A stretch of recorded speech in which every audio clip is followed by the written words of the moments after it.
Sound check 1, 2, 3, 4, 5, 6, 7, 8, 9, 10. Sound check 1, 2, 3, 4, 5, 6, 7, 8, 9, 10.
Good morning and welcome. I'd like to call Day 2 of the Legislative Commission Budget Subcommittee meeting to order. Today, we will hear presentations from the following 5 agencies: the Department of Tourism and Cultural Affairs, the Department of Business and Industry, the Office of the Military, the Department of Corrections, and the Department of Veterans Affairs. We will take a 1-hour lunch break at approximately noon, depending on how the presentations are going. I would like to remind all the members and the guests who are joining us both here in Las Vegas and in Carson City to silence your electronic devices. Exhibits for today's meeting are available to be viewed online at the Nevada Legislative website, and printed copies are on the back table in the hearing rooms. We will have 2 opportunities for public comment. If you would like to call in for public comment, the telephone number for our meeting today is 888-475-4499. When prompted, the meeting ID is 833-2600-9523, and then please press pound. When prompted for the participating ID, press pound again. Please limit your comments to only 2 minutes. Public comments can also be emailed to us at fiscal@lcb.state.nv.us. I am Assemblywoman Danielle Monroe Moreno, Chair of the Ways and Means Committee, here to chair this committee with my colleague, Senator Don Darrell Loop, and we welcome you. And with that, we will go to the first item on our agenda, and that is the roll call. Committee Secretary, could you please call the roll? Senators Buck, Canizaro, Dondero Loop, Here. Neal, Wen, Here. Here. Stone, Here. Taylor, Titus, Here. Assembly Members Anderson, Present. Backus, Brown May, Here. Dickman, Hafen, Hibbets, Here. Howdigi, Koenig, Here. Koenig, Mosca, Here. O'Neill, Torres Fawcett, Here. Watts, Here. Yeager, Here. and Chair Monroe Moreno. And I am here. If you will please mark Senator Taylor as absent excused. The next item on our agenda is the first opportunity for public comment. We will have another opportunity for public comment at the end of today's meeting. We will start first here in Las Vegas, then we will go to Carson City, and then we'll go to our phone lines. If there's anyone that would like to make public comment here in Las Vegas, I invite you to the table, the testimony table here. Not seeing anyone here in Las Vegas. We have a full table in Carson City. Are you there for public comment? Okay. Then we will go to our phone lines. VPS, do we have anyone joining us on the phone lines for public comment at this time? Thank you, Chair. The public line is open and working. However, there are no callers at this time. Thank you so much. And again, we will have a second opportunity for public comment at the end of today's meeting. With that, we'll go to the next thing on our agenda, and that is a presentation from the Department of Tourism and Cultural Affairs. Good morning, Madam Chair and members of the subcommittee. Thank you for this opportunity to present the impact of our work in the department along with our proposed budget enhancements. I am Brenda Scolari, the Director of Tourism and Cultural Affairs. The department is comprised of the Nevada Arts Council, our 7 state museums, and Travel Nevada, or the Division of Tourism. We support arts and arts organizations. We are the caretaker and curator of Nevada's history, and we support tourism economies throughout the state. last legislative session, with the support of all of you and through SB 477, we reorganized the department to create an administrative budget account. This was needed for workflow and just better organization of the resources and positions that were serving the entire department, but formerly were housed within the tourism budget account. So we're quite happy to have this budget account 1520, which is now collecting all of the allocated lodging tax and distributing it throughout the department. Within the positions, which no new positions were created for this budget account, however, over time we have seen that we need some reclassifications.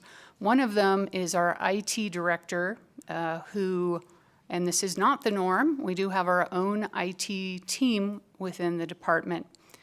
He is not in a classified position, so we would like to move him into one. And the other reclassification is to unclassify what is now a traditional public information officer position.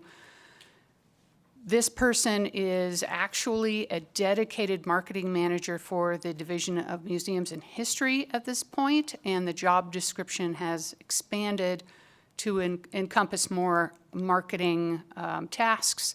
And so we hope to unclassify that position and have it fill a development specialist position instead.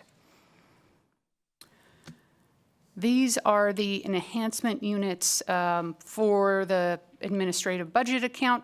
These are primarily operational costs that have expanded or weren't identified within the biennium it was created, the most significant of which is to enhance a marketing agency of record contract for the cultural agency.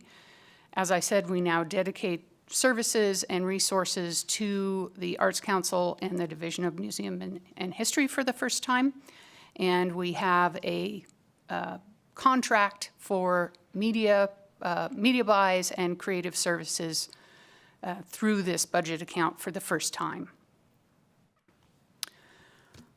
This biennium, we are proposing the elimination of external lodging tax transfers to then be offset by a reduction in the general fund split for the Division of Museums and History. As you know, many of these external transfers are longstanding. They've been in place for decades. And with the exception of the Stewart Indian Living Legacy Cultural Center, they are to far larger departments.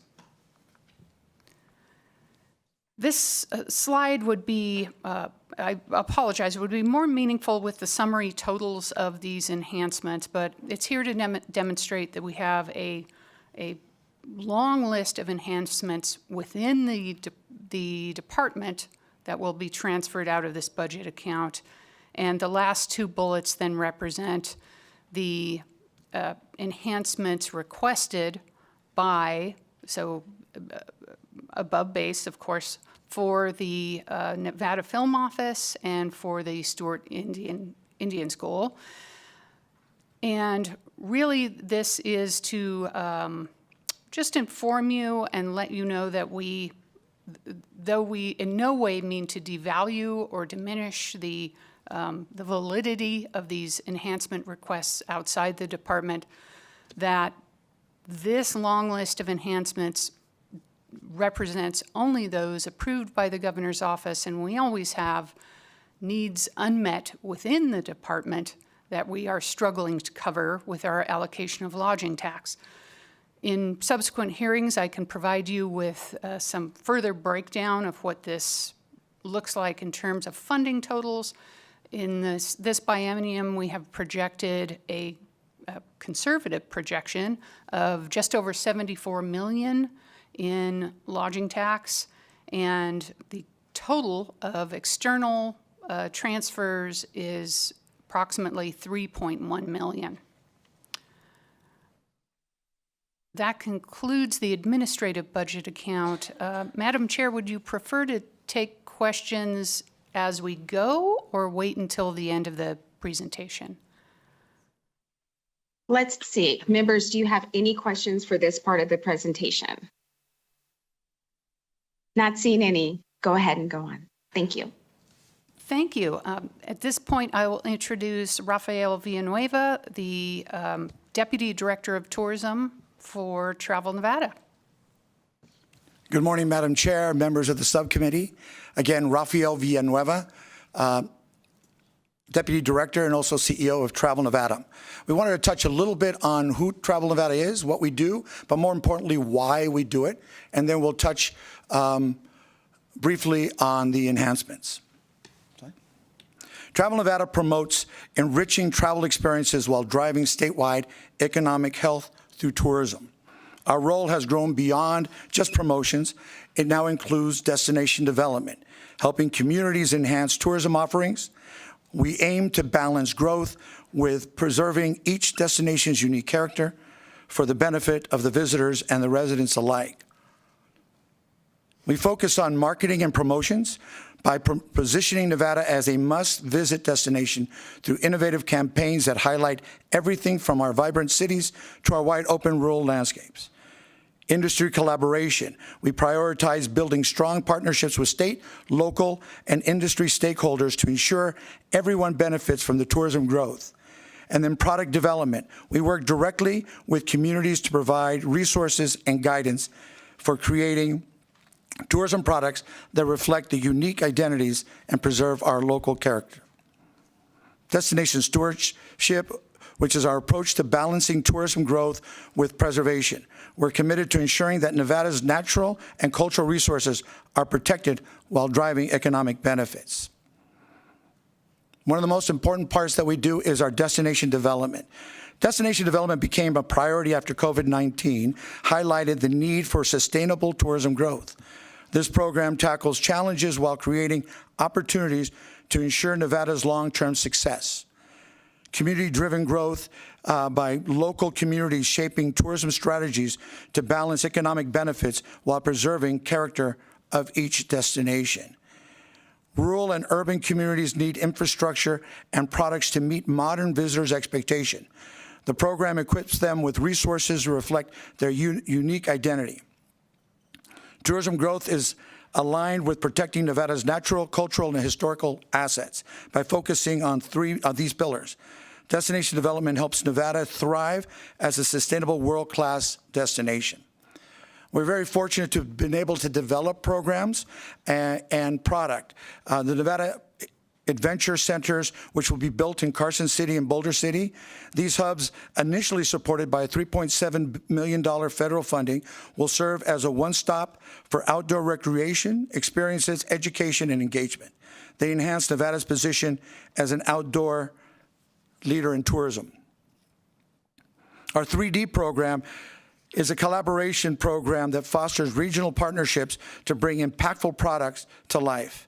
We're very fortunate to already have established our first cohorts, which is Lincoln County, Friends of Black Rock, and White Pine County. Our cohorts 2, which was recently funded, is a cultural corridor that ties Virginia City, Carson Valley, and Carson City together, and a program in Boulder City. And we just started working on developing a strategic plan for the Walker River Conservatory and the Sutro Tunnel restoration. Slide. Tourism is a cornerstone of Nevada's economy, and Travel Nevada plays a critical role in driving its success. Let's break down these three characters and these three key impacts. Tourism revenue. Visitor spending is a major driver to the Nevada's economy. In 2023, direct visitor spending in rural Nevada reached $2.1 billion, which reflects a 15% increase over 2019. This growth underscores the value of promoting and supporting rural tourism, showcasing Nevada's diverse destination from wide open spaces to cultural landmarks. Second, our employment. The tourism industry sustains thousands of jobs across the hospitality, recreation, and allied sectors statewide. By driving demand, we ensure tourism remains a reliable economic engine supporting livelihoods and creating opportunities for both rural and urban areas. And then the resilience. Rural Nevada had not only recovered from the pandemic, but exceeded pre-pandemic visitor levels. And an area that's very important to us is room tax collection in rural Nevada has increased by 28.5% since 2019. A lot of this has to do with our marketing campaigns and programs. Our marketing efforts are vital, driving awareness, visitation, and spending across Nevada. The results of our recent campaign demonstrates the effectiveness of elevating the state's profile as a must-visit destination. Destination awareness of Nevada as a travel destination increased by 10 points, reflecting a significant rise in visibility and interest.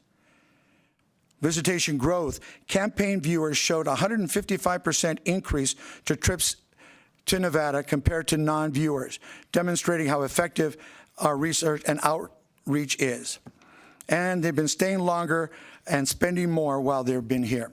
The average spend per trip has increased to $6,304, which provided a major boost to our economy. Our PR efforts complement these campaigns by guiding potential travelers through the dreaming, discovery, and planning phase.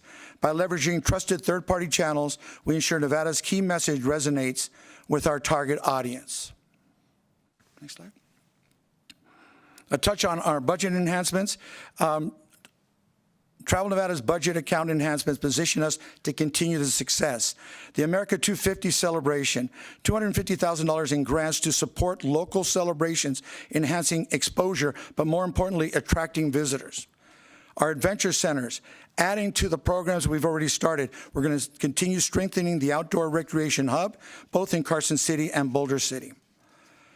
And our enhancement units, supporting key programs like our Nevada Magazine, our stakeholder engagements, and our Governor's Conference on Tourism. And finally, our Destination Development Grant, taking these 3D programs and extending it beyond the initial funding that we received from the from the government to be able to enhance and develop more programs throughout our community. Available for any questions.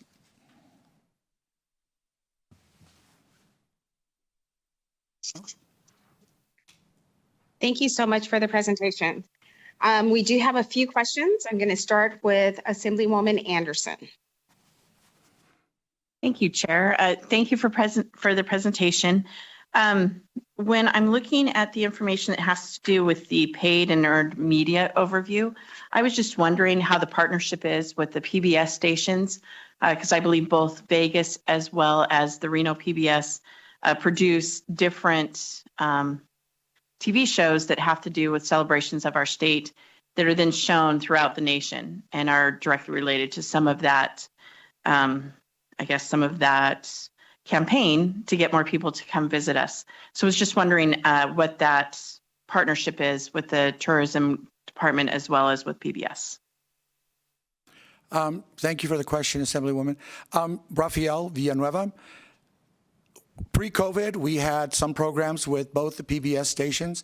As we've been developing our in-state marketing, we're going to be taking a look at opportunities, especially some of the outdoor programs that they're doing. So this last year, we did not have any programs with them, but we expect to be able to increase and have presence with them in the future. Thank you. May I ask a second question, Chair? Go ahead. Thank you. And then my other question was, have you had any sort of increase in tourism outreach when it comes to the dark skies and how our state has that now in some of our areas? Rafael Villanueva, for the record again. Astro-tourism is actually very, very important to us. We recently did an activation in Chicago where we had an agreement with the Adler Planetarium where we filmed dark skies areas throughout the state, and we're able to show it in the planetarium, as well as doing a whole activation throughout downtown Chicago. That program with the Adler Planetarium continues throughout the year. We're very fortunate to be able to take full advantage of those opportunities, and we plan to do a lot more in the future. Thank you. So that's wonderful, because just wondering also then if there's been any sort of discussion of possibly using the planetariums that are in our more populous areas of the state as well to have that partnership with them. Rafael Villanueva again. Sounds like a great opportunity. We haven't gone that further because we recently filmed all that with the planetarium. But now that we have that product, I think it worked really well, especially again for our outreach on marketing to Southern Nevada to visit the rest of the state. As you probably know, that Northern Nevada does very good in visiting all our rural communities, not so much in Las Vegas and Southern Nevada. So we hope to use those type of opportunities to drive attention to the rurals and to places like Massacre Rim that people can go and enjoy. Thank you so much. Thank you, Chair. You're so welcome. Senator Neal. Thank you, Madam Chair. So I had a question on, so in 2024, your room tax revenue actually went up to $33.1 million, which was a $3.1 million increase in what was legislatively approved. So how did or are you using that $3.1 million increase in revenue that you didn't expect to get for activity that you're doing? Because we're only in the early part of 2025, so. Yes, Rafael Villanueva for the record. We were very fortunate to go through a work program to use these funds, which we increased in our marketing. That activation we did in Chicago, it allowed us to do activations in 2 other key markets for us, which was in outside of Portland and in Washington. It provided additional funds for that, plus increasing our marketing spend in our drive markets that are very valuable for our rural communities. Madam Chair, follow up. So are you saying that 3.1 million was spent on Chicago, Portland, and what was the third city? Do you know what your actual impact was? How many visitors came from this specific outreach, and what was the dollar amount that you spent to do that outreach? Rafael, for the record, Rafael Villanueva. Unfortunately, at the moment, I don't have those numbers. I'm more than happy to provide those to you. The Chicago activation was in our pre-work program dollars. It was Portland and Seattle, as well as other marketing programs throughout. That was mainly done in the second quarter of the fiscal year, so we're still waiting for the numbers of attendance and impact that it made. Okay. Also, you had a chart. It was in your presentation where you have all these pictures of Men's Journal, BC, Phoenix, Afar. Do you have any of these advertising pieces from 2023 and 2024? Because I took off my glasses and that helps me to see baby font. And some of those dates were like 2020, a couple of them were 2021. And so that was activity in COVID, not necessarily 23 and 24. Senator Neal, we can definitely provide that to you. Your eyes are much better than mine, so apologize, but we do have quite a book of our successes on our media, and more than happy to share with everyone of the subcommittee. And Madam Chair, just one final question. So also in I believe in your discussion on you have the interdepartmental transfers where now you're going to, it looks like, heavily rely on general fund appropriations rather than room tax revenue. And I just wanted to know, like, what's the strategy here because when the Economic Forum pretty much said we're going to be flat, right? So there's not going to be a lot of growth. And then you're shifting your reliance from tourism money to general fund appropriation, which may or may not give you this increase that, you're expecting. I just want your thoughts on that. Right? Do you feel that that's a safer space to be in, knowing that 25 and 27 are flat? Brenda Scolari for the record. Senator Neal, it is in fact the opposite we're proposing. So we will offset the external transfers with an increase in lodging tax transfer. The Division of Tourism is entirely funded through lodging tax. But you are correct, our projected lodging tax collections do flatten out in FY27 based on a number of economic factors. We'd be happy to supply you with the full projections report, but you are correct that we do anticipate a flattening of revenues. So I'm sorry, but maybe I'm reading this wrong, but it said like governor is recommending eliminating room tax revenue transfers. So I'm talking about the interdepartmental transfers and then replacing ongoing funding with general fund appropriations and affected budget accounts. So there's like, what, 1, 2, 3, 4, 5, 6, 7 budget accounts that will be replaced with general fund. That's why I was asking that question. So maybe I'm reading this wrong, and we can talk about it later, but I thought it was eliminating the room tax revenue transfers of 3.2 million over 25-27 biennium. Brenda Scolari for the record. Senator Neal, I may be incorrectly parsing the posted governor's budget myself, but the intent was to replace external general fund revenue or replace external lodging tax revenue with general fund revenue, and then within the department, within the transfer from budget account, the administrative budget account 1520 to there's 7, or Dan, you can tell me how many budget accounts are within your division. There quite a number of them would then reduce their dependence on general fund within that funding split. Okay. Thank you for helping me understand the math equations that I'm not seeing. Thank you, Madam Chair.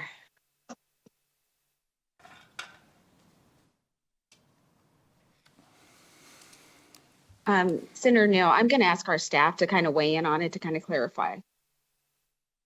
Thank you, Madam Chair. This is Wayne Thorley for the record, LCB Fiscal. So within the division, or within the Department of Tourism and Cultural Affairs, the governor is recommending a reduction in general fund appropriations and replacing that with additional room tax transfers this is within the Division of Museums and History. So I believe that's what the director was pointing out. Outside of the Department of Tourism and Cultural Affairs, the governor is recommending replacing room tax transfers that have historically gone to external agencies such as the Film Office within the governor's Office of Economic Development, Division of State Parks, which within DCNR, and the Stewart Indian School, which is within the new Department of Native American Affairs. Those room tax transfers would no longer occur to those agencies, and that would be replaced with general fund appropriations. So I think that's the distinction here is the director was referencing the internal transfers within her department, which is seeing a general fund reduction, but the external transfers to outside departments are proposed to go away, which would result in a general fund increase to those external departments. Thank you. Senator Dandero-Loop. Thank you very much, Madam Chair. I just had one quick question, follow up to Assemblywoman Anderson's comments, and that was, we talked about your partnership with PBS and others. Do you partner with LVCVA, RCVA, the ELCO convention and visitor, the other convention and visitor authorities that are around the state? And how does that work? Rafael Villanueva for the record. We collaborate quite a bit with the LVCVA, the RCVA, and other areas like ELCO and Visit Fallon. We're very fortunate to be able to develop programs along with them, whether they're sales missions that we do together or other marketing programs that we have. We work hand in hand as well. Two of those, actually Visit Fallon is a representative on our Commission on Tourism, as well as the LVCVA and RCVA. So we do work quite a bit. One of our departments is, and one of our staff members is, her sole responsibility is working with each one of our partners throughout the state so we can find ways to collaborate more along with, as well as not only working together, but enhancing our budgets working together. Thank you very much. I appreciate that information. And that's it. Thank you. Thank you.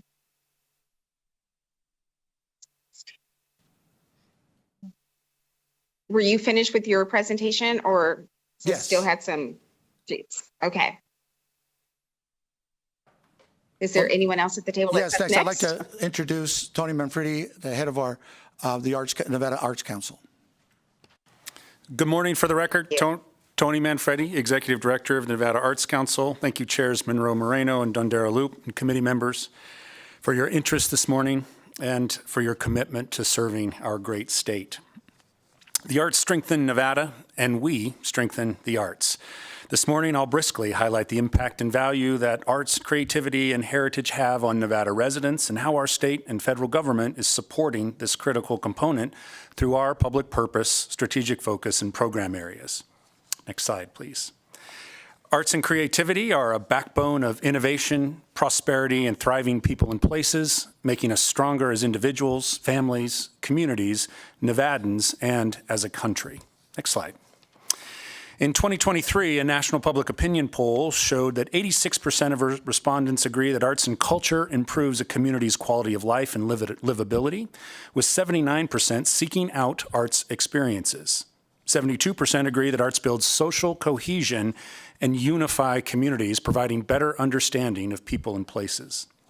70% agree they improve academic performance. 60% said they help us cope during times of stress and distress. And 56% sing in the shower or when no one else is looking. Next slide, please.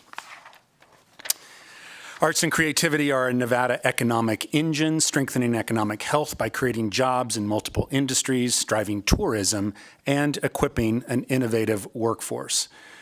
Data seen on the slide here from the 2023 Democrat profile from the Research Division of the Nevada Legislative Council Bureau ranks arts, entertainment, and recreation #1 in employment by industry, with over 310,000 jobs. A 2022 U.S. Bureau of Economic Analysis reports arts and creativity production contributed over $10.8 billion to Nevada's economy and is 4.88% of Nevada's GDP. The arts contribute significant revenue and significant jobs to our state. Next slide. So what is a state arts agency? The Nevada Arts Council is one of 56 state and jurisdictional arts agencies in the nation whose purpose is to ensure that every community in the United States receives the cultural, civic, economic, educational, and health benefits of the arts, specifically in ways that benefit the constituents and needs of each of their respective states.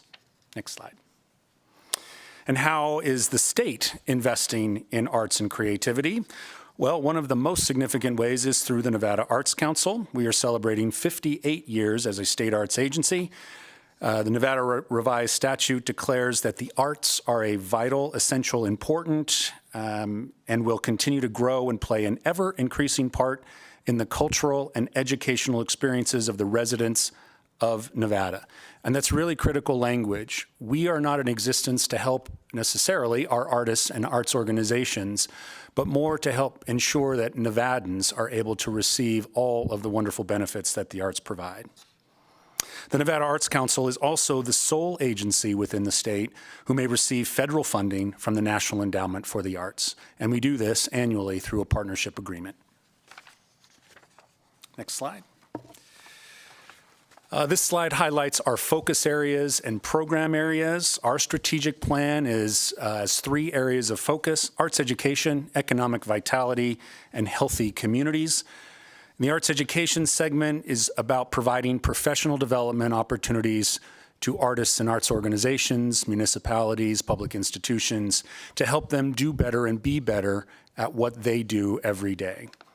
Economic vitality is addressing the relief, recovery, and sustainability of artists and arts organizations through our significant grant funding. And healthy communities, an area that I'm particularly excited about, is collaborating with healthcare providers and partners to increase the understanding and use of the arts in the healing, quality of life initiatives, well-being, and aging of Nevada residents. There's many cross-sector partnerships that we're developing here, and this is a really great example of arts integration and how arts integration finds its way in every sector of business. We accomplish these objectives with our 13 full-time staff located in northern and southern Nevada, 4 who work within our admin and fiscal team, and 9 who work within our 6 program areas. Each of these is critical to ensure that we meet our statutory obligations. The Artist Service Program supports Nevada's growing population of artists in all disciplines and in all career stages with project grants for artists, professional development offerings, the Nevada Touring Exhibition Program, the Nevada State Poet Laureate Program, and the Nevada Contemporary Fellowship Awards. This investment bolsters Nevada's small business creative workforce. Arts learning is founded on the belief that arts have a crucial place in lifelong learning and in the lifelong learning process of all citizens. We sponsor school and community artist residencies, offer grants for education projects, and facilitate statewide initiatives to enhance the integration, so think STEM to STEAM, of arts curriculum and teacher training into K-12, health and veterans initiatives, including the Nevada Teaching Artist Roster, Poetry Out Loud, and the Nevada Creative Aging Coalition. The Nevada Creative Aging Coalition, by the way, is really focused on improving the lives of Nevada's older adults. The Community Arts Development Program works with the state's nonprofit arts organizations, public institutions, and municipalities to develop a statewide creative network. They help maintain and promote the arts in Nevada through community action planning, operating support, and project grants. And those operating support grants are very difficult for nonprofits to find, and it is primarily our flagship program.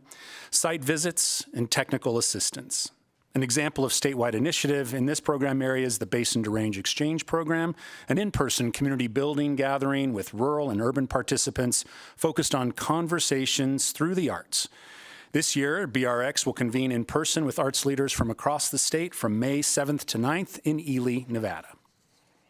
The Folklife program showcases that Nevada is rich with tradition and cultures born from deep native and ranching histories, coupled with those of our contemporary immigrant communities. Working with a range of artists, groups, and grant offerings like the Folklife Arts and Folklife Community Grants and the Nevada Heritage Award, the Folklife program documents Nevada's diverse culture and heritage to share with the public through exhibition, projects, school programs, and workshops. Our public arts initiatives offers a wide range of constituent services that include our 9-member governor-appointed board, projects that promote Nevada's arts and creative industry, and public awareness and marketing campaigns, something that's been critical to being able to share the stories of the work that we and our constituents are doing. In the grants area, the Nevada Arts Council is the primary source of public arts funding for Nevada's creative industries, schools, and communities.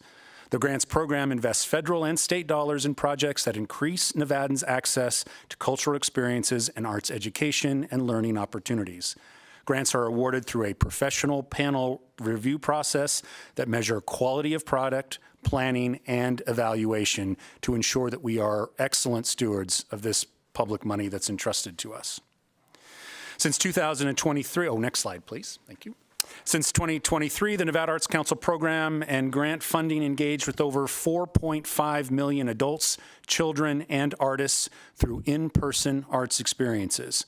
Through our state and federal partnership, we've invested $4.98 million in grant funding to help Nevada nonprofits and artists provide art experiences throughout the state for residents and for tourists alike. That investment contributed to over $280 million to Nevada's economy while improving our quality of life, health outcomes, student success, creativity, and innovation. The arts and creative sector are integrated into the economic health, well-being, and educational needs of Nevada, and public funding for the arts and creativity, as you can see, is a very high return on investment that benefits every Nevadan in every city, town, and rural community statewide. Of particular note on that map, the rural communities that we reference, we're often the only source of public funding, and funding in general to help those communities with their art and creative production.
Okay, it looks like we are back online. I apologize for the interruption, but we can go ahead and start again.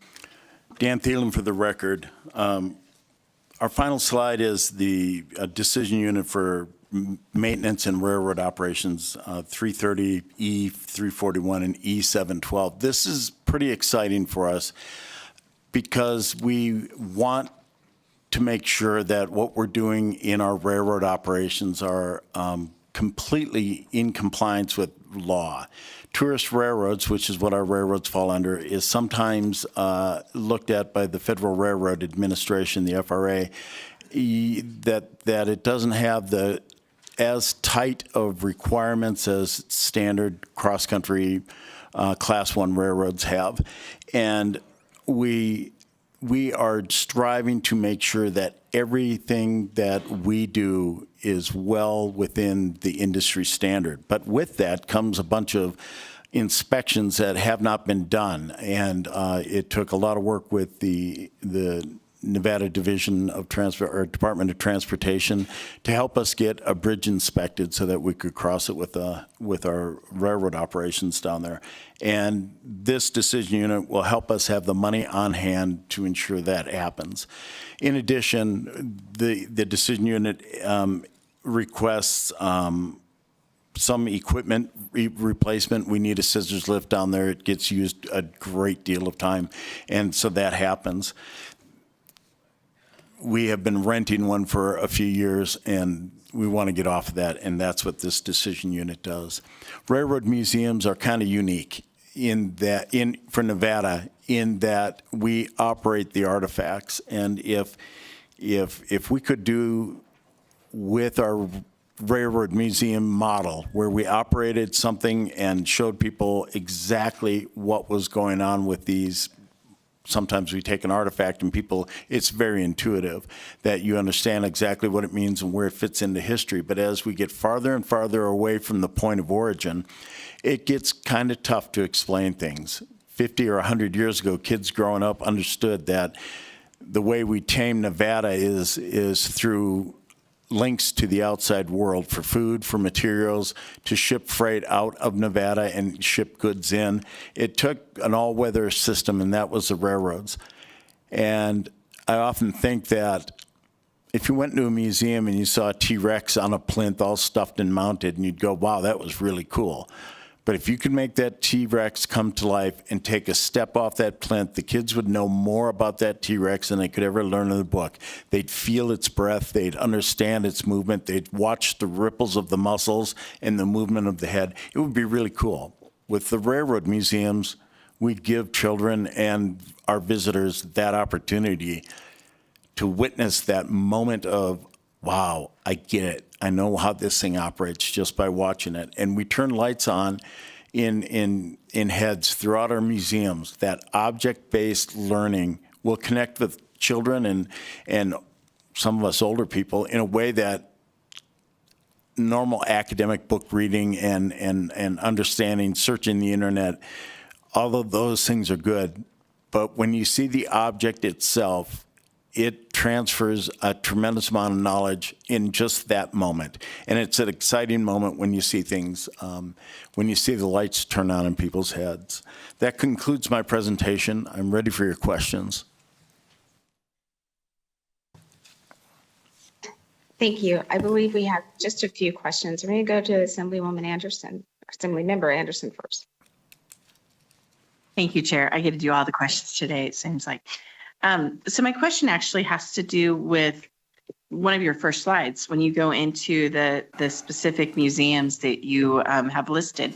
I know that we have many other museums that are around our state, such as the, I want to say it's like the Neon Museum.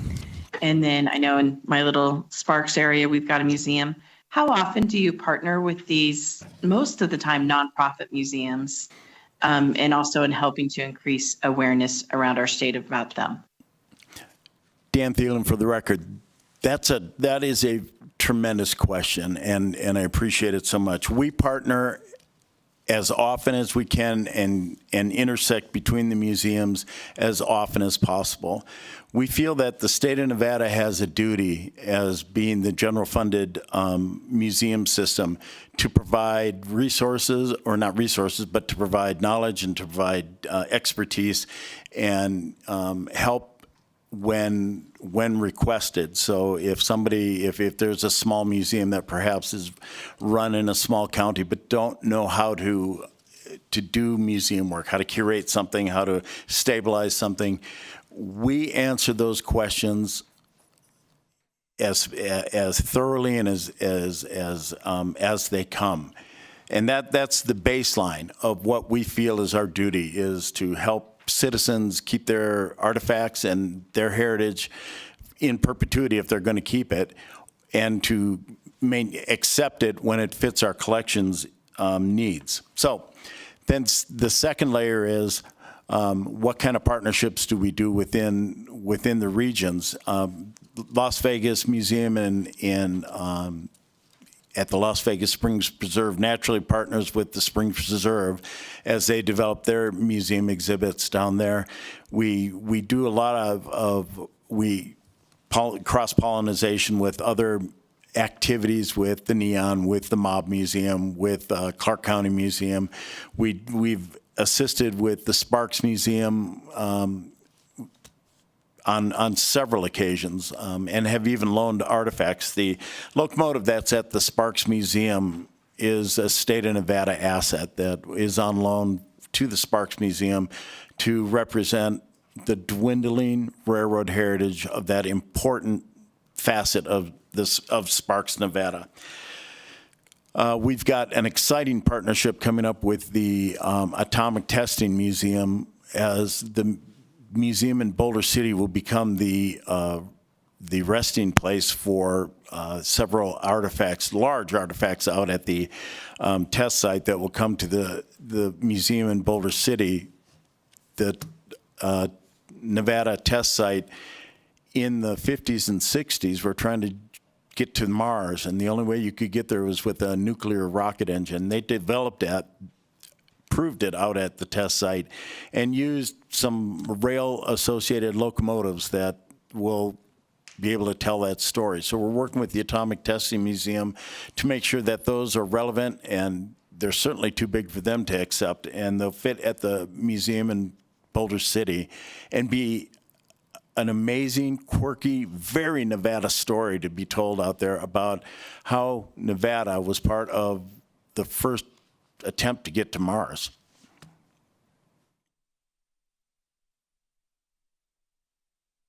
There's a lot of great things going on. It sounds like that's wonderful to hear. And I know that you had mentioned the curating difficulties of how to figure out what to hold on to and what to keep. So sounds like from your answer, you are loaning some of those items out to some of those smaller museums. For example, I was in Schurz a few months ago and had a chance to walk through a little bit of their museum that they're just trying to work on that. So hopefully some of those partnerships can also work with some of our Native American communities as well that are trying to elevate some of the artistic and heritage history as well. So thank you so much, and thank you, Chair.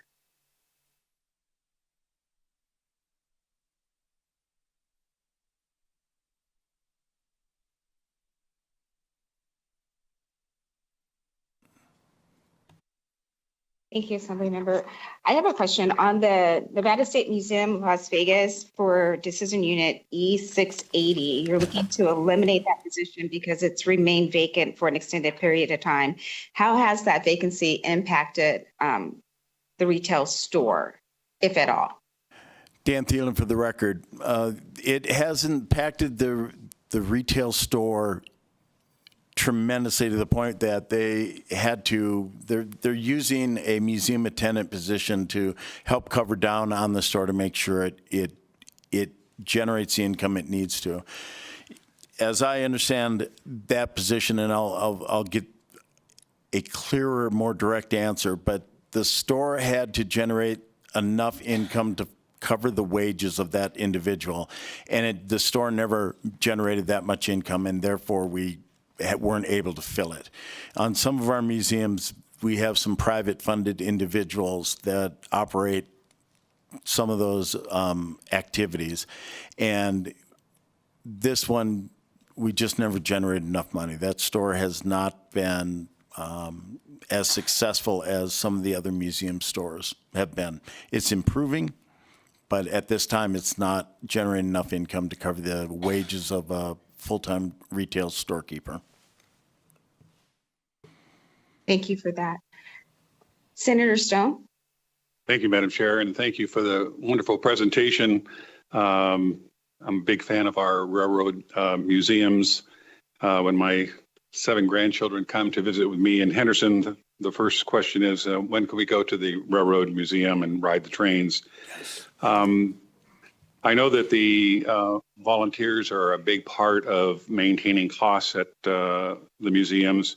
What value do you see in the volunteers at the Boulder City Railroad Museum and keeping the doors open to that wonderful museum?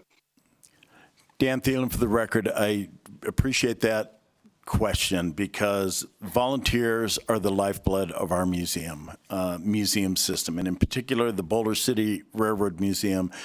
When we had some substantial cuts back during COVID, we had some struggles in keeping the doors open because of the funding structure at that time at that museum.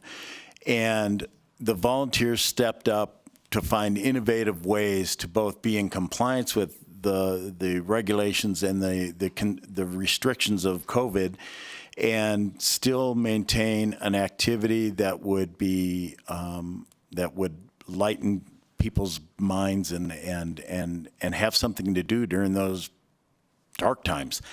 And so our volunteers down there were instrumental in ensuring that the activities of the museums continued. They are, if every state agency had a few of our volunteers that would help out, you would have an amazing grasp of you get somebody who volunteers and they've been in a career path their entire lives and they know things and they come in and they just want to spend time talking with the public or working on a piece of rolling stock. But the volunteers at the Railroad Museum in Boulder City, we called on them on a couple of times to do things well outside Clark County, and they paid their own way to support other activities within the state of Nevada. They went down to Sacramento to represent the state down there as well. They are they are tremendous. They are tremendous volunteers, and they reflect the very best of what we have in all 7 of our museums. Thank you. I appreciate that, and I appreciate all the volunteers and that we get down there. And then we just recently did an expansion at the Boulder City Railroad Museum, and I know we were able to do special events there. Are you starting to see any new revenue streams coming in from that expansion? Dan Thielen for the record. The Boulder City Railroad Museum met their revenue target goal for the entire fiscal year of 2025 in January. Well, actually December, they met their target goal. So it's 6 months early. There's a variety of reasons why that happened. There's an enthusiasm in Boulder City and Clark County, to be honest with you. The volume of people that are in Clark County and the amount of rail fans within that community, we're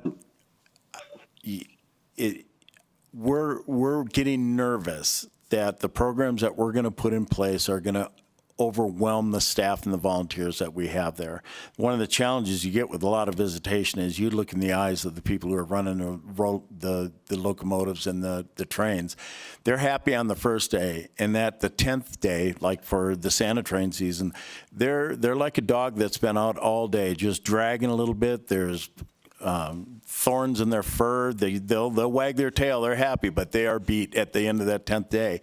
And we think that could happen every quarter down there, that we have those marvelous activities that people in Clark County, the region, the reach of that museum that pulls people out of Los Angeles, it pulls people out of Arizona and Utah, and oddly enough, Germany. We will be seeing a lot of movement from Europe for that museum and for all the rest of our museums as well. But yes, we are anticipating more and more activity, and that's why we're asking for so many positions. Once we open those doors of that new facility, we're going to see an hopefully overwhelming. I'd love to come back to you with a problem that big, that we're having too much success. You got to help us. That's exciting to me. Keep up the good work. Thank you very much, Madam Chair. Thank you. Members, any other questions? Assemblymember O'Neill. Thank you, Chair. I have 2 hopefully quick questions, although they may not be, I may put you on the spot. I've been approached numerous times by various veteran coalitions, even this past weekend,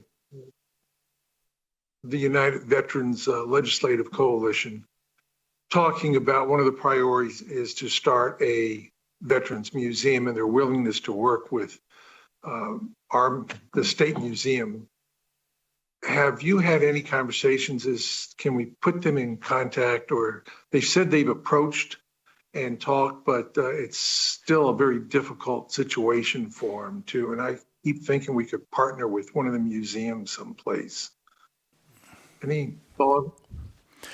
Dan Thielen, for the record, I have a deep interest in that, and deep interest in a veterans museum or a military museum for the state of Nevada. The state has such a rich history. It was born during the Civil War. We supported during World War I and World War II tremendously. The Cold War the state has a big factor in the Cold War and some of the activities that were supported in Nevada. I think it's ripe and then the amount of veterans that live in Nevada that come to Las Vegas to settle. And if you look at the expansion of the VA hospitals, both in Las Vegas and the one that's going in up in Reno, you know that veterans play a huge part in the state of Nevada.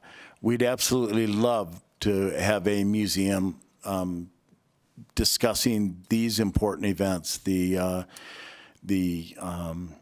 You add all these things, and the National Guard, 20 years worth of the war on terror with mobilizations to Afghanistan and Kuwait and Iraq, and the heroes that were born in those crucibles. It's a necessary museum that I'd love to speak with those groups on that subject. I appreciate that greatly. The other question I have is, how are things working with our Division of Museums and the Nevada State Prison Preservation Society? Have any help you've been able to give them recently to expand that program and to make it more tourist friendly and inviting? Dan Thielen, for the record, I believe the State Museum in Carson City is providing mentorship and help with that. I'll get back to you specifically who's been helping them, and they can reach out to me on this subject as well. I really appreciate that. Thank you very, very much. And thank you for the time, Chairman. Thank you for the questions. Speaker Yeager. Thank you so much, Madam Chair. Thank you for your presentation today. Obviously, I'm a fan of all of the divisions, but have a special place in my heart for Travel Nevada. And I really loved this handout with all the different media mentions of the state.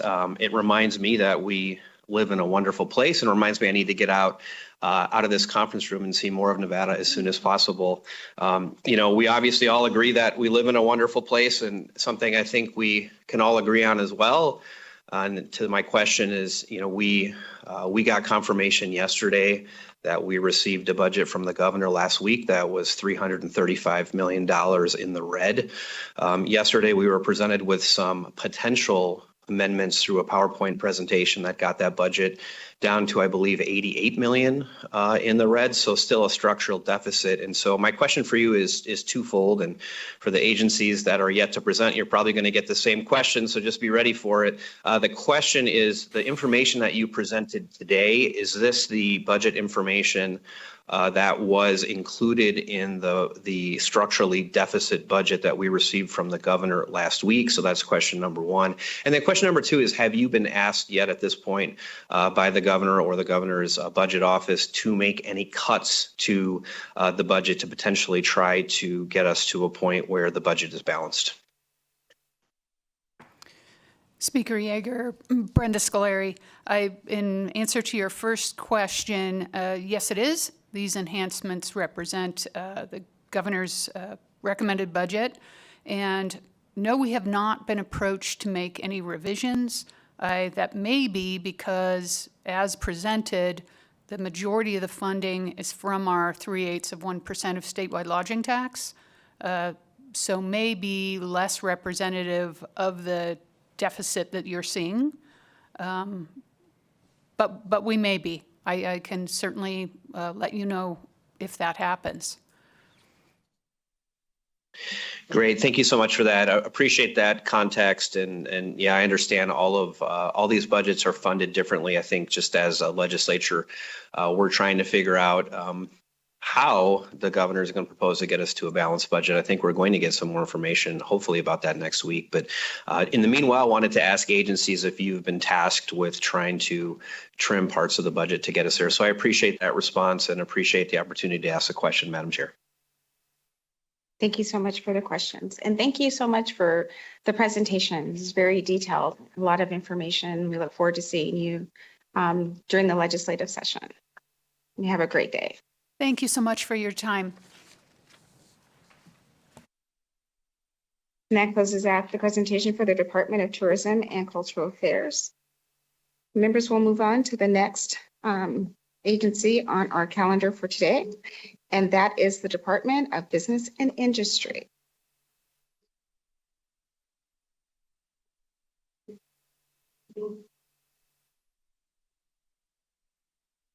Good morning. And you can start as soon as you're ready. Chris Sanchez, Director of Department of Business and Industry. Good morning, and thank you for providing an opportunity for the Department of Business and Industry to present our biennial budget review. During this presentation, you will hear from BNI's entire leadership team of dedicated professional administrators that license or issue permits to over 600,000 Nevadans annually. In fact, when accounting for all the services that BNI provides on an annual basis, we interface with almost 1/3 of our state's population. As director of the department, I have prioritized building an organizational culture that values accountability while providing staff with the opportunity to grow in their careers. As a leadership team, we're analyzing the entire department with the objective of gaining better efficiency, reducing redundancy, eliminating waste, and reducing bureaucratic processes that slow our ability to service our clients. Our agency budget reflects these priorities. We have our slides up. Slide over here.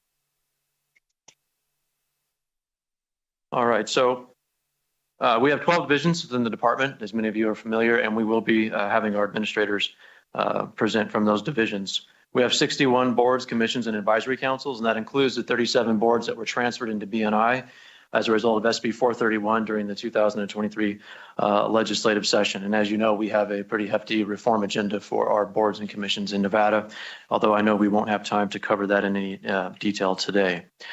We have 773 authorized positions with the 250 board full-time, part-time, and contracted staff. That brings BNI's total to about 923 positions, and we have an overall vacancy rate of 9% for the agency. As you're probably familiar, we have offices in Las Vegas, Reno, Carson City, Elko, and Winnemucca, and we are a 92% fee-funded organization with about 8% out of the general fund. And yes, to the speaker's questions, our enhancements are reflected in the governor's budget, and we have not yet received any direction with regard to the 8% general fund for any further reductions from the governor's office. We provide programs and services relevant to nearly every employer, employee, and consumer in the state of Nevada. And as I mentioned earlier in my opening remarks, that we license or permit about 602,000 individuals. So our agency can be broken into 4 basic service areas, if you will: commerce and capital regulation, community development, labor and workforce protection, consumer protection, and advocacy. As we get through the presentation today and you hear from the various administrators of each one of these agencies, you'll gain better appreciation for what they do and how they impact our constituents. Our department funding perspective, and I wanted to just highlight this, I thought graphs would be the best way to do that. This is our total, basically, for each of the areas through which we draw funds. A brief note on the highway funds, that is for the Nevada Transportation Authority. That is the agency that receives those funds. The question I think at hand is with regards to the general fund, and here is the BNI breakdown for general fund positions. The one thing I'd like to call out is the second line item for boards and commissions.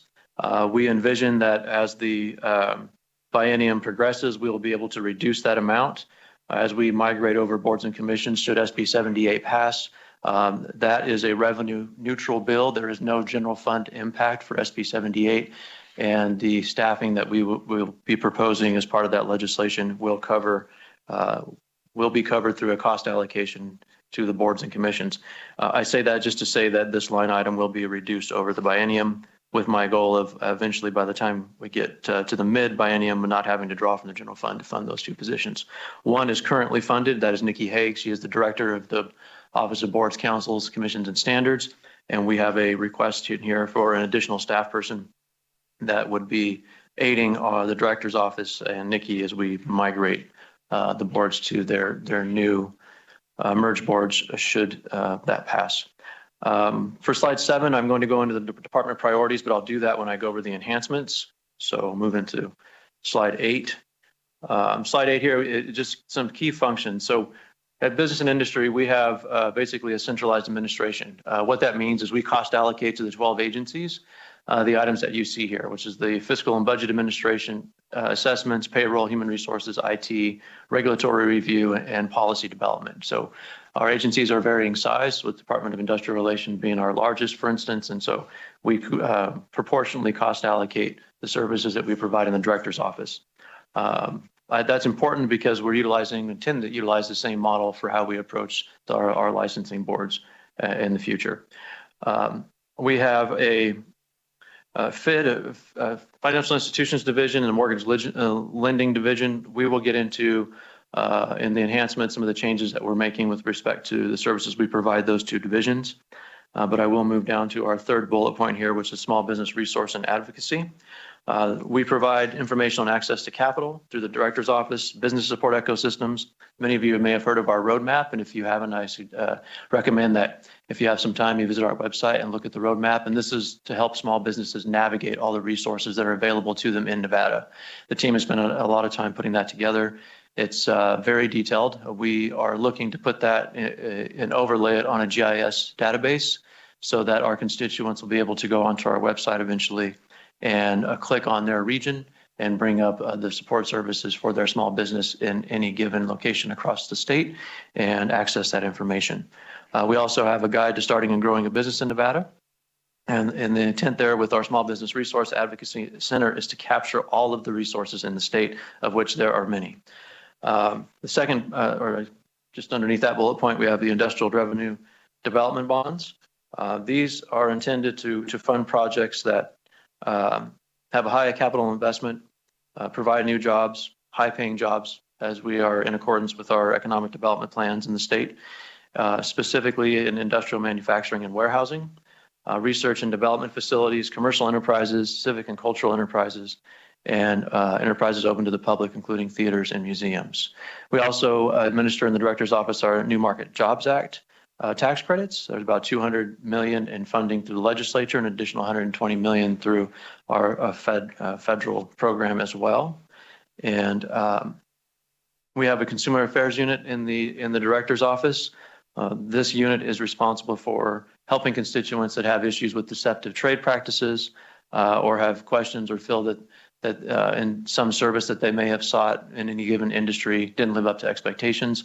We field about 3,500 calls annually. Many of those result into cases that have to be researched and looked at and reviewed. And then there are instances where we work with the AG's office if those cases move beyond just the services of the Consumer Affairs unit.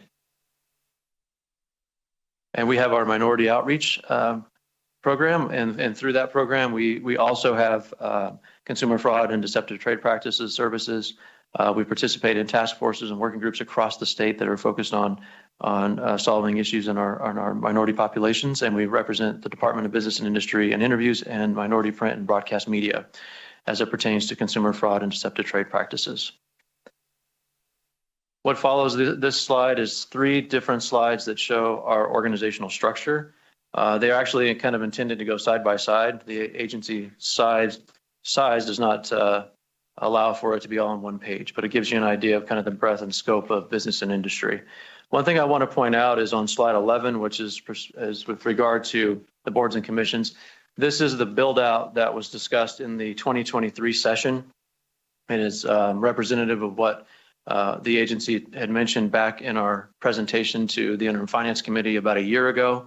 And I wanted to just be consistent with what we have said to the committee, but please know that with SB 78, this structure will look vastly different. And as we bring information on SB 78 to the legislature, we will have updated staffing, org charts and explanations. Now getting to, I think, the slide that everyone's most interested in, and that's the director's office enhancements through the priorities that I articulated in the opening statement. Business and industry, I've been there about a year, and since walking into the director's office, I think that the agency is pretty well staffed for 1995. It was created in 1993. The director's office has not had any significant investments made to it, and with an agency of our size and scope servicing about 1,000 folks, we don't have a single HR personnel.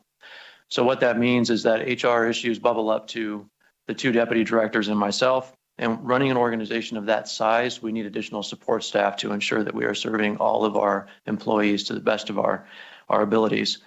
We are, as part of my priorities, going through and updating all the work performance standards, and we are making sure that every employee has a review. I have employees in this agency that have not had a review in 20 years. We are not going to continue with that.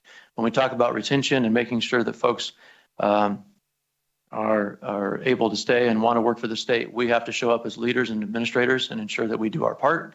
And part of that is having an HR division at the Department of Business and Industry that can answer questions and provide services.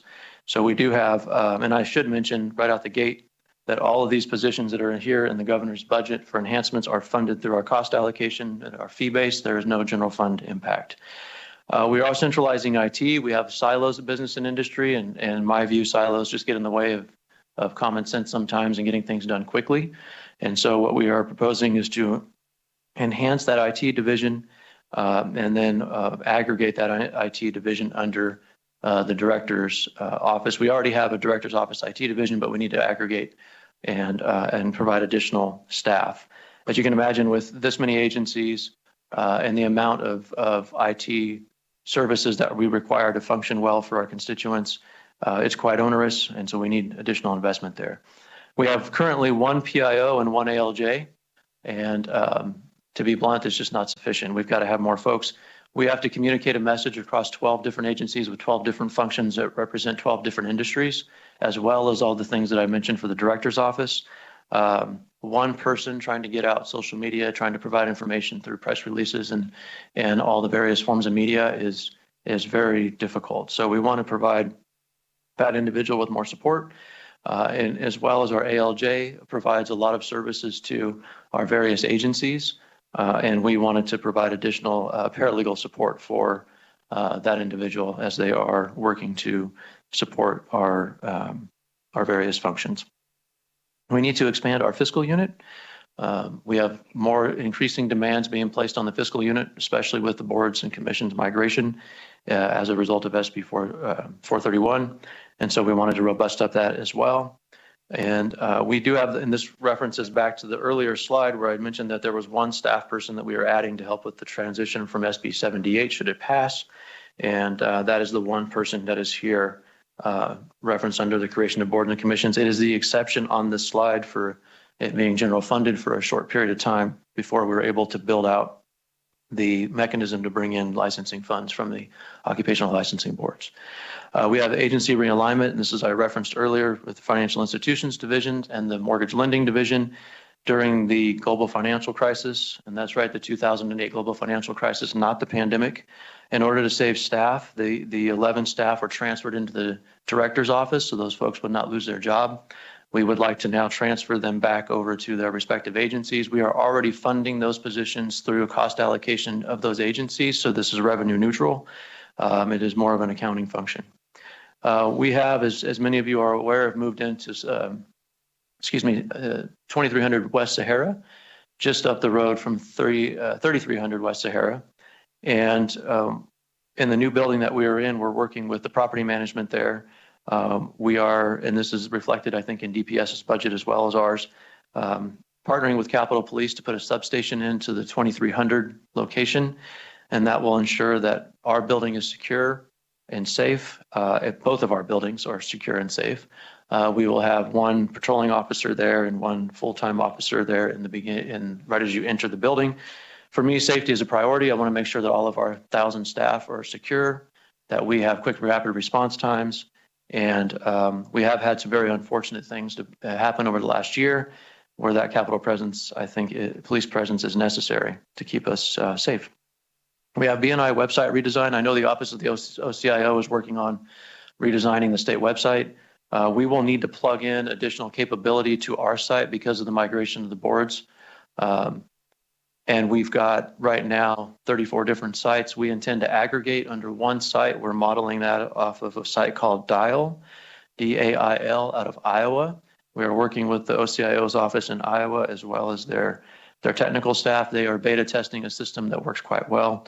And anyway, not to get too far in the weeds, but we need a little funding that will also come out of cost allocation that will help us in redesigning that website and ensuring that we can plug into it. The current site that we have is not sufficient for that. Technology investments, these are new equipment. We have a need for updating and modernizing our equipment so that we can serve our constituents, and then our traditional equipment replacement.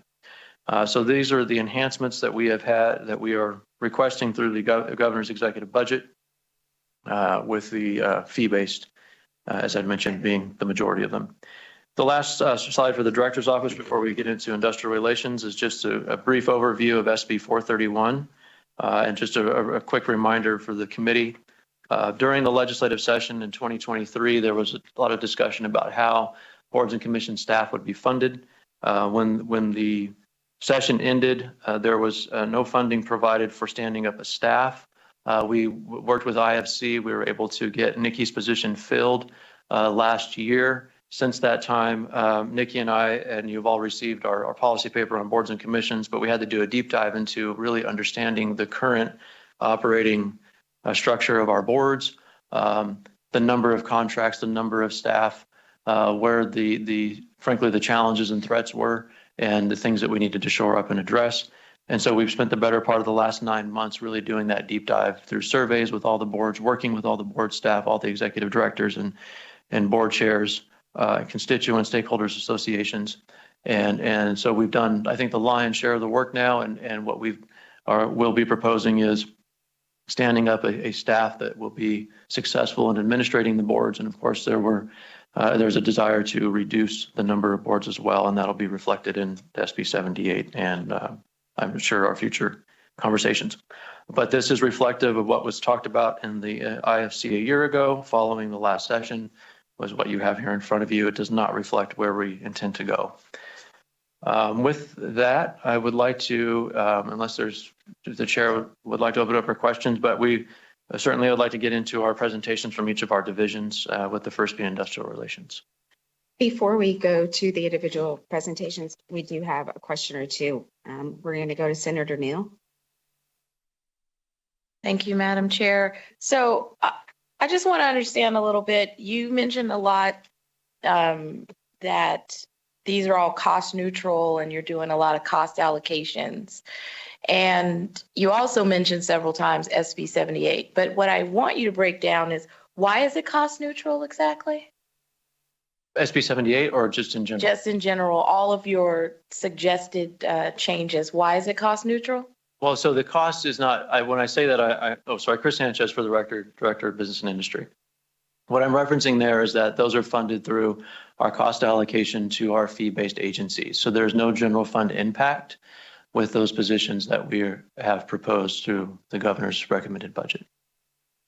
Thank you for that. So when you say cost allocation, you mean you are taking from existing, and break that down for me. Sure. Yeah.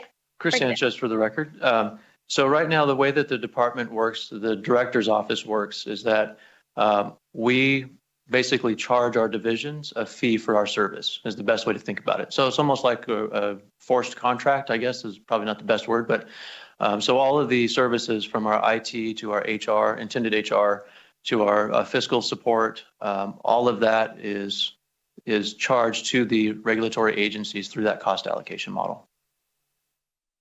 Madam Chair, just one final question. Try to wrap this up. Okay, because I needed to understand like mindset around cost allocation and how that's working. And so you mentioned SB 78, but what I want to understand, and this may not be appropriate for now because currently, but you brought it up like 5 times. But what are you planning on doing with the existing fees? Are they a part of your cost allocation in the boards or commissions in which you are cutting? Where are those fees going? And let me just give you an example. So section 24, awesome, just full of juicy, wonderful things. It says Nevada Applied Behavior Analysis Board it's just strike out, just red, doesn't rename it.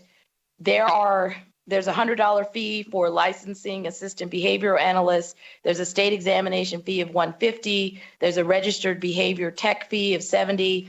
Then there's a strikeout of the chiropractic board, which has a renewal and reinstatement fee of like $1,255, renewal of $700, etc. Then there's physical therapy. I'm just giving you a small snapshot. You have an application fee, application fee $300, fingerprint $39. Then you have therapist assistant $200. So as we strike out, where are these fees going in the cost neutral plan or cost allocation? Because currently they must be in some kind of fee set up within the agency. So where are all these fees going as we strike out these groups? Mr. Sanchez for the record. So I'll try to do this in a minute or less, but given the time constraints that we have. But what we envision doing is creating merged boards. The boards that you have mentioned will be part of a merged board structure. There'll be 4 new boards.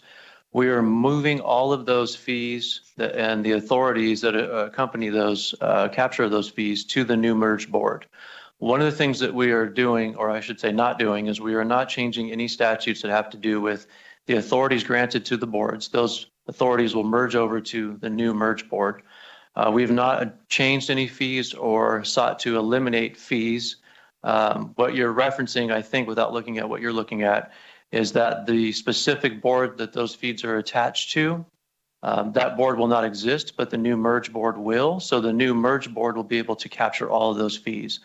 We purposely did not go in and try to change any fees that any of our individual boards charge, or look at the requirements that those boards have for licensing, nor did we look at reciprocity or compacts. We are solely seeking to build out the administrative function and framework of business and industry as intended with SB 431 in the last session, and provide the agency with a mechanism to do so. So we are looking at the cost allocation model that we have at business and industry as perhaps the best model. It's proven. It's been around since 1993 with the agency's creation. Our fiscal staff and the GFO know how that functions and has a track record of success with it. And we're intending to apply the same authorities that we have over the regulatory agencies in terms of our back-end administrative support on top of our occupational licensing boards, and utilizing that same model. And to round out the answer to the question, Senator, those funds are not going to be brought into business and industry. We will just charge those new merged boards for the services that we provide, just like we do with our regulatory agencies. So those boards will capture those funds. Those funds will stay with those boards. Those boards will have the ability to contract for service. They will have the ability to contract for experts, whatever services that they may need, just like they do now as individual boards, but they will be able to do that as a new merged board. I'm sorry. I'm definitely gonna have a meeting with you. So we're merging chiropractic, physical therapy, behavioral analysis board. We're putting them under these other 4 boards. We're not repurposing. It doesn't require any kind of statutory change, although they have specific statutes that regulate what they're doing, or NAICS codes. That's what you're saying? Yes, Chris Sanchez for the record. So, right. So the authorities granted to each individual board will transfer over to the new merged board. We have not in any way diminished those. The strikeouts that you referenced earlier, I think, are a function of LCB's attempt as they went through to cancel out the authority of that board that will no longer exist, because that board in its current structure will not exist. The new merged board that will come into being will need the authorities and the ability to capture those existing license fees in the amounts that they are currently charged, because as I was mentioning, we are not adjusting any of those. That will be up to the new merged board as to how much they will charge and what they will require for the licenses that they are responsible for. Thank you. Thank you, Madam Chair. Thank you. Thank you for the questions.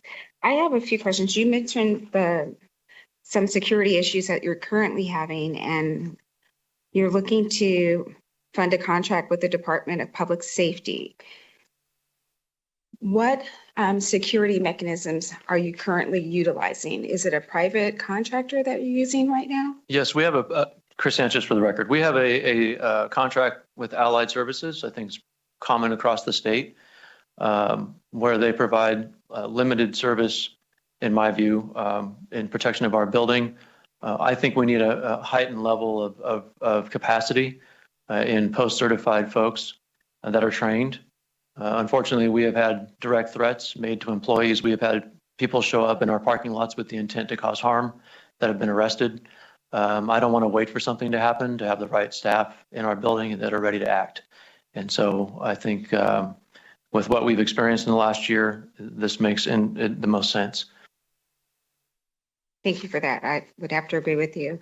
My next question, in a number of areas, the Supportive Housing Development Grant Program and the Division of Financial Institutions and the Financial Institutions Investigation in the governor's recommended budget is recommending reserve reductions in each one of those areas. We'd like to see reserve reductions at 60 days or more. Are each one of those areas at that level or higher? Chris Sanchez for the record. They are higher than 60 days, if I understand the question, Chair. Yes, they are much higher than 60 days. Okay, so a reduction in the recommended budget as it was presented would not have a negative impact on any of those. No, and as the individual administrators come up, they can speak to those with respect to their agencies. Perfect, thank you. Members, any other questions? Mr. Haven. Assemblymember Haven. Thank you, Madam Chair. And thank you, Mr. Sanchez, for being here today. I don't have a question on the boards and commissions today, but I did want to touch on the new market tax credit. And I was hoping that maybe you could go into a little bit more detail of exactly how that's working. I believe you stated that there's 200 million that's coming from Nevada and another 120 from the feds. And so just a brief overview of how the new market tax credits work, as well as the 200 million that Nevada provides. Is that a matching fund to the federal government, or is that something that is over and above what the federal government is currently doing? Thank you. Chris Sanchez for the record. So it is not a matching fund. During the 23 legislative session, lawmakers approved 170 million in investment authority for qualified equity investments. These typically are between 300,000 and 3 million. 30 million in investment authority for impact qualified equity investments. And these are intended funds for manufacturing, retail trade, minority owned projects requiring smaller amounts of capital. And allocation investor funding of this authority was completed in October of 24. And qualified impact CDEs, or community development enterprises, and the New Market Jobs Act are tasked to deploy this capital from late 2024 on. So these funds are in addition to the 200 million. They are all allocated at this point with our projections, with the way the fund works. When all of these mature and are paid back into the system, so to speak, the total investment will be, I'm sorry, I didn't state that right. Strike that last line there. The total investment with the 30 million is 235 million, in addition to the 120 million in federal new market tax credits. So we're looking at a $350 million in total new market tax credits for our CDEs in Nevada. Follow up, Madam Chair. So if I understand you correctly, I believe you said there was 30 or 40 million in addition that was in the budget for these. And then so you guys manage the full 350 million in their loans. Well, there are tax credits. Sorry, tax credits. Okay. And the additional 30 or 40 million that's in the budget, have those been obligated already? Yes. And Chris Sanchez for the record. I will submit our report. We have an annual report that's ready, so I'll submit that for the record and make sure that everybody has a copy of it. Thank you. Senator Neal? Thank you, Madam Chair. So, Mr. Sanchez, Director Sanchez, could you also offer into this discussion on new market tax credits how many businesses have actually been served through this process? And then also talk about the purpose of the latest iteration was to try to go after more small businesses that were not being served under SSBCI dollars. And so can we just talk about just new markets and how it has functioned and how many businesses it's actually served and benefited Nevada? Chris Sanchez for the record. Absolutely, and I will follow up with the annual report that outlines all the businesses that have received funds and their impact that they've made in our community. So can you just put a general number from last year's report? Sure. Because it's been inactive since 2013. So Thank you. sorry, didn't mean to interrupt. Chris Sanchez for the record. Roughly about 37 individual entities. We're talking about businesses, not, are we talking about, are you doing the over the period from 2013 to now? Or are we just talking about 2023? So Chris Sanchez for the record. This is just from the 2019 tranche of funds. We have since 2019 allocated to 37 individual businesses. Okay, so I really have to see this report. So you're saying there's only been 37 businesses that have actually gotten new markets since it was in existence? Yes. So I'll send over the report so you can see it. Well, because I have the prior reports, right? And so the investment, okay. So, and can you talk about the 170 though? And how many actual entities were served and then how the outreach went to try to make sure that folks were aware of what was going on and that this small business tranche was out there? Chris Sanchez for the record. Senator, I'll have to follow up with the information that you're requesting. I do not know the program as intimately as you do. I know it's a very important program for you and you helped design that program and we appreciate that greatly. We'll answer all of your questions, but I would like to be able to follow up post committee meeting to do that because I don't have any of the detail that you're asking in front of me other than this report. Yeah, because that 37 number is really throwing me off. And so, because that would be super odd because I know that I, number one, allowed for in the legislation for some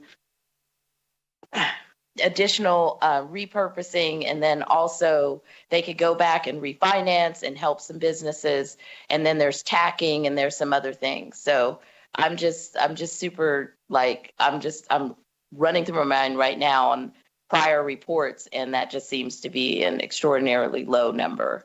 But I'll follow up with you offline. Thank you. We can go ahead and continue with the presentation. I'd like to have Tori come up from Business and Industry, Division of Industrial Relations. Good morning, Madam Chair and members of the subcommittee. My name is Victoria Carrion, and I am the administrator of the Division of Industrial Relations. And joining me in our Carson City is Jody Tonkin, who is our deputy administrator. So our agency works together to put safety and health first in Nevada. So we are responsible for all aspects of workplace safety and ensuring that Nevada's workers are safe. So starting on, I like to think of it as a continuum. So starting on the prevention side, we have our safety consultation and training section, which is responsible for training. And they have a whole cadre of safety training classes that are available to Nevadans for free. They also provide free consultation services at businesses. They can go in, inspect a business, evaluate its safety programs. The business has to correct anything we find, but there are no citations for that. Similarly, for our mine safety and training section, they can provide technical assistance to mines. They can also provide training classes for miners, and some of those training classes are required to actually set foot on a mine. In addition, Looking at it then from the enforcement perspective, that's the next step on the continuum, we have Nevada OSHA, which is responsible for enforcing workplace safety regulations and statutes. And Nevada has its own state plan, meaning that the federal government has given Nevada the authority to run its own OSHA program. So OSHA does do targeted inspections at high-risk industries. They also respond to complaints. And when they issue citations, they do have a monetary penalty associated with them. For mine safety, we are also responsible for enforcement. We have to actually go inspect every single mine in the state annually. Anything we find must be corrected, but there are no citations. We don't have authority to do citations for mine safety. Then the next phase of the continuum is actually if a worker is injured, we have our workers' compensation section. We want to ensure the timely and accurate delivery of benefits. So we do not run the workers' compensation system for Nevada, but we do regulate it. We ensure that employers have workers' compensation coverage, so we have an enforcement unit that's responsible for that. We also ensure that all of the workers' compensation insurers are complying with all of the statutes and regulations. In addition to workplace safety, we're also responsible for what's known as our mechanical compliance section. It's responsible for the safety of elevators, escalators, boilers, and pressure vessels. Since Nevada is a tourist destination, we do have an outsized number of those objects, and so their work is very important as well. In the way we are funded, we have an assessment on all workers' compensation insurers. That includes private carriers, self-insured employers, and associations of self-insured employers. That is our primary source of funding, and that assessment also funds other agencies that handle other aspects of workers' compensation as well. We do have also federal funding from the Department of Labor for grants, but that's only 7% of our total funding across our agency. The challenge that we have faced is that as Nevada's population has grown and as the number of workers in Nevada has grown, we haven't really been able to keep pace with that.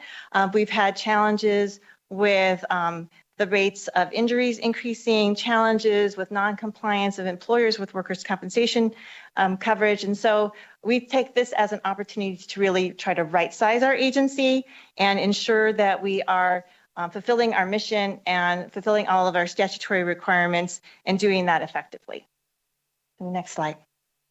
So this next slide that you have here just provides some data about our agency so you can get a sense of the number of inspections that we do, how many complaints we are dealing with, the number of objects that we are responsible for regulating, and our number of licensees. We do have licensees for example, elevator mechanics and inspectors in the mechanical compliance section. We also have licensees in OSHA for photovoltaic installers and asbestos removal experts as well.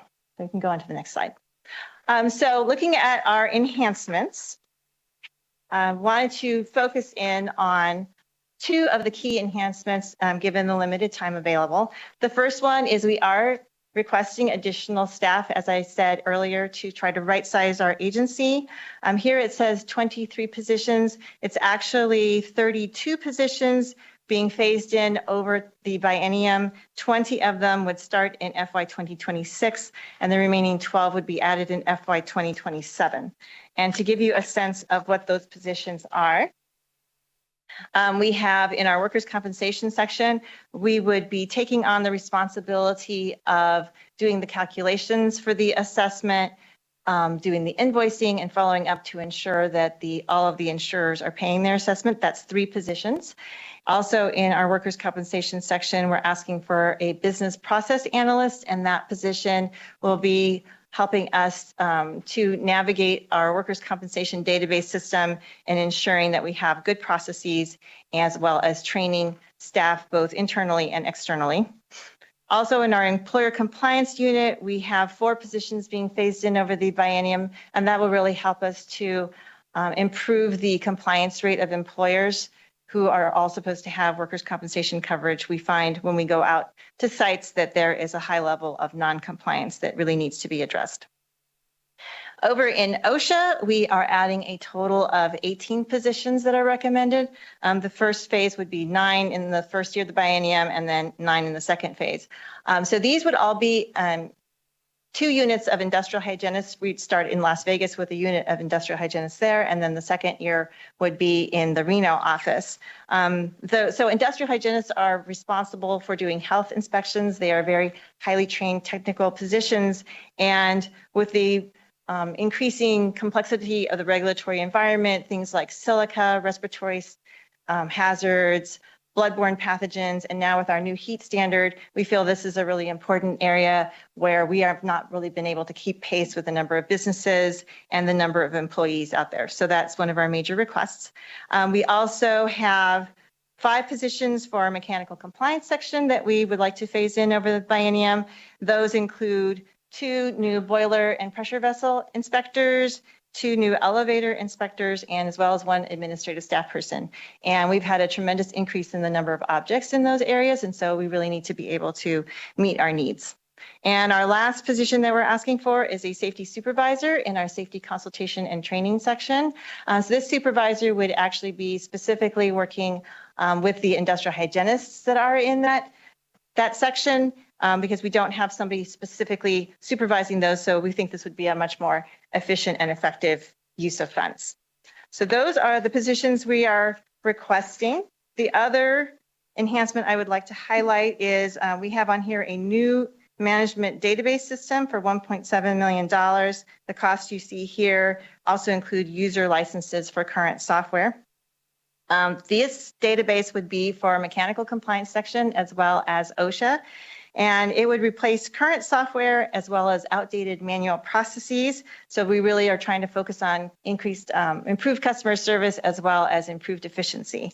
So this would allow people to apply for licenses online, construction permits for mechanical compliance online, as well as submit any asbestos notifications that are required to be sent to us online. Currently, all of these things are paper processes where somebody emails us an application and somebody has to type it into either a database or we actually just have some spreadsheets for some of these things.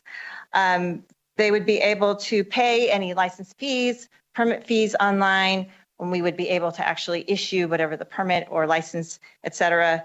We would be able to do that electronically as well. We would be able to send reminders electronically, and also we'd be able to issue fines and collect the funds for those fines through the system as well. So we really think this new system will improve our service to the customers because many of them would like to pay online, would like to submit things online, and it's a very difficult, cumbersome manual process currently. So we think this would really improve our efficiency. And with that, those are the 2 I wanted to highlight, so happy to take any questions. Members, does anyone have a question? Go ahead. Thank you, Chair. Thank you for the presentation. Just a quick question on this slide. You said that staffing is listed as 23, but it's actually 32. Is that just a transposition of numbers? And does that affect the dollar amounts in the 2 fiscal years? Victoria Carrion for the record. Thank you for the questions. So yes, I believe that was just a transposition of the numbers. And I think our fiscal staff is available in case there is a difference in the dollar amounts. They can answer. They believe they are in Carson City.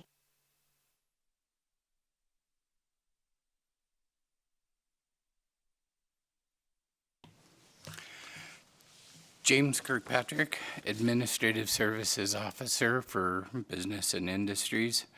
The dollar amounts identified for fiscal year 26 and 27 are correct. The staffing number was transposed. Thank you very much, and thank you, Chair, for the time. Thank you, Assembly Member. Any other questions? Assembly Member Anderson. Thank you so much. With that staffing, are there any current unfilled positions? And do you anticipate a difficulty in finding those positions? Victoria Carrion for the record. So we have currently only 9 out of 234 positions that are vacant. We have, I think, the lowest vacancy rate in the entire state as recognized by the governor back in November. So we're very proud of our ability to fill our positions. So yes, they are highly technical positions. However, we have had some good success in implementing or in actually recruiting people and retaining them. We really pride ourselves on a good workplace culture in our agency. Thank you. That's great to hear. And then also, do you work with the county inspectors who might be doing some of the similar work, or is this sometimes where the state will do one investigation and the counties will do a separate investigation? Victoria Carrion for the record. So there may be some related components. So like there may be county fire, maybe inspecting something similar at an elevator or a pressure vessel or something like that, but they our functions are different, and so there really isn't an overlap. If there is something that we find that affects another agency, we definitely refer it to them, as well as, sometimes agencies do contact us and let us know about issues that we may need to address. Thank you. Thank you.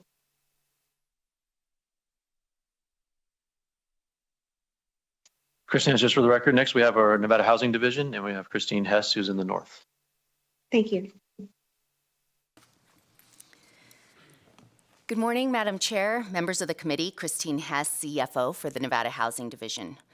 Unfortunately, Administrator Acroth is not feeling well, so he's at home watching right now this morning, and he does, of course, send his regrets.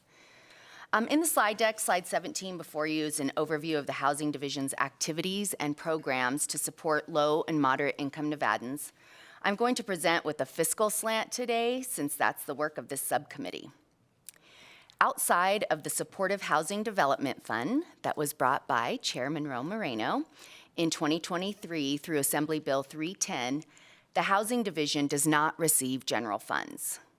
We have funds from a portion of the real property transfer tax, a portion of the universal energy charge in partnership with DWSS, fees related to our multifamily development and the regulation of our state's manufactured housing compliance, and the bulk of our funding is federal funds from U.S. Treasury, Department of Energy, and the Department of Urban and Housing Development, HUD. On slide 18, our budget enhancements address a right sizing of staff and also a forward look as a result of our strategic planning efforts. With these enhancements, we will add 5 new compliance-focused staff, including an auditor for our fiscal team and our compliance staff for both our manufactured housing and LIHTC properties. Additionally, we will add a new position for special projects with a primary focus on supporting land for residential development for affordable and attainable housing. Finally, we've requested the continuation of 2 positions to support the Supportive Housing Development Fund, which is underway with awards and compliance needs in action. One of the main themes in staffing and our budget enhancement requests overall is that the work of the Housing Division does not end with an award. As good stewards of public funds for affordable housing, we are tracking and ensuring public health and safety for 5 years, 20 years, 30 years, and sometimes 50 years. I'm happy to discuss the smaller items as part of the strategic plan, but for the sake of time, I'll close and stand for questions.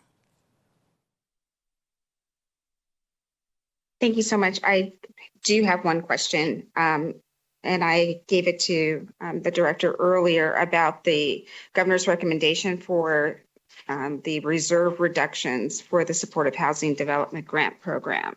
Do you have the amount in reserves to accomplish that goal in the governor's recommended budget? It's $31.7 million. Yes, we do have the fiscal staff, and they've, of course, done an analysis. Christine Hess for the record, and Chair Monroe Moreno. We do have the funds. We continue to move through those funds this fiscal year, and those that are not spent will be carried forward. And with the reserve reduction over the biennium of the 25-27 biennium, that would still leave you with a hefty 60-day reserve balance or more? Yes. Okay. I was going to say you might have to ask fiscal staff if they're there with you, but thank you. Thank you, Christine Hess, Members. for the record. And I did ask them before I came up. Thank you. Perfect. Members, any other questions for the housing? Right, not seeing any. Thank you so much. Thank you. Chris Sanchez for the record. Next, we have the Taxi Cab Authority and Administrator Todd Park. Good morning. Thank you for the opportunity for me to come and speak with you. My name is Todd Park. I'm the administrator for the Taxi Cab Authority. Slide deck number 19. I'd like to highlight what we do. Other than my grandkids, it's one of the best things I like to talk about is the agency that I work for. Obviously, safety is high on our priority. We regulate the taxi cab industry. We want everybody that comes into Clark County to be able to be safe, be able to get around the county with safety in mind. And so that is the highest priority that we have in our agency. We also want to make sure that the welfare and the convenience of the traveling public is taken care of. The way we do this, we have 3 key functions. We vet every driver that works for a taxi cab company. They go through a background check. We check them out to make sure that they are somebody that I would want my family to get into a cab with. And so that's one of the largest things that we do. We have over 4,500 permits that are active right now. That number goes up and down on a daily basis, but right around 4,500 permits. We do over 11,000 vehicle inspections every year. I have a unit that goes out to the taxi cab companies, looks at every taxi cab once a year. And then if any cab has been involved in an accident, they go out to make sure that that cab is ready to get back on the road and take people around the county.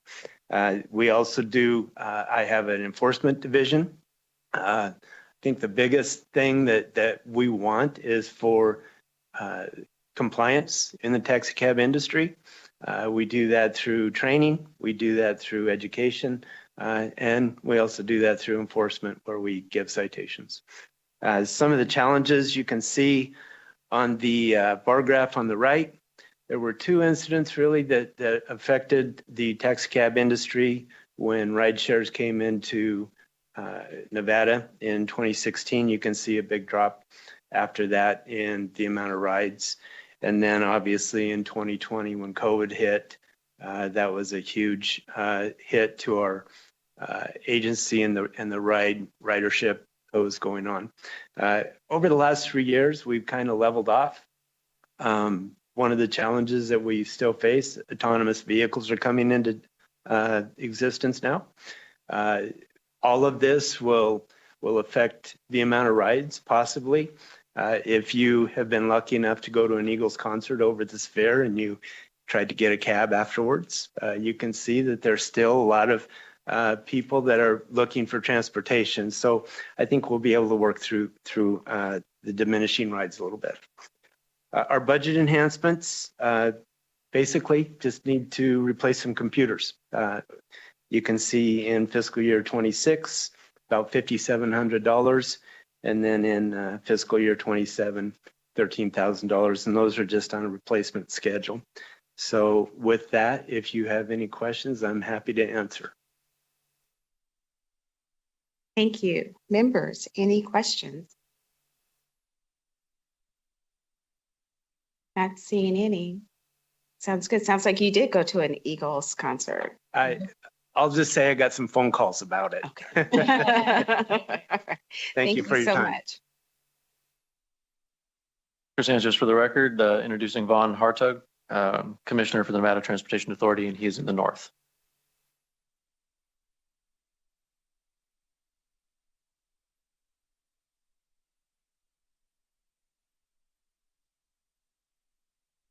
Make sure you turn your microphone on. We can't hear you. Oh, I apologize. I'm used to It's having okay. I'm used to having always a hot mic. I apologize, Madam Chair. Good morning, Madam Chair and members of the subcommittee. For the record, Vaughn Hartung, Chairman of the Nevada Transportation Authority.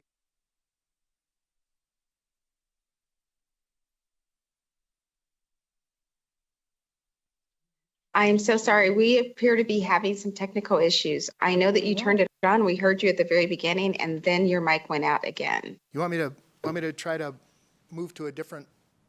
We can hear you now. I'm not sure what's going on, but let's see if that'll work. The mic gremlins are working today.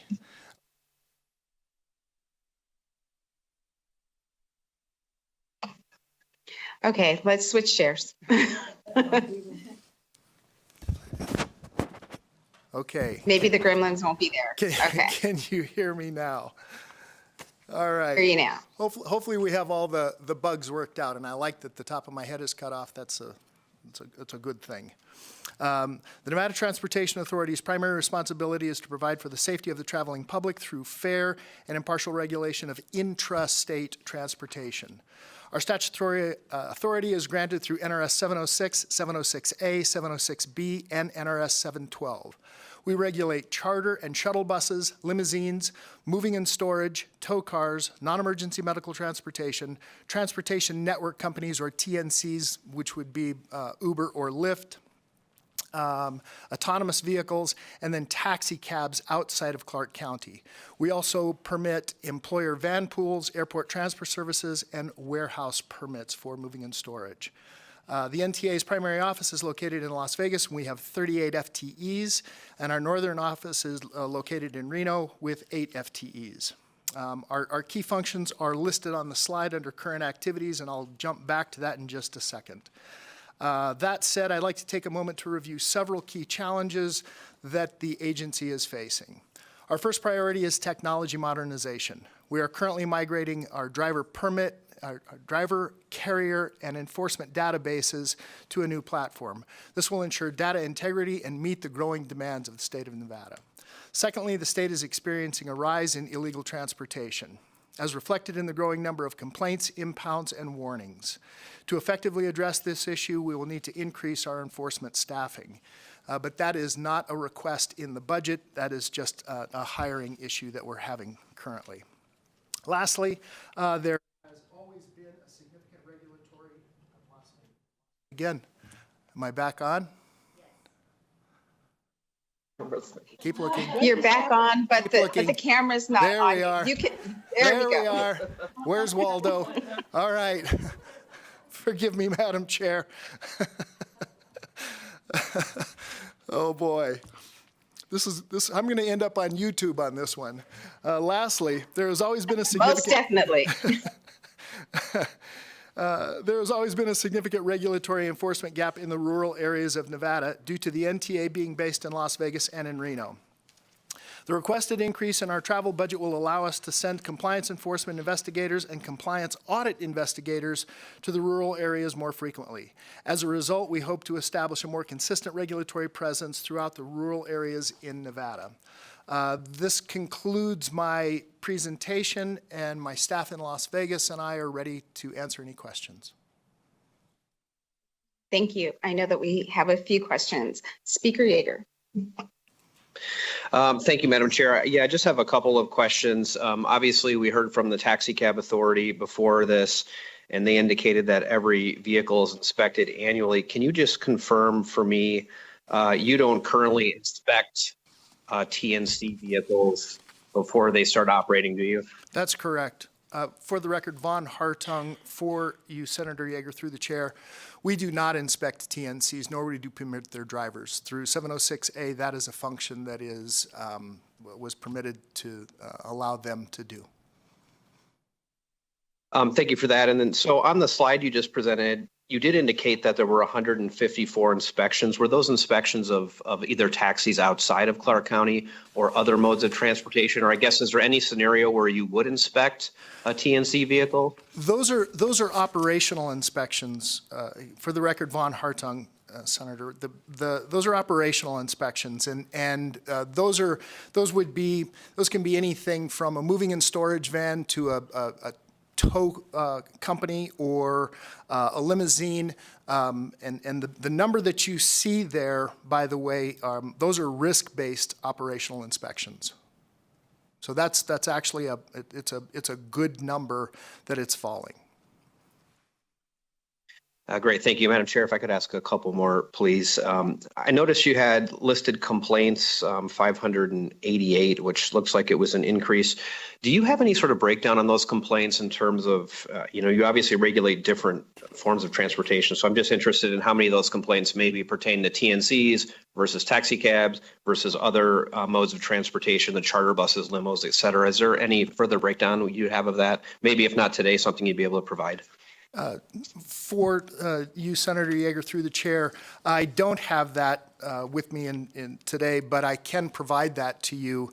But our complaints vary from everything from tow issues to we recently had an issue with respect to moving and storage where they were residing in Nevada and had moved to South Carolina, and their goods were being held hostage in Nevada, and we solved that and actually found their goods. Although we worked with the FMCSA, our office primarily did that, and that complaint came through the Attorney General's office. But we're happy to get that information as a breakdown of complaints and the type of complaints that are coming in. Thank you for that. And then I did want to ask, with respect to TNCs in particular, if you receive complaints about TNCs, is that something that you look into, or does that information just go back to the company who, essentially, I guess they don't employ the driver, but the independent contractor who works for that company? So what is your involvement in TNC type complaints? For you, Senator, through the chair. They typically go straight to the company, and we don't necessarily see those complaints. So those are kind of outside of our purview, again, because of the way 706A is set up. Thank you. And then, Madam Chair, if I could ask one last question that dovetails off of that. The reason I ask is, I had this scenario happen to me, and it's probably not unique, but I was at the airport and I called a ride share. The person picked me up, and then they said, "Oh, geez, looks like the app messed up, so this ride's no longer on the platform. Do you want me to still take you home? I'll accept cash," which I think falls under the illegal transportation that you've mentioned. So I guess my question there is as a consumer, is my remedy to make a complaint to the Nevada Transportation Authority, or is my remedy to just complain to the platform itself? And then the second part of that question, because I think I know the answer to that, is, would you perhaps like the authority to be able to investigate those things without having to go through the company? Senator, for you through the chair, absolutely. And you're right, it dovetails. You can make a complaint through the app. We would like to hear about that because that's a violation of NRS 706A280, and we definitely want to know about those things. We find those drivers all the time that are offering cash rides, and our fines have increased substantially. First fine is $1,000. Second fine is typically $10,000. So, and we do impound those vehicles. So yeah, we're absolutely interested in hearing about that, and we would like more authority. As you are well aware, illegal transportation is rampant in southern Nevada. We're trying to get a grip on it. We're doing our very best on a daily basis to get as many of them off the road as possible. We have heard through the informants that we have that the fines are making a difference. They're more fearful of the Nevada Transportation Authority. So it's really just a matter of us working a little harder to try to get those off the road and get that money into the system where it belongs, so that those the companies that are paying taxes and et cetera are benefiting. Thank you for that information. And, I would be interested if you are able to share any information relating to fines, particularly against the TNCs in that regard, because I think it has become more prevalent. And as you noted, it's a safety issue for sure. And, perhaps an indication that those companies are not paying the drivers enough because they are trying to go off the platform to actually do cash rides. So when you're looking at getting us the information about the complaints, if you were able to give us any idea of how prevalent this issue is, what kind of fines that you've levied, and then going forward, we'd certainly like your input on what you think we can do as a legislature to potentially give you additional authority to make sure these things aren't happening, because it is a danger to not only our citizens, but our tourists who come here. Yes. Thank you, Chair. May I just respond, Senator, just real quickly? with respect to the TNCs, typically when we find a driver that is, and Von Hartung for the record, I apologize. When we find a TNC driver that is driving off app, we don't find the TNC company because it's really not a function of them. So we're finding those drivers. So that number that I get you will ultimately reflect the fines that we know were Uber and or Lyft drivers. And I'm not trying to single those companies out, but those are our two main TNC companies. Yeah, thank you. That would be helpful. And again, another discussion in the future, but maybe the answer there is to find the companies. I mean, these are drivers operating on their platform. At least when they pick up the ride, they're on the platform. And amazing to me how they accidentally get kicked off the platform as soon as I'm in the car and we're along the way, and all of a sudden there's an offer for a cash ride. So more intricacies to discuss there, but in the meanwhile, I would certainly appreciate any information that you could provide. And thank you for that additional context. Thank you. Members, any other questions? Not seeing any. All right, thank you. Thank you, Madam Chair. Chris Sanchez, for the record, introducing Commissioner Scott Kipper from the Division of Insurance, who is also up north. Morning, Madam Chair, members of the committee. For the record, my name is Scott Kipper. I'm the Insurance Commissioner representing today the Division of Insurance. The division's mission is twofold. We are the ultimate consumer protection agency, and we also make sure that companies are solvent in order to pay consumer the claims that are made and the promises that they made through the sale of their insurance policy.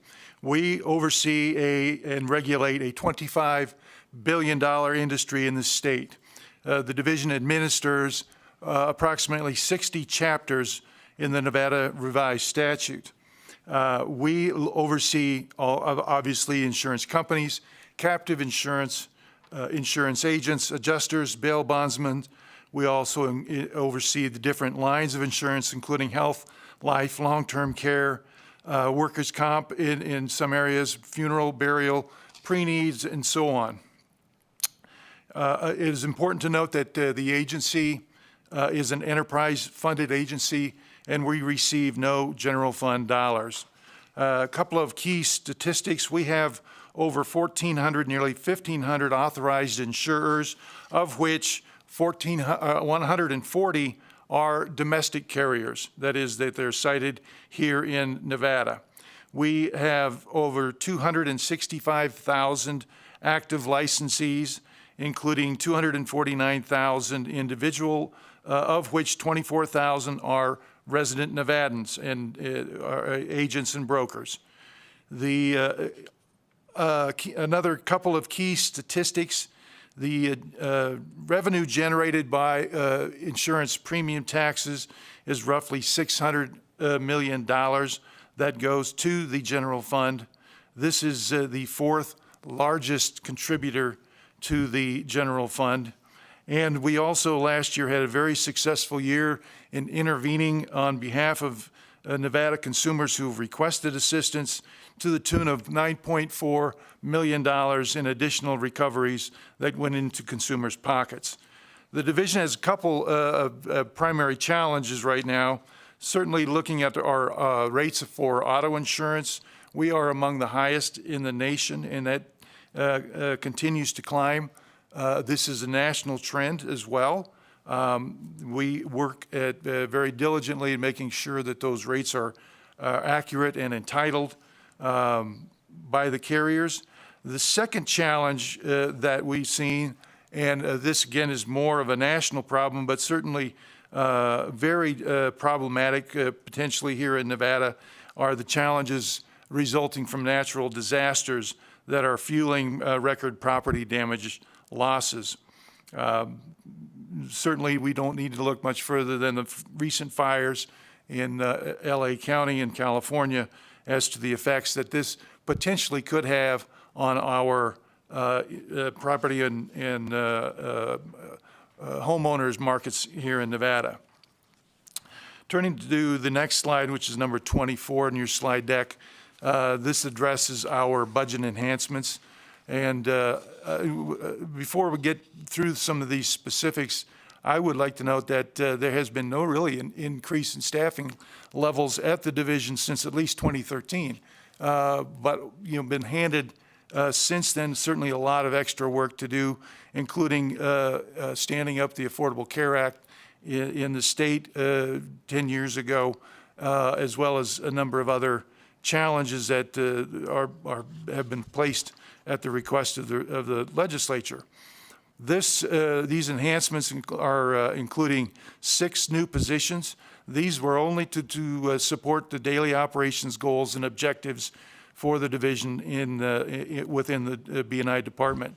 5 of those positions are located in our 3813 budget, which is the budget for insurance regulation, and 1 is in our self-insured workers' compensation budget. So, Madam Chair, that briefly concludes our presentation, and I certainly will stand for any questions that the committee might have. Thank you so much for the presentation. I know we have a question or two. We're going to go to Assembly Member Bacchus. Thank you, Chair. I have 2 questions, if that is okay. One was, I noticed, and you had just indicated that the premium rates on basically livable properties, condos, are unregulated, and that is your primary concern. And I was kind of curious what it was that you were if you could elaborate a little more on like the unregulated rates, kind of what you were implying there. Thank you, Madam Assemblywoman Bacchus. For the record, Scott Kipper, Insurance Commissioner.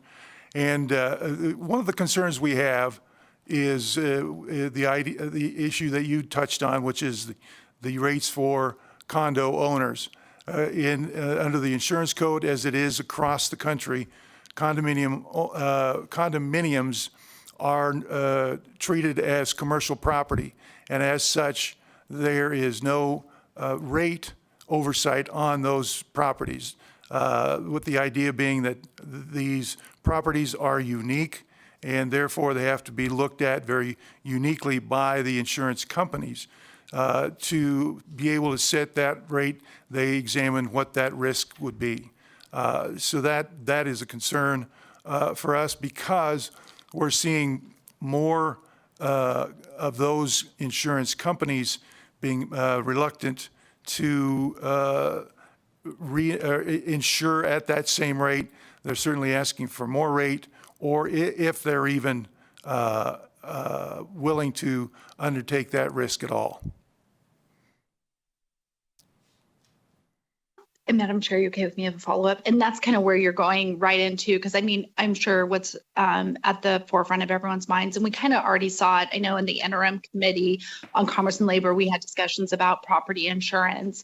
Do you know if we are facing any insurers that are contemplating runoffs that are going through liquidation, or just frankly any insurance carriers that are fully pulling out of the market? I know mostly in like Northern Nevada, Tahoe, and refusing to insure properties in those areas that could be susceptible to fire damage. Assemblywoman Bacchus, again, for the record, my name is Scott Kipper, I'm Insurance Commissioner.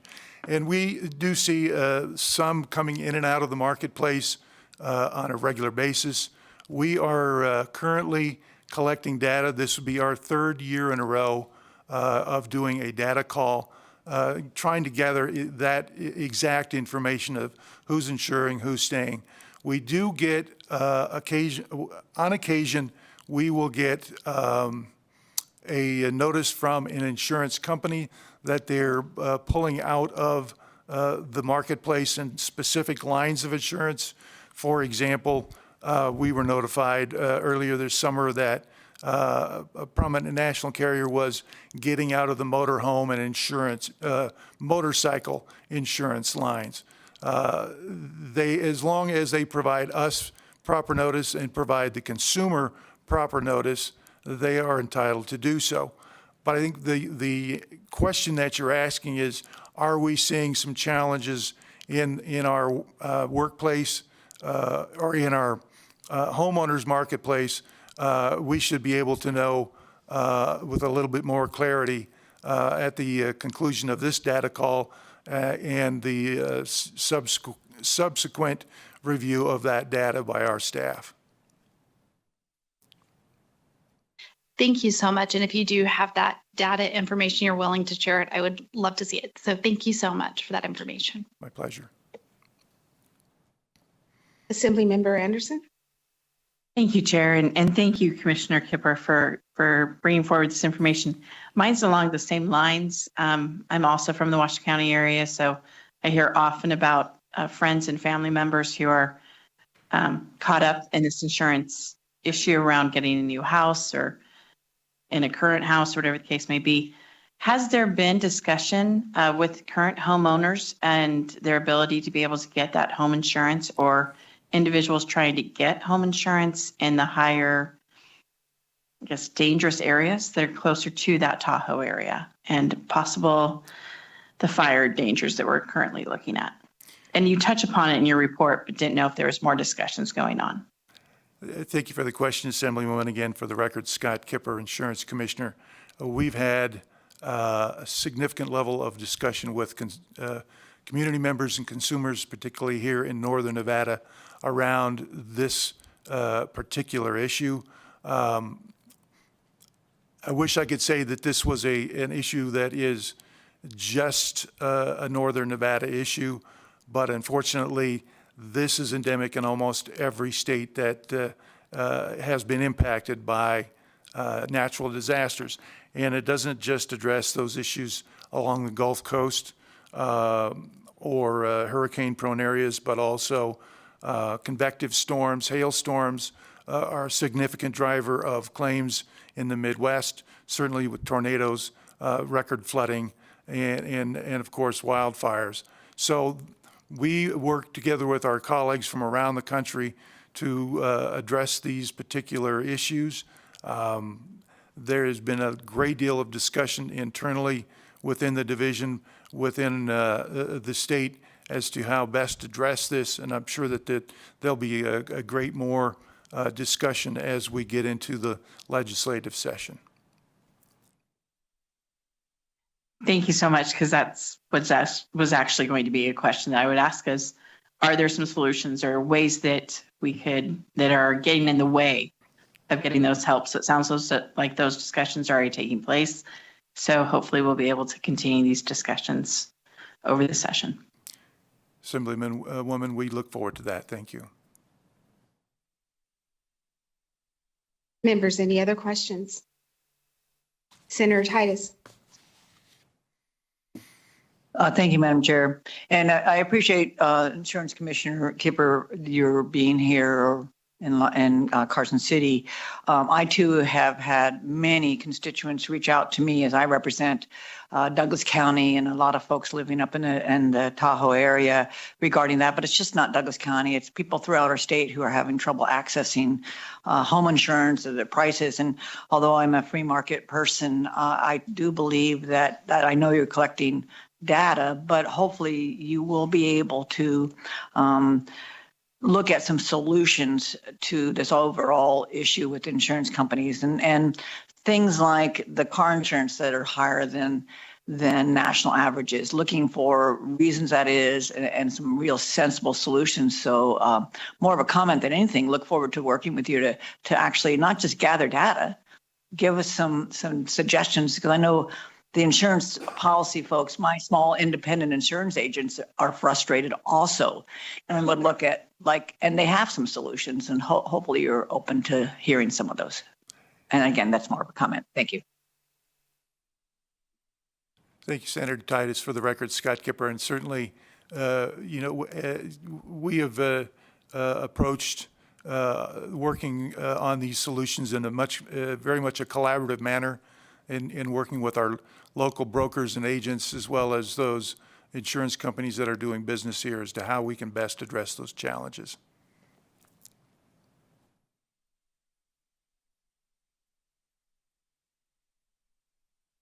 I am not seeing any other questions, so I thank you so much for the presentation. Thank you.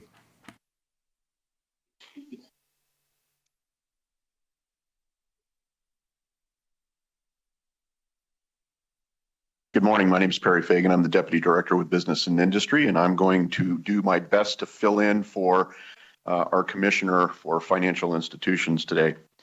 Financial Institutions Division under Business and Industry safeguards Nevada's financial institutions system to keep it safe and sound and compliant with regard to the financial environment and to protect Nevadans to promote economic development in a progressive and proactive manner.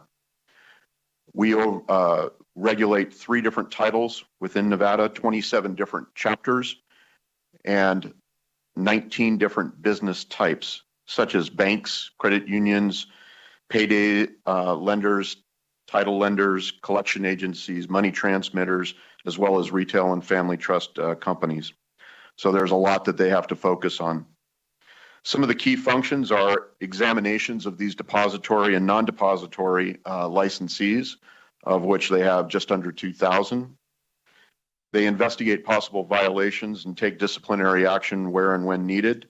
As you can see in the slide that there was in the current biennium 418 complaints and 196 investigations. These are not easy to work through, and they take time. They're not something that can be done typically within just a few days, but do take time to get through and work through these investigations and complaints. They recruit and encourage proposals for new institutions, as well as conversion and relocation of national and out-of-state charters into Nevada, and increase the capital intermediation in our state following a 50% loss during the recession. If you remember back during the global crisis back in 7, 8, 9. They also facilitate the establishment of fast-growing retail and family trust company market that brings in skilled and professional jobs. We do have a lot of challenges, though, as you may anticipate moving forward. Obviously, with the potential push for deregulation that comes with these types of companies, the cryptocurrency market that is fast-moving, very fast-moving and moving forward quickly, as well as the nuance with specialty banks in respect to staff knowledge. And what I mean by that is the knowledge within our current staff that we have.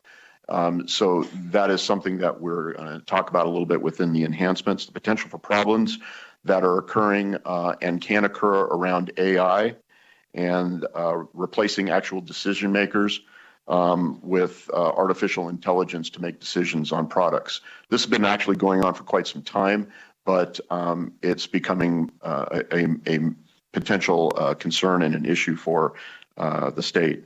And then as well as the staffing levels because of the specialty of these particular types of positions. So in the enhancements, I believe the biggest concern that we have here is, again, trying to right-size the agency. And while we do have some vacancies in the division, keeping in mind that the financial examiners currently in their format, there's 5 different levels of examiners that institutions have. And these are not something that you can just come in and come in at let's say a level 4 or 5. So you have to come in and start at a lower level, and then basically you move your way up as you learn and you are trained in order to be able to go out and do the investigations within these financial institutions. So we are currently requesting another 5 positions to continue to support the daily operations and the goals and objectives of the division. In addition, there is an IT position, and I want to be really careful on what I'm saying here with regard to IT. As we know, many of these banking institutions, these financial institutions have the addition now of AI technology, cybersecurity, and different programs and processes with which they operate. This is not necessarily strictly an IT position, but it's more of a way for us to investigate these companies to make sure that their processes are in place to make sure that they're protecting the citizens of the state.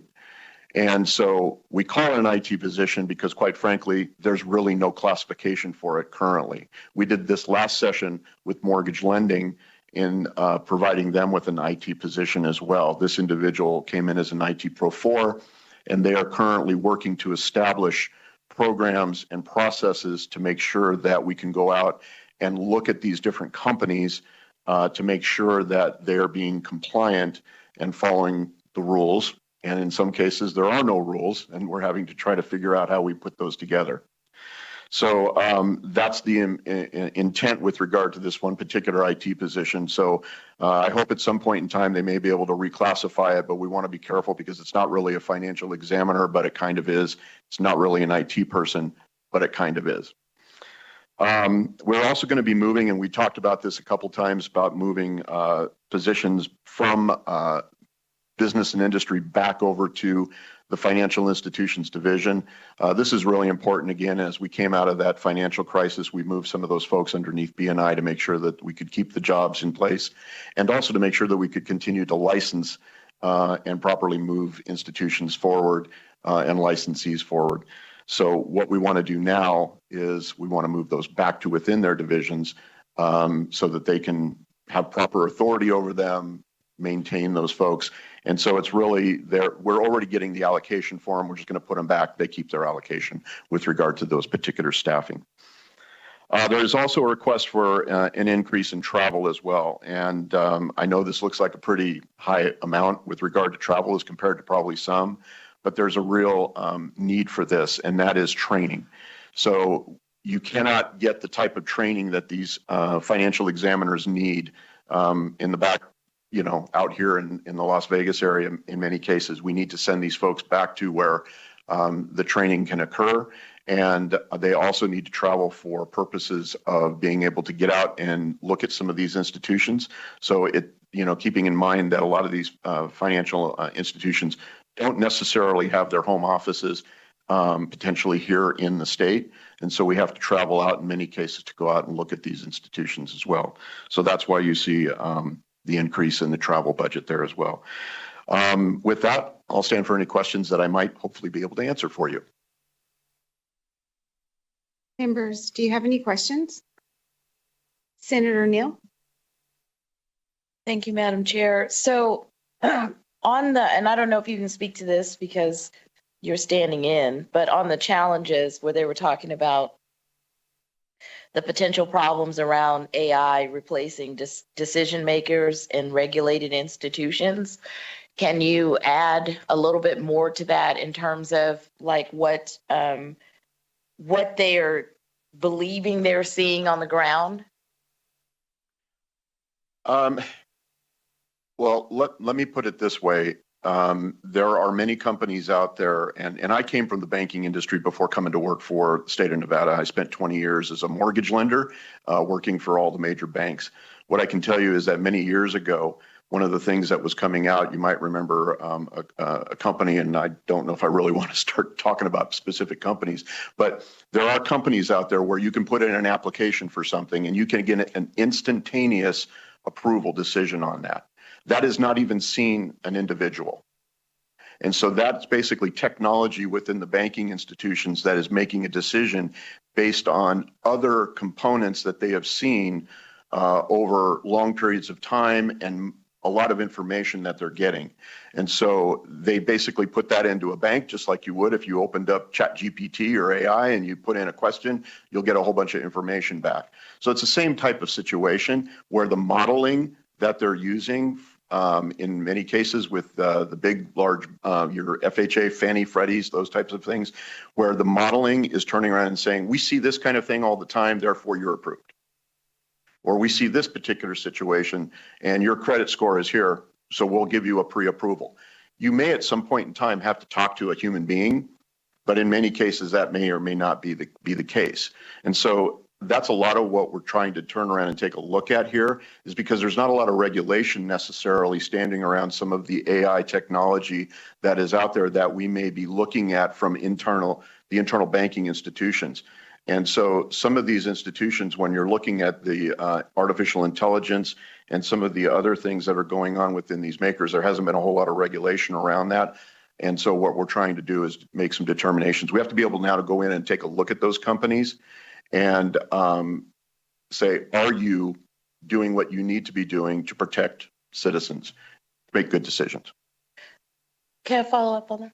So when you say protect, meaning that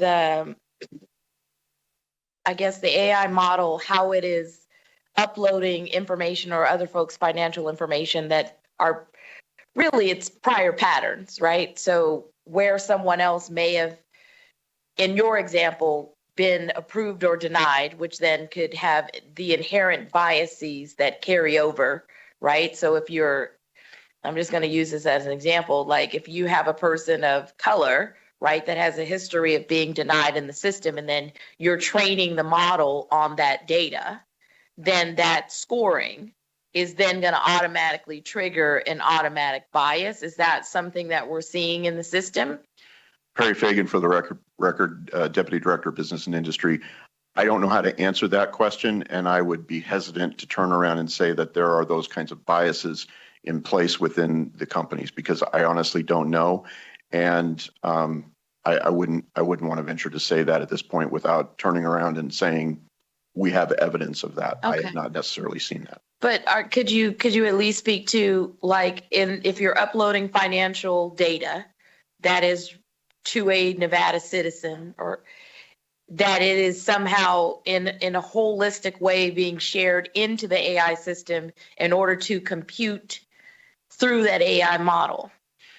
I don't think it looks at the particular information that you're talking about. I think it more would look at things like, what is this credit score?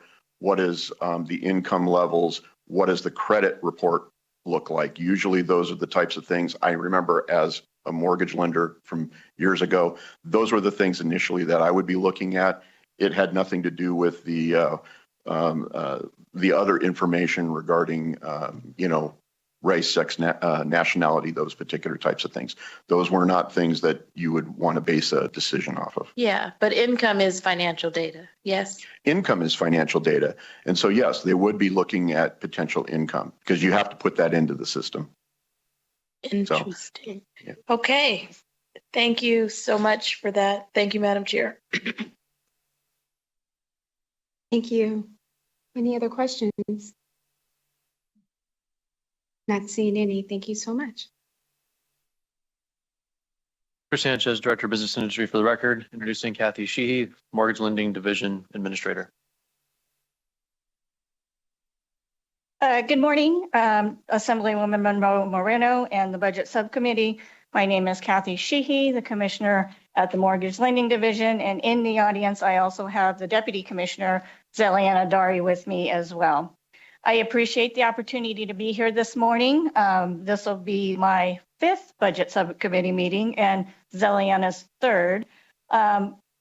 I won't go through a lot of the information on the first slide. I think some of it was mentioned, and then I can elaborate further when I talk about some of the decision units. But mainly, I'd like everybody to understand that we're kind of an extension from the Financial Institution Division, where we do similar functions. We license individuals and companies. We examine the companies and branches. And we also seek compliance and take action if needed under the administrative arm authority that we have. And we regulate mainly the non-depository financial institutions. So we're talking about a company that does not accept deposits. So anybody outside of a bank or credit union that conducts mortgage services or related professions will fall under our jurisdiction. So typically, a name such as Rocket Mortgage would come to mind for the origination and servicing companies. And again, the key functions are listed on the first slide and challenges, and I'd be glad to answer any questions on that. But if I can skip to the enhancements quickly, the 3 new positions that we're asking for are 2 examination positions. And as alluded to prior, last session, we were granted an IT Professional 4 position, which we were very thankful to get in order to stand up the IT examination scope of our examination program. We typically have done the origination side and the servicing side, and now we're gearing up to add the IT component of the examination. So that position that was granted last time, we would expand 2 additional examiners underneath him at this time so that we can, again, go out to these large companies, mortgage companies and mortgage servicing companies to ensure that they are following standards in the IT realm. As everybody knows, data security is a very scary thing right now. There seems to be a data breach every 4 seconds around this world. So we want to ensure that the mortgage companies that we regulate are doing what they can at a bare minimum to protect the consumer information. As you can imagine, they collect pretty much every piece of information in order to underwrite these mortgages. The other position is a administrative assistant 4 position that will be dedicated to licensing. For those of you that have been here for a little bit know that the struggles and challenges we've had in the past with turnaround times on new applications as well as renewals.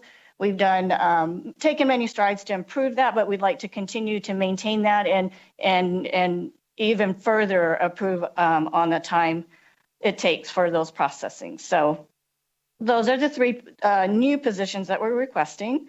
The 6th position, this was mentioned earlier during the director's presentation, is the licensing unit that currently is housed under the director's office in Carson City. We are simply absorbing that into our budget code, and operation will continue as it is today. Nothing will change there.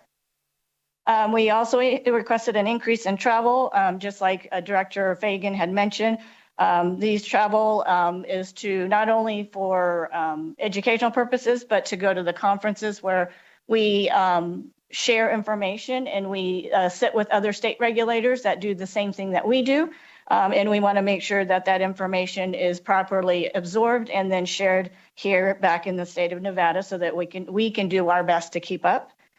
The 4th bullet is for the funding for the accreditation for the Conference of State Banking Supervisor. I'll refer it to CSBS. That's an important step for us because that will ensure that we meet the minimum foundation or requirements to be able to, again, collaborate with other state regulators across the U.S. And that's important because we look at network supervision through that channel and also things like universal licensing, because we want to make sure that as regulators, we're also making it as fair as possible to the industry because we want them to succeed as well. And lastly, the technology and infrastructure investment. This is in addition to the database replacement project and request for investment that we did in prior sessions, which I'm thankful to say that we were able to go live with the new system.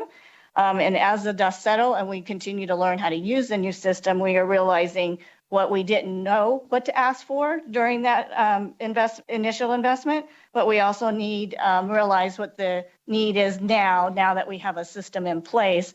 There are functionalities that are available through the system that we did not originally include in our request. So we respectfully ask for the additional funding so that we can improve the system even further and customize it further for our needs.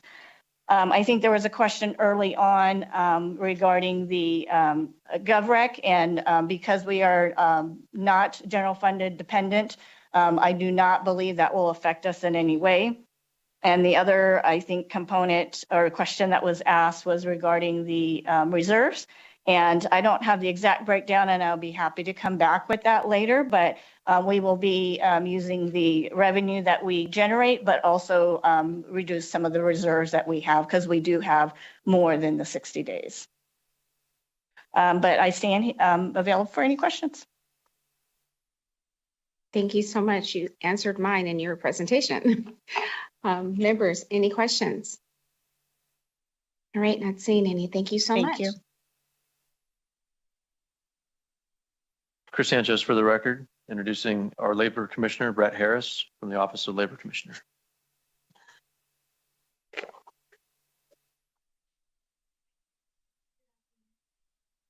Good afternoon, Madam Chair, members of the subcommittee. My name is Brett Harris, Nevada Labor Commissioner for the record. Also with me here is Deputy Labor Commissioner Malia Tatum and the State Apprenticeship Director, Tony Giddens. The Office of the Labor Commissioner is the principal wage and hour regulatory agency for the state of Nevada. We also have a lot of other private employment regulatory functions. So while wage and hour complaints are our bread and butter, so to speak, we also handle general employment complaints, which includes complaints regarding break and meal times, paid leave, pregnant and breastfeeding mother protections, the employment of minors. We also perform regulation on public works projects. So what that looks like is issuing public works project numbers and maintaining the database of public works projects, including their values, status, and which public body they are owned by. We do prevailing wage compliance and regulation. That looks like surveying and setting, publishing the prevailing wage on odd years, updating and publishing the prevailing wage on even years, and then regulating prevailing wage and enforcing prevailing wage on public works projects. We also enforce the Apprenticeship Utilization Act on public works projects. If you'll remember, that was significantly changed in the 2023 session. And so that has changed over from a complaint-based regulatory function to an annual reporting. We are smack dab in the middle of the very first reporting cycle for that new piece of legislation from last session. We also do some licensing responsibilities. We license private employment agencies and professional employer organizations. And we are the recognized state apprenticeship agency for the U.S. Department of Labor. So what that means is that the U.S. Department of Labor recognizes us as the government agency responsible for registering apprenticeship programs in the state. And so we do that Nevada does that through the Nevada State Apprenticeship Council. As you will see from these charts, pretty much everything is up in the office. So from when I came in September of 2022 until now, we saw about a 20% increase in matters. That was almost exclusively in wage and hour claims. So we get about 7,000 unique matters that come through the office. I would say about 5,500 of those are wage and hour and general complaints. So most of the regulation that we perform is in private employment under Chapter NRS 608, but we have extensive responsibilities under NRS 607, 609, 611, 613, 610, 338. So we cover a lot of ground in our office. We perform this public works compliance. Oh, one thing I want to point out is we strive for a 90% resolution rate within 90 days. That is very doable for general complaints. It is pretty doable for wage and hour complaints. It is very less doable for public works complaints. So what we are looking for is in our enhancements on slide 2, this indicates we're requesting 3 new positions. It's actually tiered. It's 5 positions. It's 3 in fiscal year 26 and 5 in fiscal year 27. One of those would be dedicated an administrative assistant to the state apprenticeship director, who right now does not have any assistance. So she performs all the administrative tasks herself. When we're looking at the increase, she came in November of 2022. We're looking at the increase in programs, occupations, apprenticeships, everything under that space has built. And so administrative help would be crucial in continuing her ability to build those programs. And then the tiered other positions are 2 new positions, specifically to support public works compliance and support the prevailing wage and certified payroll regulation that we do on public works projects, and an additional 2, totaling 4, to dedicate towards a public works compliance division going forward. Any questions? That was a lot. Yeah, Assemblymember Bacchus. Thank you so much, Madam Chair. Commissioner, I just had a quick question because I was looking at page 30 of the PowerPoint. Mm-hmm. And did you just say you needed 5 new positions on here? It just has 3. So I was just trying to reconcile that. That's correct. So the recommendations are tiered. So I think in the putting together the PowerPoint, it might have looked like 3 if you were just looking at FY26, but there's an additional 2 added in FY27. Thank you. And I see the increase now that I'm looking at the dollar amount for FY27. Thank you. And I apologize, Brett Harris, Nevada Labor Commissioner, for the record.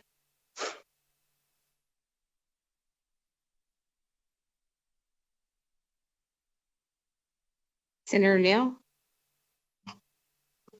Thank you, Madam Chair. So I was looking at, you were talking about your 90 days.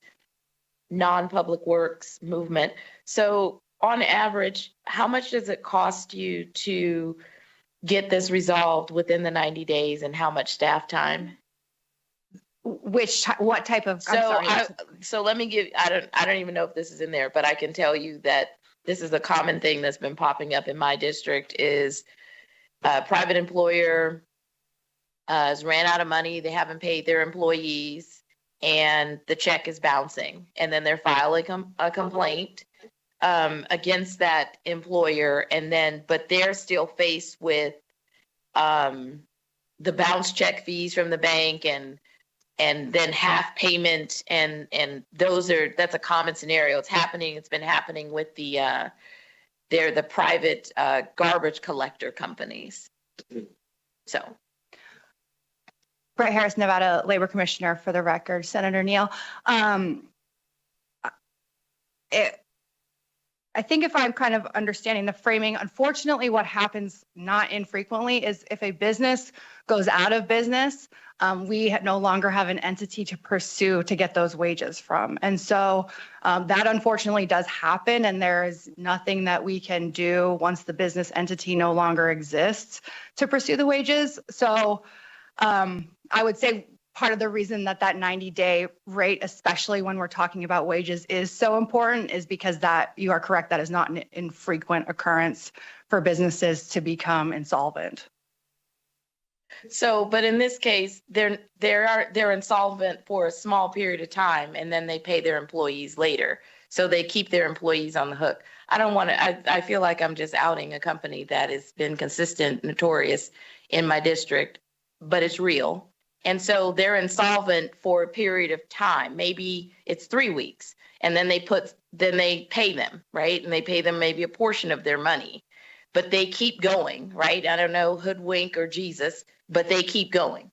And so this is happening in the space, and they're still working because a lot of these folks that are employed with them are typically reentry persons, so they don't have a lot of space or somewhere else to go.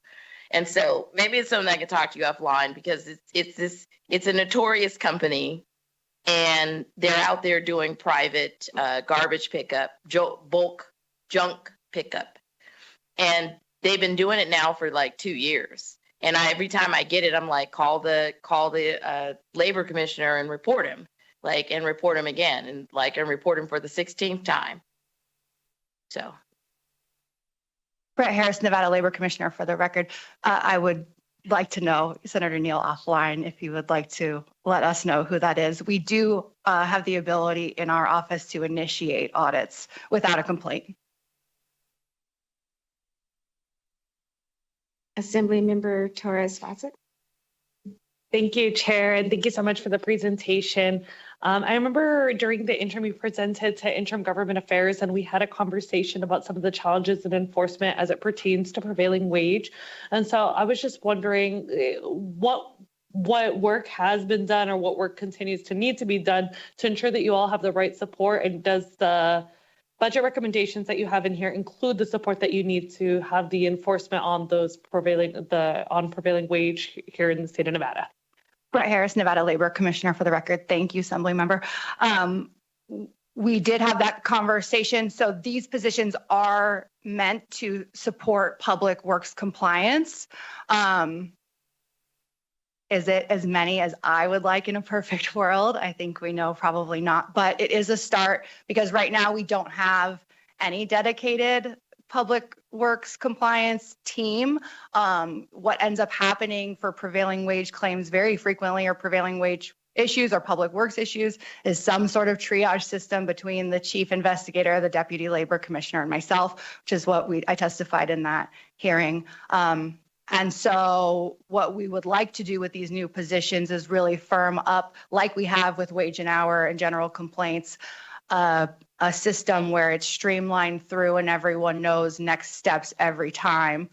What we also run into with the difficulty in doing that is in public works compliance, public bodies are the first investigators. So we receive the complaint, but it is then referred out to the public body who owns the project. And so I think if we had more investigators and more staff committed to public works, they could work better with those public bodies because they are generally also then understaffed in doing those investigations. Thank you. And kind of as a follow-up, I'm just wondering, as you do that, will there be more money coming into the Department of Labor too, then your office essentially, because of like any citations that are issued along that process? Brett Harris, Nevada Labor Commissioner, for the record. Assemblymember Torres, we're general funded, so we don't collect any of our own fees.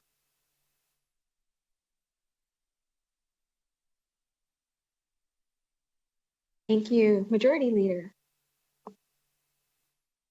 Thank you, Madam Chair. I was noticing in your presentation, Commissioner, it's good to see you this morning. There are some under your list of challenges, and I think you may have alluded to this, but I was wondering if you could talk to us just a little bit about that threat of Department of Labor derecognition and what that might mean, and whether or not any of the requests for the new positions play it all into us maybe not losing that for our non-compliance, or if there's any relation between those two. Thank you, Senator Cannizzaro. Brett Harris, Nevada Labor Commissioner, for the record. So the threat of derecognition, so the way that the U.S. Department of Labor works is that states are either Office of Apprenticeship states, in which the DOL runs your recognizing of apprenticeship programs for you as a state, or you're a state apprenticeship agency like us, where the state is tasked with recognizing apprenticeship programs. Nevada has the Nevada State Apprenticeship Council, which performs this regulatory function.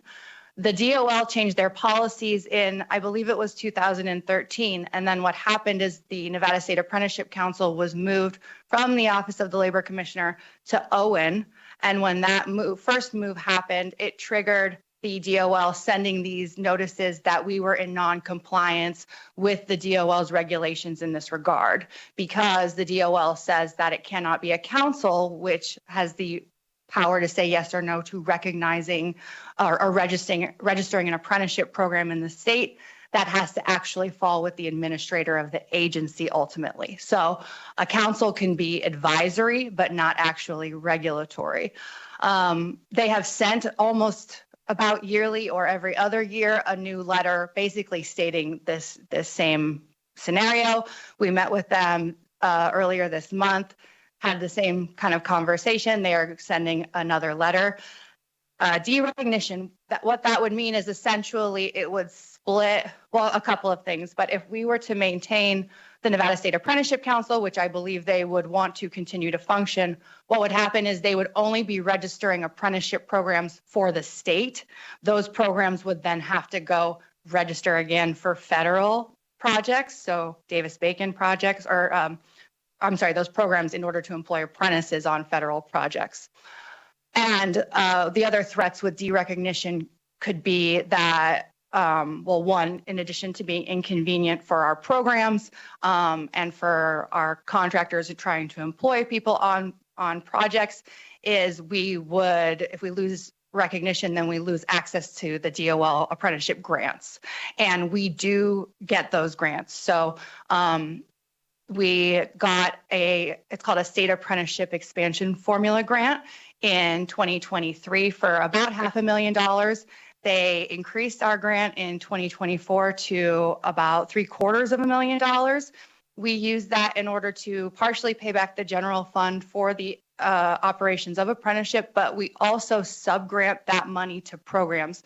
And while your traditional trade programs are generally pretty well funded, the programs that we subgrant to are non-traditional programs. One that I'm particularly proud of is in October of 2023, we registered a teacher apprenticeship program in this state. It is now the second largest in the country. It has 1,100 apprentices this semester, and that's a big deal. So we do subgrant that expansion formula grant to those programs, them and the culinary program, which is another non-traditional program that serves Nevada. And we could lose if we were derecognized, they would no longer give us apprenticeship grants under the DOL. No, and I appreciate that, and I appreciate the work that your office is doing, specifically, obviously, with the teacher apprenticeship programs, and I'm working on legislation that is going to touch on some of that.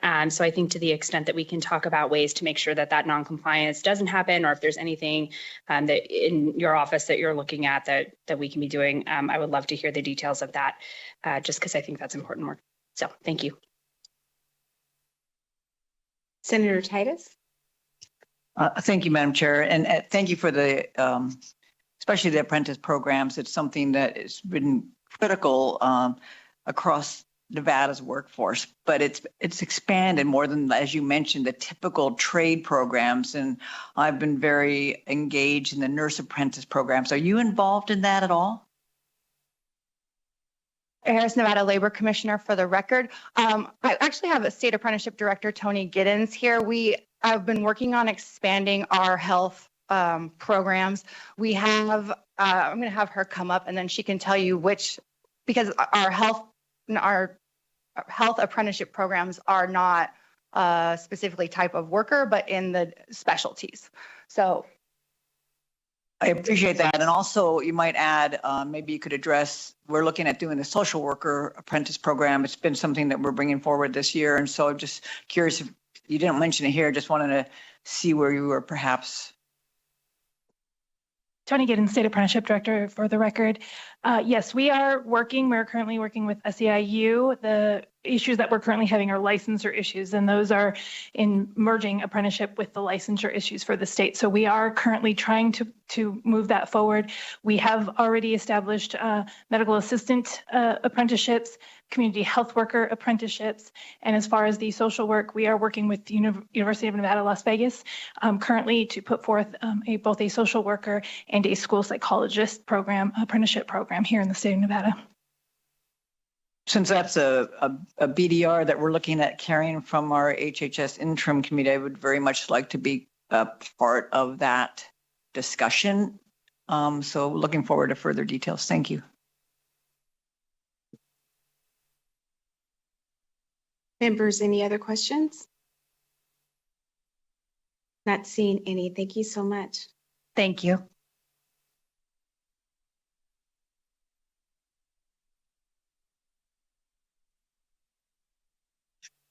Chris Sanchez for the record, introducing Sharath Chandra, the Real Estate Division Administrator. Good afternoon, Madam Chair, members of the committee. Sharath Chandra, Administrator for the Real Estate Division. Also have Deputy Administrator Sharvas Foger here in the audience with me. Before I start, I want to preface this. We are one of the few agencies within BNI that are general funded. And so that's just in context of when we talk about the agency. The mission of the Real Estate Division is to fairly and effectively regulate real estate professionals in the state through licensure, registration, education, and enforcement. We are responsible for over 41,000 licensees. We cover real estate, single-family builders and developers, timeshares, community managers, appraisers, energy auditors, inspectors of structures. So it's a large licensing pool. We have an education section that is a hub for constituent information, processing instructor applications, education certifications, audits, reviews, development of education materials, et cetera. We do have 3 commissions. We have the Real Estate Commission. We also have an Appraisal Commission. We also have a Common Interest Community Commission. And most of you know this, the Real Estate Division is also responsible for the Office of the Ombudsman for Common Interest Communities. We have over 3,700 HOAs and expanding. That's over 620 units and counting. And we also have about close to 800 licensed community managers that work in that industry. And the Ombudsman's Office provides informal conferencing. We also use the alternate dispute resolution process for NRS 38. And we have an education section for boards, associations, and residents. And then flipping back to the real estate also, some of the challenges we've kind of talked about. The National Association of Realtors had a settlement lately. It's been in the news. Though it doesn't affect everyone in real estate, it does affect the majority of them that are work through MLS. And so those folks, essentially, to really just very briefly summarize it, they're required to sign agreements regarding compensation before they provide a service to the public. And so we're going to start getting a lot of questions. We already do, concerns and issues that may come through that. The other one is, as you know, the split of licensees is about 80-20 between North and Southern Nevada. And so we've got a population of licensees in the northern section that don't have a licensing office. We only have a Southern Nevada licensing office. And this, I believe, since 2010, 11 through the crisis. And so now we don't have an office up there. Everything's serviced through the south. That's one of the challenges. And also, of course, enforcement. So if you'll see real estate compliance, get about 1,300 complaints, close to 500 cases open, and that's just one fiscal year. Commission hearings, and then, of course, a lot of the inquiries via telephone, walk-in, and that kind of stuff. So those are a few things that we have. And then the last slide is really the enhancement. And this is, again, this is the Ombudsman's office, which is fee-funded, which comes through a per-door fee. So we're requesting a position. We're actually requesting to add a senior attorney into the office to help with a lot of the, because 116 is complex. And so some of that support that the Ombudsman's office could use is that request. There's another request in there that is really, please disregard that. I think the intent was to swap positions, but after further discussion with fiscal staff, there's a non-budgetary solution to that. So that is not relevant in this context. The only enhancement we're requesting is the one new position in the Ombudsman's office, which is fee funded. And I will take any questions. Thank you.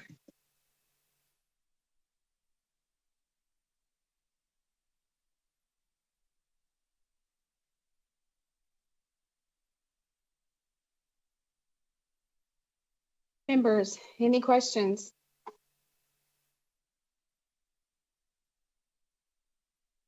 All right, you get off easy. Not seeing any. Thank you so much. Chris Sanchez for the record. We're almost there, guys. The last two. Government Employee Management Relations Board, Bruce Snyder. Good afternoon. My name is Bruce Snyder. I'm the Commissioner of the Government Employee Management Relations Board, and I have been in that role since 2013. I will be retiring in just a few weeks. Behind me is my replacement. Marisu Abelar, Marisu is the first name. She's been with the agency for more than a decade and was recently appointed by the board to be my successor. We act as an administrative court. We fill the role or the void with the National Labor Relations Board. The National Labor Relations Board only has jurisdiction over private businesses such as General Motors and the unions that represent them, such as UAW or MGM and Culinary. Any state that allows collective bargaining among public sector workers has an agency similar to ours that performs the same function as the NLRB. Here in Nevada, it's the EMRB. And local government employees have had the right to collectively bargain since 1969. And most of you are aware that at the state level, there's been collective bargaining since 2019 for executive branch classified employees. We serve 212 local governments and state government, 157 employee organizations, which is the fancy term for unions at the local level. We have 5 labor organizations, that's the term for unions at the state level. And we serve over 100,000 employees, 17,000 plus at the state level and 88,000 plus at the local government level. There are 271 bargaining units. 14 of those are at the state level. Of the 14, 11 currently have a union representing them. There are 3 that are not yet not represented by a union. We have 3 full-time employees, 5 part-time board members appointed by the governor. You can see we had a large increase in cases last year. I'm not convinced that is a long-term trend. And so far this year, for example, we have not had any cases filed. So that may have been a 1-year bump. The big issue that's affecting the agency right now, again, is turnover. Not only am I leaving and we have a new commissioner, but that resulted in a new board secretary. We also have 5 board members, 4 of their terms end in June. And the 5th one, whose term ends a year from June, just resigned. So we may have a lot of turnover in the board, or we may not. That's totally up to the governor, who appoints the 5 board members.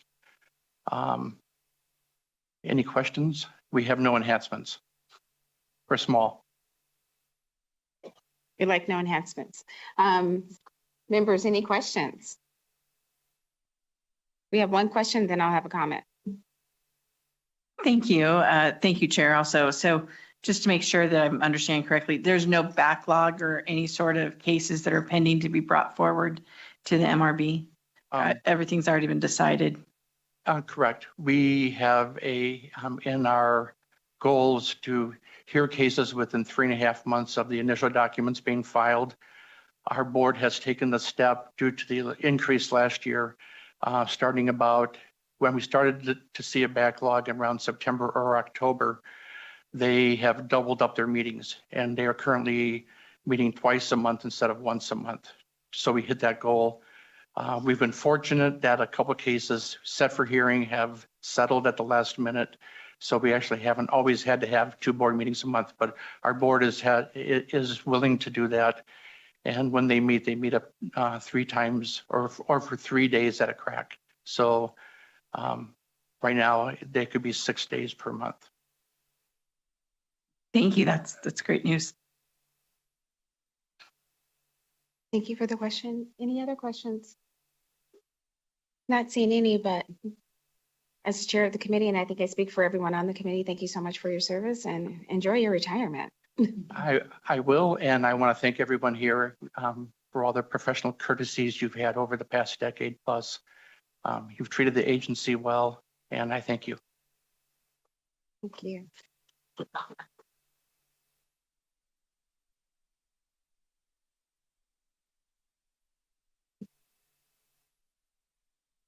All right, last one. Evan Beavers, the Nevada Attorney for Injured Workers, and Evan is in the north. Good afternoon, Madam Chair. My name is Evan Beavers. I serve as Nevada Attorney for Injured Workers, and I am the administrator of the agency known by that name within the Department of Business and Industry, often referred to as NAIW. NAIW has 32 full-time employees. We're basically 2 law offices, one in Carson City and one in Las Vegas. And we are funded by the Workers' Compensation Fund. You heard reference to that earlier when the director of the Division of Industrial Relations spoke. It's the same fund. The source of the funds is assessments imposed upon those who underwrite workers' comp insurance in the state of Nevada. The statute that created NIW mandates that NIW take cases upon appointment by appeals officers, Nevada or administrative appeals officers for the Department of Administration. And we may provide public information. And in that second responsibility, we have legal research assistants who throughout the day take telephone calls from the public. We also take walk-ins with questions. We also provide a very informative web page, I believe. It's surprising to me, it always has been, how little information people who work in their daily lives in Nevada, what little they know about workers' comp when it comes time to get injured. So we get a lot of information calls. We get a lot of referrals from other agencies who send the calls to us. Those calls are handled by legal research assistants who are not lawyers. The callers are not clients, so we try not to give them legal information. We do provide them procedural information for how to negotiate the workers' comp system. When someone gets injured at work, they tell their employer turns them over to their workers' comp carrier.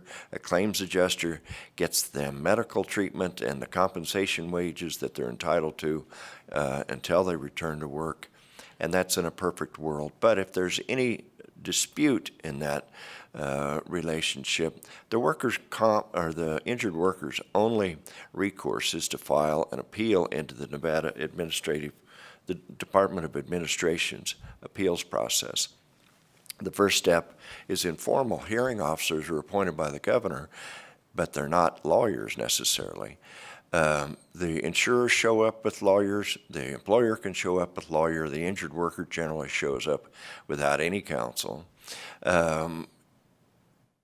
When the hearing officer renders a decision, any party to that decision can appeal into the second and last level of the administrative appeals process, and that's before an appeals officer. At that stage, if the injured worker wants a lawyer, the AO, the appeals officer, appoints our agency to represent them. Those appeals office hearings are supposed to be the end of it. The AOs are skilled lawyers. They're familiar with the rules of evidence. The hearings are recorded. That's going to be the record on review if the case goes up. It's the claimant's burden to prove their case. Their testimony is critical. The knowledge of the medical evidence that's in every one of these cases is critical. When the AO enters a decision, that should be the end of it, because the objective is to get that injured worker back to work. But if any party decides to dispute the AO's decision, the only recourse is to seek review in district courts on a petition for judicial review. District court judges, by the act that gives them jurisdiction, are limited to what they can do to reverse the appeals officer, but when they enter a decision, if either party wants to object, it goes to the Nevada Supreme Court that generally assigns the case to the Court of Appeals. And the reason I take you through that procedural process is you'll see on page 35 the number of cases that NAW handles. Prior to the pandemic, I've had the pleasure of serving in this position now for 16 years.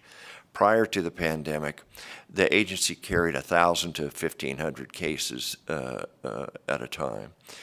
Since the pandemic, that number has come down dramatically. In our Las Vegas office, those numbers have started to come back up. Matter of fact, our Las Vegas office is probably carrying the same caseload they did prior to the pandemic. Our Carson City numbers are not that high yet. The numbers that you see in front of you on page 35, those were captured from that period of time from that started July 2023 to July of 2024. And this is kind of the hangover from the pandemic. Those numbers are still low from historically. Prior to the pandemic, we'd have 6 or 8 cases in district courts at any one time, and we'd have 2 or 3 cases in the Supreme Court at any one time. As far as enhancements, all we're seeking at this time is training. We have 3 classes of employees, if you will. Our legal secretaries handle very large caseloads. Their skills can never remain static. We're always seeking training for them for their word processing skills and their case management skills. Same thing for our legal research assistants, particularly with the advent of artificial intelligence. We need training for them on a regular basis, and also for conducting legislative histories. And their writing skills are more and more important. And we need training for our lawyers also. The statute requires that every lawyer who works for the agency be licensed in the state of Nevada. That requires that the lawyer pay state bar dues and also pay for continuing legal education seminars. I don't approve the payment of bar dues or CLEs. I believe that's what the employee brings to the relationship. But if by chance that employee can find training that benefits their practice, such as how to handle medical evidence, legal research and writing, administrative law, I certainly want to encourage the employee to take that training, and if the employee, the lawyer, gets CLE credits for it, that's good for all of us. The only other enhancement in there is, in the 16 years I've had this job, I've never traveled out of state to a conference, although I know there are national organizations for conducting workers' compensation. Every state in the union has workers' comp. I think they all go about it differently, but I've never been exposed to how other states do it because I've never had the budget to go out of state to one of those conventions to make contacts with my peers.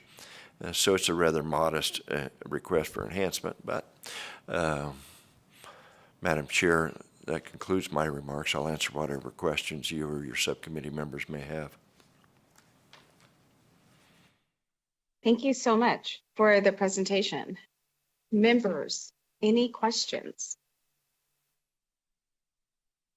I am not seeing any. Thank you Very so good. much. Thank you. All right.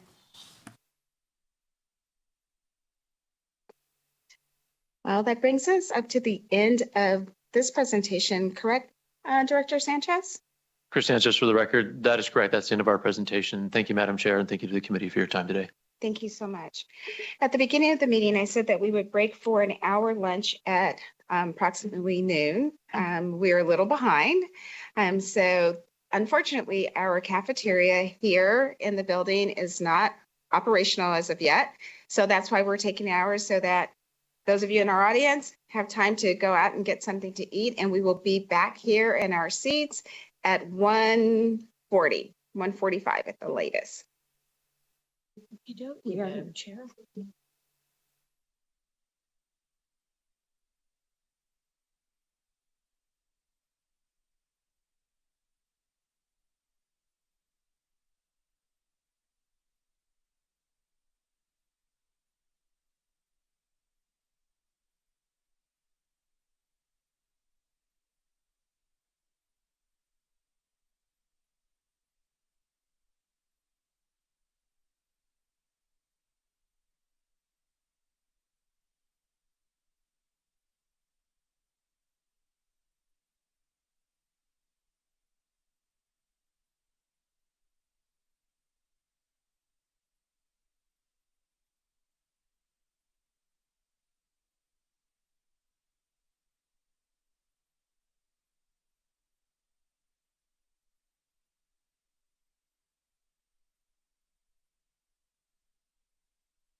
Hi, all broadcast here. I'm going to do a quick sound check.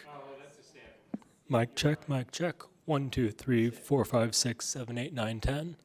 That's 1, 2, 3, 4, 5, 6, 7, 8, 9, 10.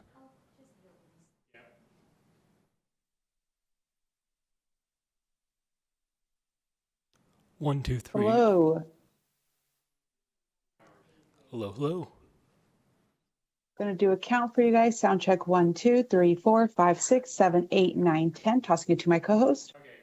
Mic check 1, 2, 3, 4, 5, 6, 7, 8, 9, and 10. How do we sound?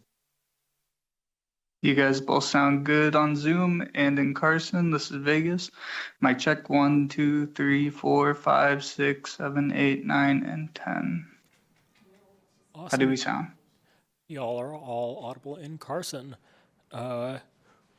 1, 2, 3, 4, 5, 6, 7, 8, 9, 10. I know we've had problems with our streams, but I'm assuming we're still going to try on YouTube, so I'll keep counting for streams. 1, 2, 3, 4, 5, 6, 7, 8, 9, 10. 1, 2, 3, 4, 5, 6, 7, 8, 9, 10. 1, 2, 3, 4, 5, 6, 7, 8, 9, 10. 1, 2, 3, 4, 5, 6, 7, 8, 9, 10. 1, 2, 3, 4, 5, 6, 7, 8, 9, 10. Ooh, does the Crestron work after all? All right, I will head back down.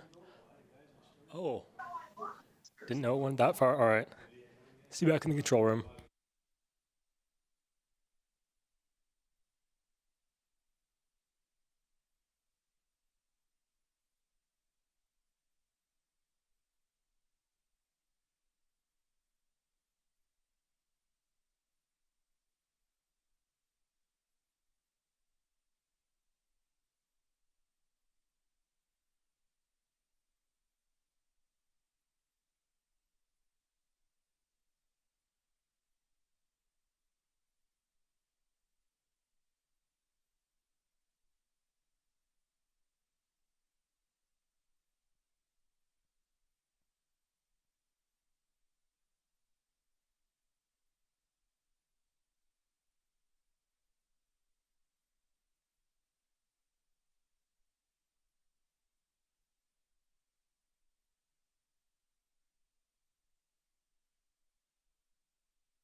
Welcome back. I hope you all had a really good and healthy lunch. We will bring the meeting back to order and we will start with the Office of the Military. And good afternoon and welcome. Well, good afternoon, Madam Chair and members of the subcommittee. I am Daniel Waters, the Adjutant General. For the record, along with the copy of our slides, you have a copy of our biennial report and our latest Purple Resolve newsletter. If you have any questions for those on those issues, please let me know. Flanking me, Mrs. Cheryl Tyler, our State Administrative Officer, does an incredible job for us, and brand new administrator with about as much time in the office as I do, Brett Thompson, part of the Division of Emergency Management. Distinguished members of the Senate Committee on Finance and the Assembly Committee on Ways and Means, thank you for the opportunity to present today and for allowing me the opportunity to represent the soldiers, airmen, civilians of the Office of the Military. I am especially privileged to represent the civilian members of the Office of the Military and Division of Emergency Management, who are vital and essential parts of the Nevada National Guard. The Office of the Military is part of a global enterprise responsible for the security and defense of our nation. The Office of the Military is also tasked with providing support to civil authorities in the homeland and engaging in security cooperation efforts with regional allies and partners throughout the Blue Pacific. Since I assumed command of the Nevada National Guard, each day has afforded me the opportunity to lead a workforce of dedicated, innovative, and resilient professionals, military, and public servants. That fundamental commitment to our vital mission is clear as the Office of the Military has helped keep the watch in our state and defend our nation, in what is certainly the most dynamic and complex environment I have encountered in 39 years in uniform. Those who seek to do us harm continue to increasingly aggressive steps to gain the upper hand in military, information, economic, and diplomatic arenas.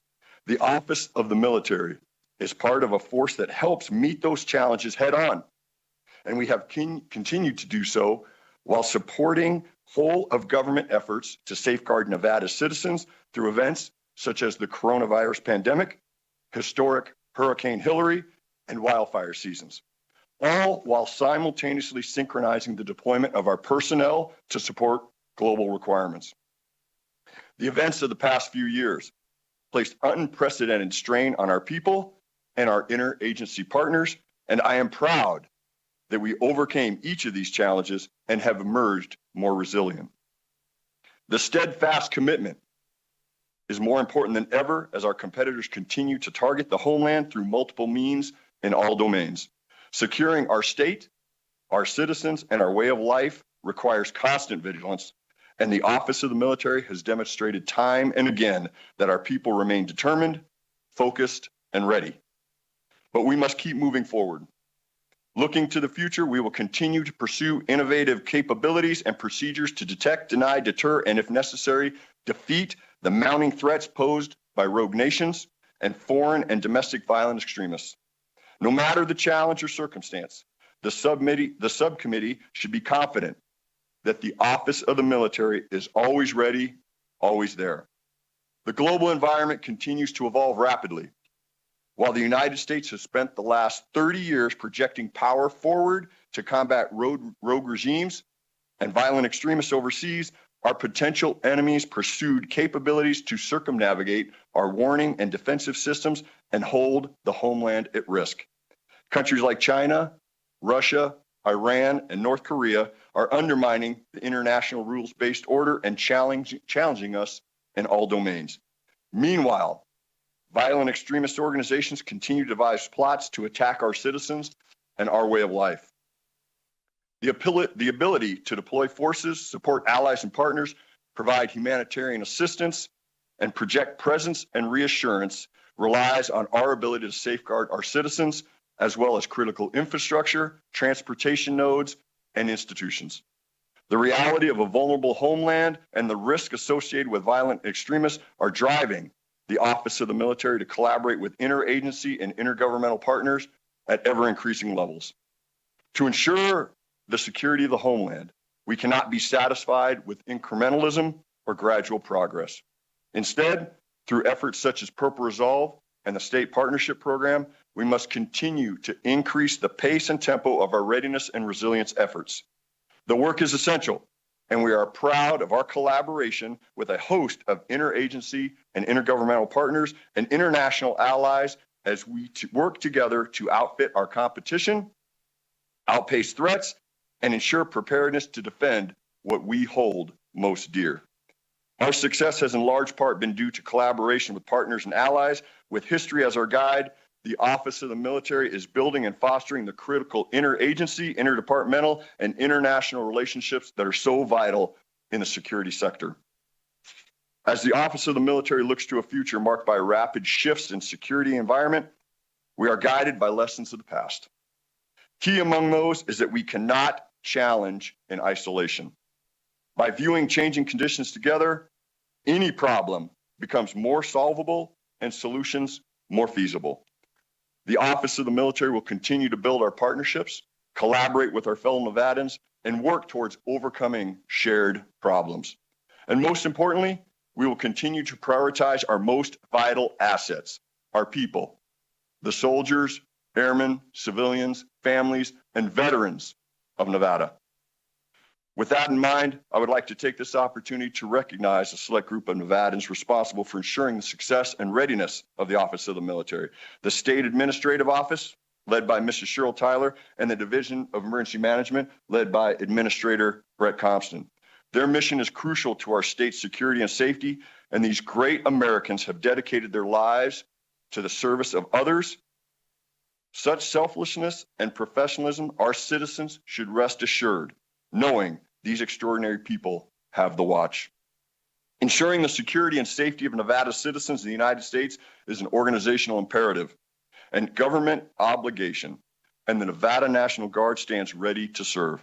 I look forward to partnering with the subcommittee to deliver for the men and women who keep our country safe. I look forward to working with you to address the challenges we face today and in the years to come.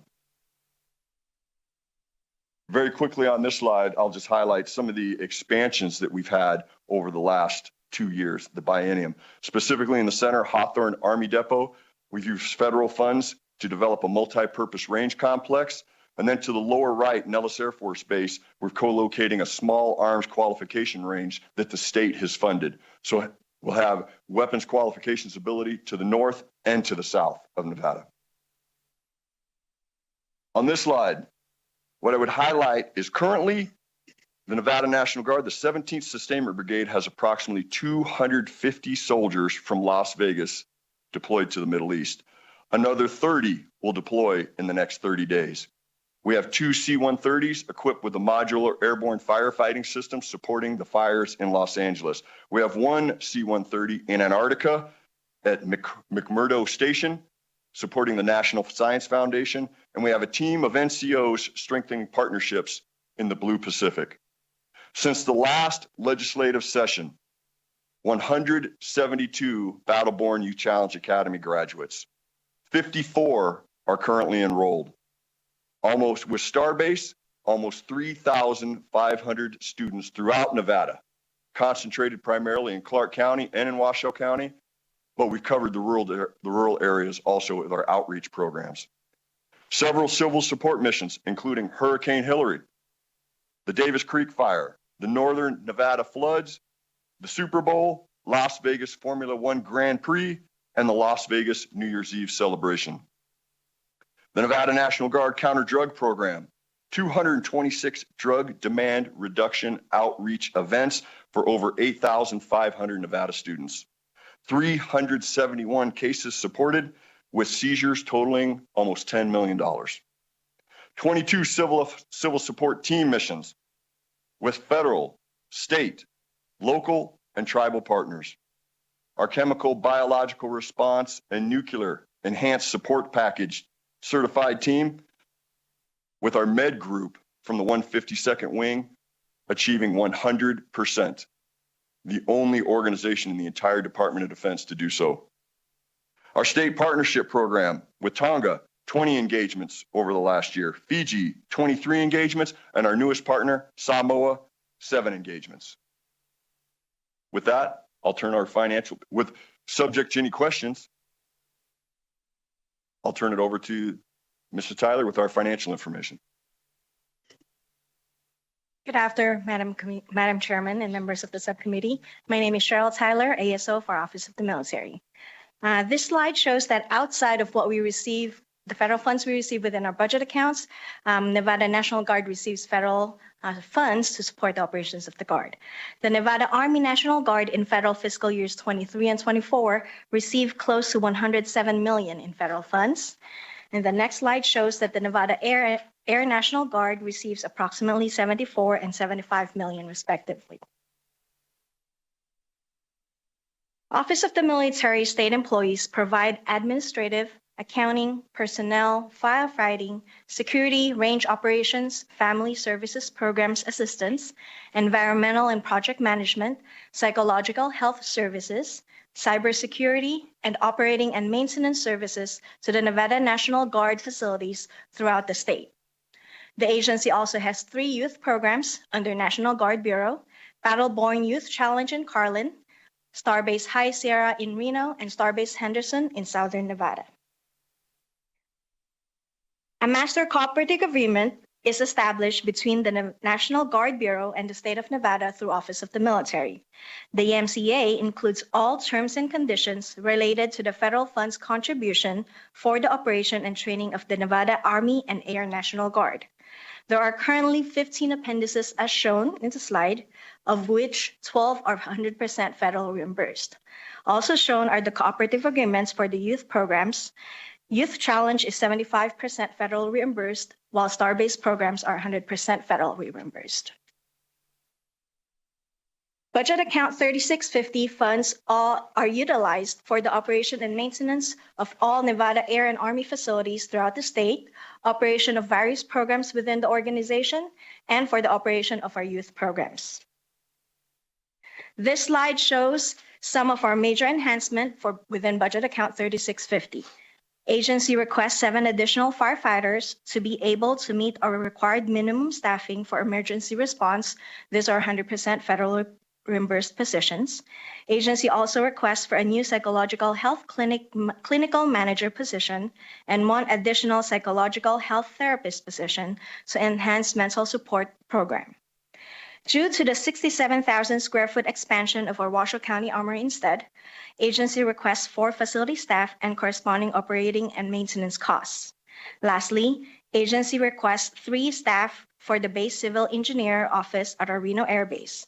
These positions will enable our organization to meet environmental regulations and ensure compliance, provide inventory management and property control, and enhance facilities maintenance. This slide now shows some one-shot appropriations that our agency is requesting. Agency requests one-shot appropriations for facilities maintenance projects for Nevada National Guard facilities throughout the state and purchase of new facilities maintenance equipment. Lastly, we request a payout of federal obligation for the Carlin Readiness Center out in Carlin.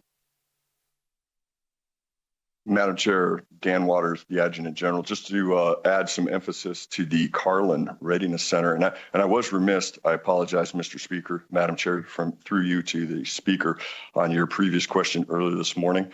All our budget enhancements are included in the governor's budget, and we specifically prioritized our budget enhancements just in case there was need to truncate any requests we have for that. Back to the Carlin Readiness Center. This is a unique opportunity. It's a facility that is co-located with our Battle-Born Youth Challenge Academy. It was built with federal dollars. Frankly, I can't recruit to it. So we've moved the unit out of the area to the Las Vegas area, but that leaves this facility available to expand our Youth Challenge program. It was specifically built not only to serve as an armory, but to serve as additional billeting for students if the program could expand. This is our first step to expanding our capability at the Battle-Born Youth Challenge Academy.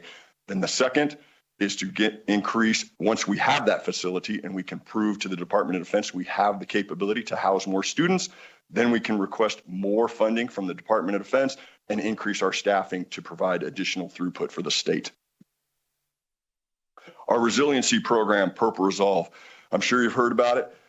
General Barry created this program while he was the Adjutant General. I was fortunate enough to serve with him. This is our own internal resiliency effort to support the Department of Defense's efforts. The National Guard specifically, this is Nevada. This was created in Nevada for Nevadans. We are very fortunate you have supported this in the past with $250,000 a year. What we use that money for is so I can focus on military training, defense support to civilian authorities training during a drill weekend. We only have 39 days a year to actually train for the military functions. This gives us the capability to provide off-drill training specifically for our resiliency efforts, ensuring our soldiers, airmen, their families, civilians, and veterans have the capability to go through this great program. Subject to any questions, I'll turn it over to Administrator Compton. Good afternoon. I am Brett Compton. I am the newest administrator, I believe, in the state at the Division of Emergency Management. Today I'm accompanied by Jared Franco, who is my lead financial officer at the division. My deputy was not able to attend today. Her name is Sharon Luce. She is ill.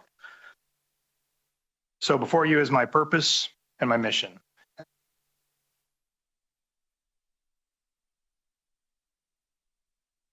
Preparing people for their times of need. It's about helping people recover when they go through times of need. On this slide, on the left-hand side, these are historically the threats that we talk about here in Nevada. These are threats that we are all familiar with.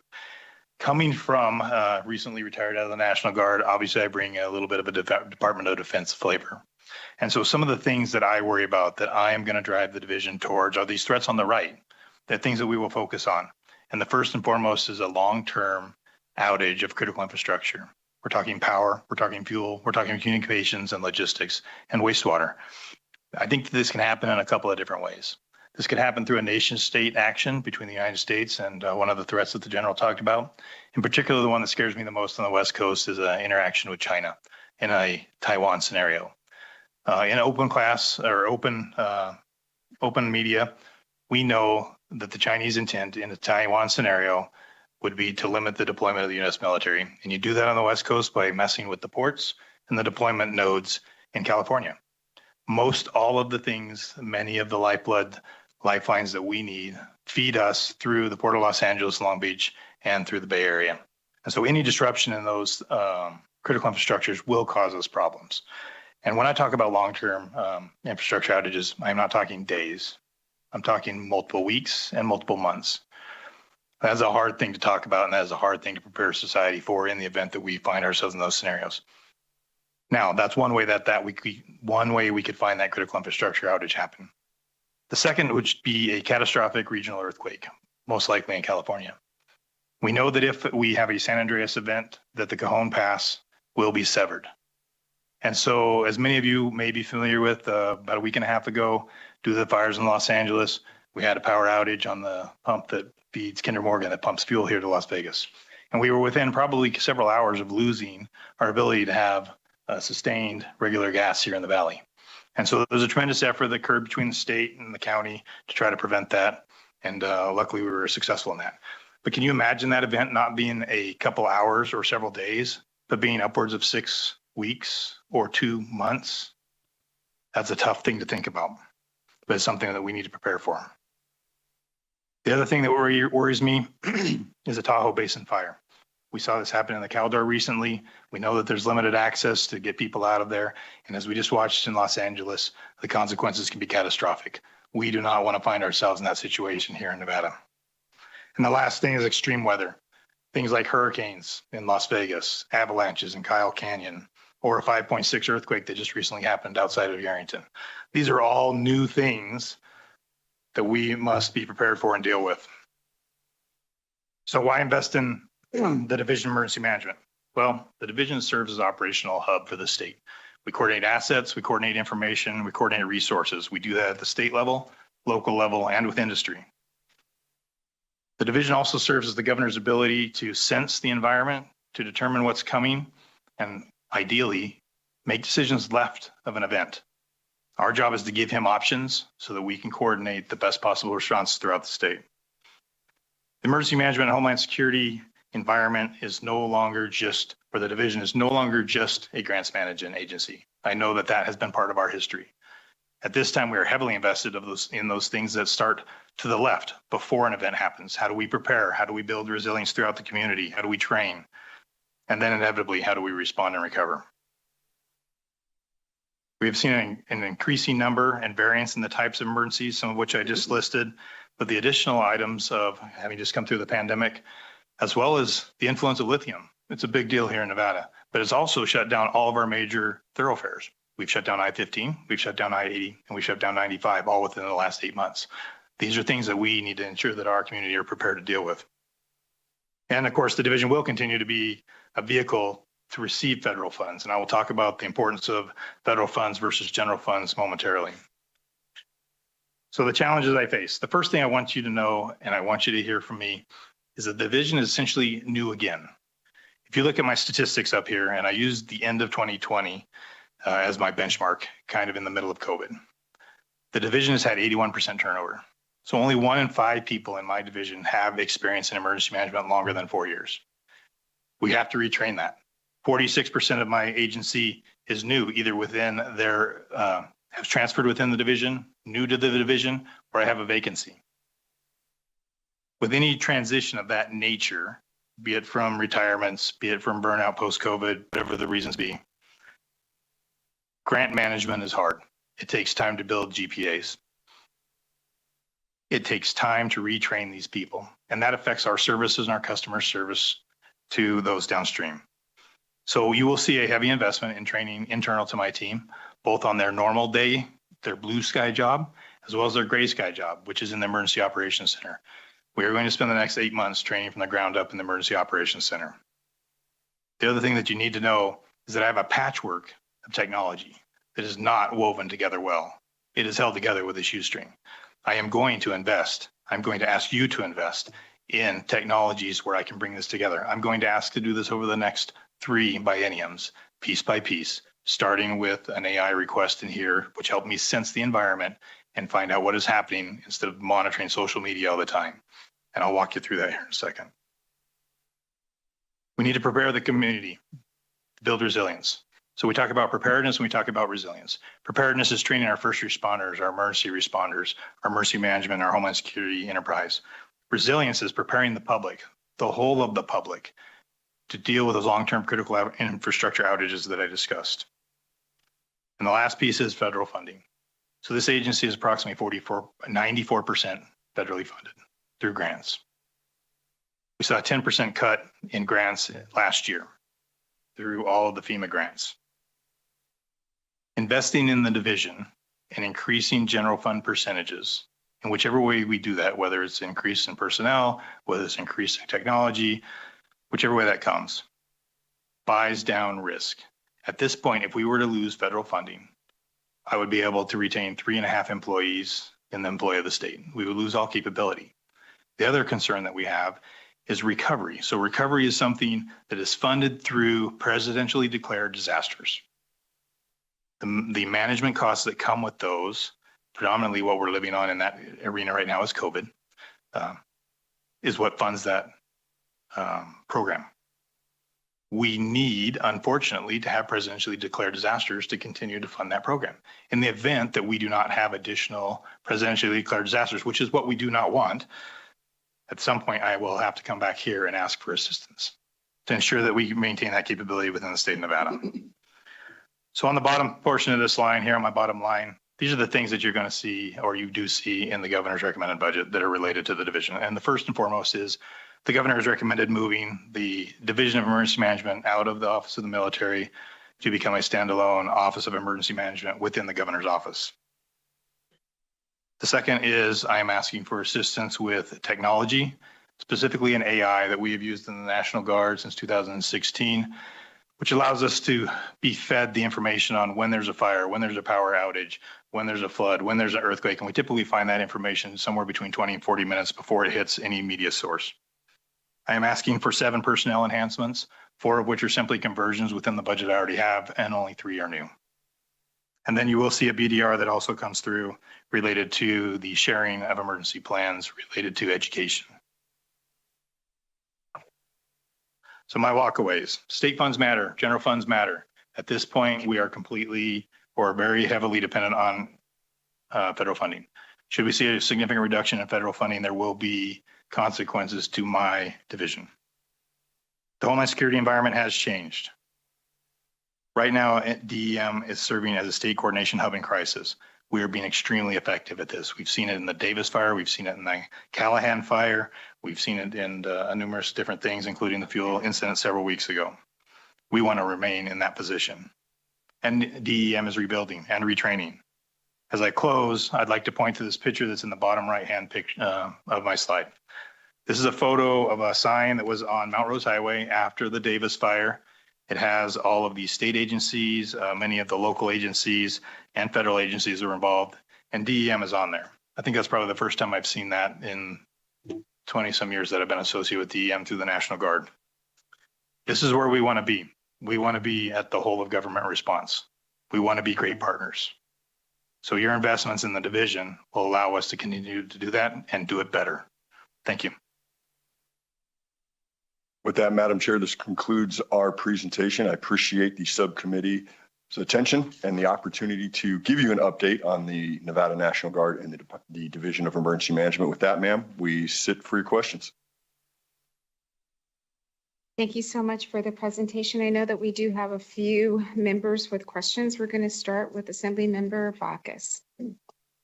Thank you so much, Chair. And also presenters, thank you for your service. I know that there was a lot done by the National Guard during the pandemic, and that continues. So first most, thanks to our National Guard as well as the civilians that work for the National Guard service. My question pertains to, and I'm trying to wrap my head around it, it's just I'm not as familiar, under the Master Cooperative Agreement, there includes Appendix 1011 that pertains to ARNG, Emergency Management Program Coordinator activities. And where I'm kind of going with this is I was just curious if and how that would play a role with our emergency management division, if at all. So Brett Thompson for the record. I can speak to this simply because I used to run that program for the Guard before I retired. And so that funds, specifically Appendix 10 funds security, and 11 funds a emergency manager specifically. And so it's one person that supports the National Guard and the emergency management functions that they need internal to their own organization. So it is not the domestic response that the Guard does. It's not the C-130s or the firefighting or the flood response that the Guard does as we traditionally are familiar with. It is actually their own emergency manager to ensure that they have continuity plans, that they have security plans, that they are able to participate in the emergency management process writ large, but not on the response side as we traditionally know the National Guard. Assemblymember, if I can add, Dan Waters, the Adjutant General, for the record. If you ever come up to Carson City, I offer you a tour. You'll see back-to-back, hand-in-hand operations between our State Emergency Operations Center and the National Guard's Joint Operations Center. They actually share a building that is specifically on purpose. That's why you'll see funding sites and funding codes that seem to intermix with exactly what's going on in the state, because it's designed to be that way. Why it's Army National Guard. There is no such thing as purple money within the Department of Defense. You're either Army, Navy, Air Force, Marines. So the Army is specifically tasked through the Secretary of Defense's office to fund emergency management primarily at the state level. That's why you see ARNG, Army National Guard, on that account. Thank you. Senator Neal. Thank you, Madam Chair. Could you elaborate a little bit more on the AI piece that you mentioned? Absolutely. Brett Thompson for the record. So the AI that I have asked for funds for is specifically designed to monitor all open source media. And so what it does is it basically scours the web for news reports, social media posts, take your pick of however things tend to show up. And so what it does is you can set parameters for anything you want. Department of Defense does it for obviously defense purposes. We can set it up for local Nevada. We can set it up for Western United States, whatever criteria you have, and it will then feed us that data. So I have a duty officer program at the Division of Emergency Management, and their job is to answer the calls, coordinate the resources, and start the response. What this is designed to do is to help them, because right now you have to watch. You literally have to go onto some social media feed or some application to see what's going on. You can't do that all the time. But what this app does is it basically, or this company does, is it basically scours the internet and it brings that back to you. I was part of the beta test with the National Guard when that rolled out in 2016. I believe in the National Guard, we call it the bad news app. And typically 40 to at least 20 minutes before it ever hits a news source, we're already aware of it and tracking it. And so the intent is, at least from the Division of Emergency Management point, I need to be able to respond quickly. I need to be able to determine if there is a decision that the governor may have to be involved in, or we may have to synchronize state resources on, and I need to be able to do that in a timely manner. If I can do that before it hits social media and it hits the public writ large, I can stay ahead of it.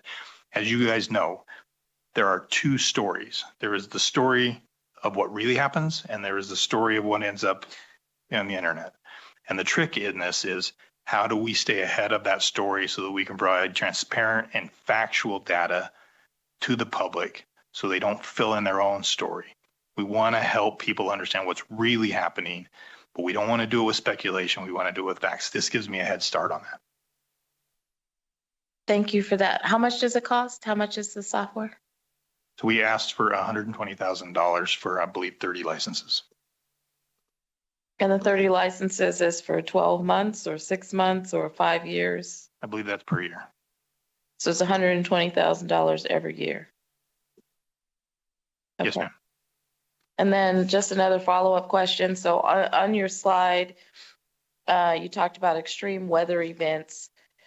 Is it at all being contemplated that extreme weather events could also be the extreme heat that is happening in Clark County? When I was talking to DRI, I think their numbers were somewhere around 500 deaths a year for the extreme heat. Is that something that you guys are at least contemplating? Absolutely. I think it's part of resilience. And we talk about these long-term strategic investments in emergency management. You know, we should look so far, and it's a little bit outside of my realm, but it's part of emergency management. What happens if Lake Mead continues to go down and growth continues here? That's going to happen at some point. We're going to have to deal with that. And so absolutely, extreme heat is part of extreme weather conditions. I'm not going to get into the environmental discussion, but we are seeing things different than we didn't see 10 or 15 years ago in Nevada. And so we have to deal with those. Thank you. Thank you, Madam Chair. Madam Chair, if I could, to elaborate, Dan Waters, the Adjutant General, for the record, yet to Administrator Thompson's point, we don't do cause and effect analysis for heat versus to how that leads ultimately to an emergency. What we're doing is preparing for what is occurring right now in our environment, the reality of what is occurring. So that's where we have to be prepared for those types of issues, realizing it's going to happen. It is happening throughout the world, but specifically focusing here in Nevada.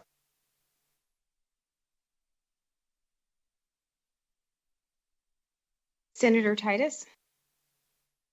Thank you, Madam Chair. I have a number of questions, if I might, starting with Administrator Compton. Good to see you, sir. I've been having some meetings when I've been down here in Las Vegas, and I have some concerns regarding the EMS system statewide. I met with the UNLV president yesterday, and we talked about the dreadful events of the shooting on one of the campuses, and then again the October 1st event that happened. And one of the things that came out was the lack of continual good communication on an emergency event with radio systems. You and I both grew up in the same area, and we know that where Pine Grove is and where those radio antennas are, but yet nobody's always not necessarily on the same radio system for communications. Is that something you're working on in your department so that if the call goes out, everybody gets it? You mentioned using AI to stay ahead of it, but if you can't even get that radio communication, are you looking towards some of those issues? Brett Thompson for the record. Also nice to see you, Senator. Their answer is yes and no. So yes, we have hired our first 911 coordinator in the state who now works for us. And her starting point is that all of our 911 systems are not synchronized across the state. I believe we only have one enhanced 911 system in the state, and that's actually in a rural area. So we have to address 911 systems, and we're continuing to see 911 outages where if you have a certain cell phone carrier, you can't get in for some reason or another. The second part that you addressed was the radio systems, and we have an equally mixed set of radio systems across the state. There is no one unified system. The state manages an 800 system, and provides administration for that, and we're greatly appreciative of that. But then within the greater metropolitan area, there's a different system. Reno uses a different system. Unless there were a mandate, which I am not asking for, I don't know that you can get every single jurisdiction to choose the same thing. That would have to be a whole of government solution. And there are a lot of partners in that first responder, emergency management, enterprise. And I think that would be really tough without a mandate to do. Follow up to that, Madam Chair. So I thank you for that. I too don't like mandates, but again, they could buy their own systems, but we could mandate that the systems communicate with each other. And so I think that's a missing key. And so I'd like to talk to you about that. Next question, you mentioned 81% turnover since 2020. That's pretty dramatic. Is that just in the emergency management department? Certainly not your National Guard agency as a whole. Brett Thompson, for the record, that is exclusively, specifically to the Division of Emergency Management. And solution, you mentioned, just kind of covered that, but when you're that kind of turnover, and I know prior director, he was in the fire service for a long time and deserves to sit on his back porch there in Carson Valley and play with his dog occasionally. I get that, but any other solutions or what you can see as a vision to making that some consistency there? Yeah. So Brett Thompson, for the record. So I think that there's a host of things that have a confluence of events that have come together to cause that. Some of it was just being on for 2 to 2.5 years for many of those people in COVID. It broke many of them, and they chose to retire or move on to something that's a little less stressful, and nobody can fault them for that. So I think there was some consequences to being in emergency management, leading emergency management during COVID. I think that not a lot, but a decent number of members simply just hit retirement age, and it was time for them to do what was next for them. And that's admirable as well. And the third piece is some culture within the division. And that is where I'm focused right now, is internal on my environment. I am relatively new to emergency management other than having been on the other side from the Guard. But I am not new to creating cultures and environments in which people thrive. And that is my focus right now in the division. I believe when we started, I had 12 vacancies. I'm down to 3. And I'm most likely going to fill those, I'm pretty sure, within the next 30 days. And then I will be full maybe for the first time since as long as I've known DEM. So it starts with people. It starts with creating a place that people want to be and that they want to stay. Now, if I might ask a question of the good general. I'm curious about your activities in other locations and wondering how do you bill for that? Does the federal government bill for those activities in other locations that then reimburse the Nevada National Guard? How does that funding work? And how do you bill for your activities when you're not doing something in the state? Or how does that happen? Because I have a point to that question. Definitely. Dan Waters, the Adjutant General, thank you for the question. For the record, anything out of the state, unless that would be a part of the emergency management agreement between states, is funded federally. So when I have assets in Antarctica, when we have assets over in the Los Angeles area right now, they are actually federally funded directly. So there is no cost to the state, is what I'm telling you that way. There are authorities that authorize the governor to allow us to go out of state. That would be federally funded, but under the governor's control. That's 502F specifically, but that would be the governor would have to approve that for the Nevada National Guard to go out of state and maybe do a collaborative effort with someone else, another state. Do you do rescue missions? Dan Waters, the Adjutant General. For the record, I've done several myself. So as a former helicopter pilot for the Nevada National Guard, flying Blackhawks and Chinooks and Lakotas, I've facilitated those. As a matter of fact, we just had one possibly earlier this week. However, the Nevada National Guard is the provider of last resource. when no one else can do it, because I can bring assets to bear, frankly, and provide funding that could easily overshadow a company or possibly even a Nevada division, like the Nevada Division of Wildlife type of thing. So providing them those opportunities first and then supporting where the Nevada National Guard can, that's key to our partnership. And I would say that's been ongoing since I've been in Nevada over 30 years. Thank you, because that was really a loaded question, because we have a person in Las Vegas area that had lost a family member, and they just finally found his body, and unfortunately his body is on the backside of Mount Jefferson, and in one of my district, and they're not able to. It's a recovery, not a rescue, and they're not able to bring that body out. And I'm just wondering the process on that, and something we can take offline, and you can kind of clarify for me.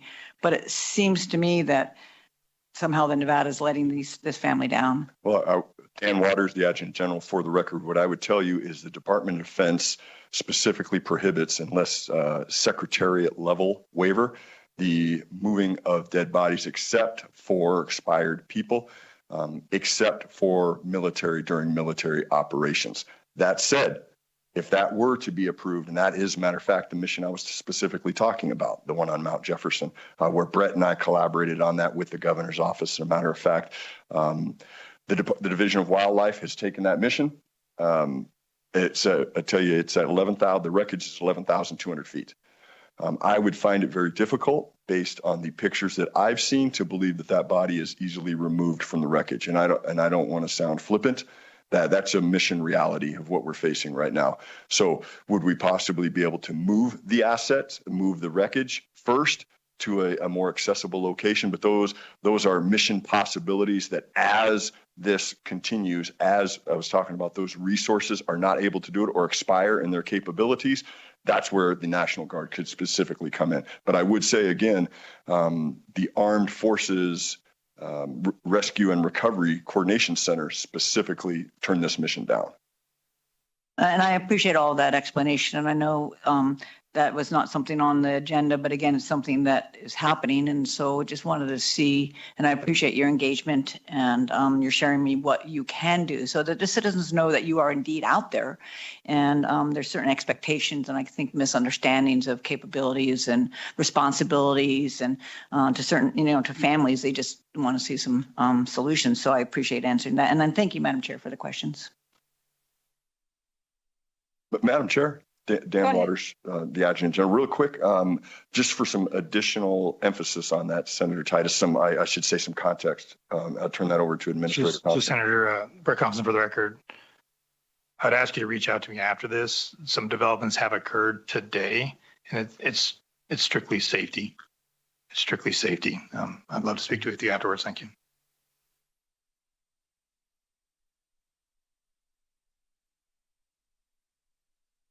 Assemblymember Torres Fawcett. Thank you, Chair, and thank you so much for the presentation. It's great to see you again. I know that during the interim, and we had Adjutant General Barry was still in his position at the time, but we did have a presentation that talked about 911 and some of the issues and as it pertains to specifically rural Nevada, but there's also issues sometimes here in the urban core as well. And they had brought up what they were doing to kind of address those issues. So I was wondering if you could just give us an update on that, because I know that came up with Senator Titus. So if you could tell us specifically what's being done, because if we're not going to require it, if we're not going to mandate in statute, I want to make sure that there's actual progress. Yes, ma'am. Brett Thompson, for the record. So as I stated earlier, so we have brought on board a 911 coordinator whose specific job is to try to bring that system together. There are a number of different 911 systems across the state of Nevada and at different levels of performance. Ideally, we would want to get to an enhanced 911 system so that they can all communicate effectively together. We are not there yet, but that is her sole mission in life, is to try to bring that closer together so that at least the 911 centers will communicate in a more enhanced and synchronized way. So what does the time, because when you all presented in the interim GA committee, that was the exact same conversation that we had, and that's exactly what I heard. So I'm wondering, what is the update then from the last time that I had this conversation with you all, and then what does the time look like for that to begin? Brett Thompson for the record, ma'am. Obviously, I'm not familiar with the prior discussion. I joined in November, but I will get you an answer.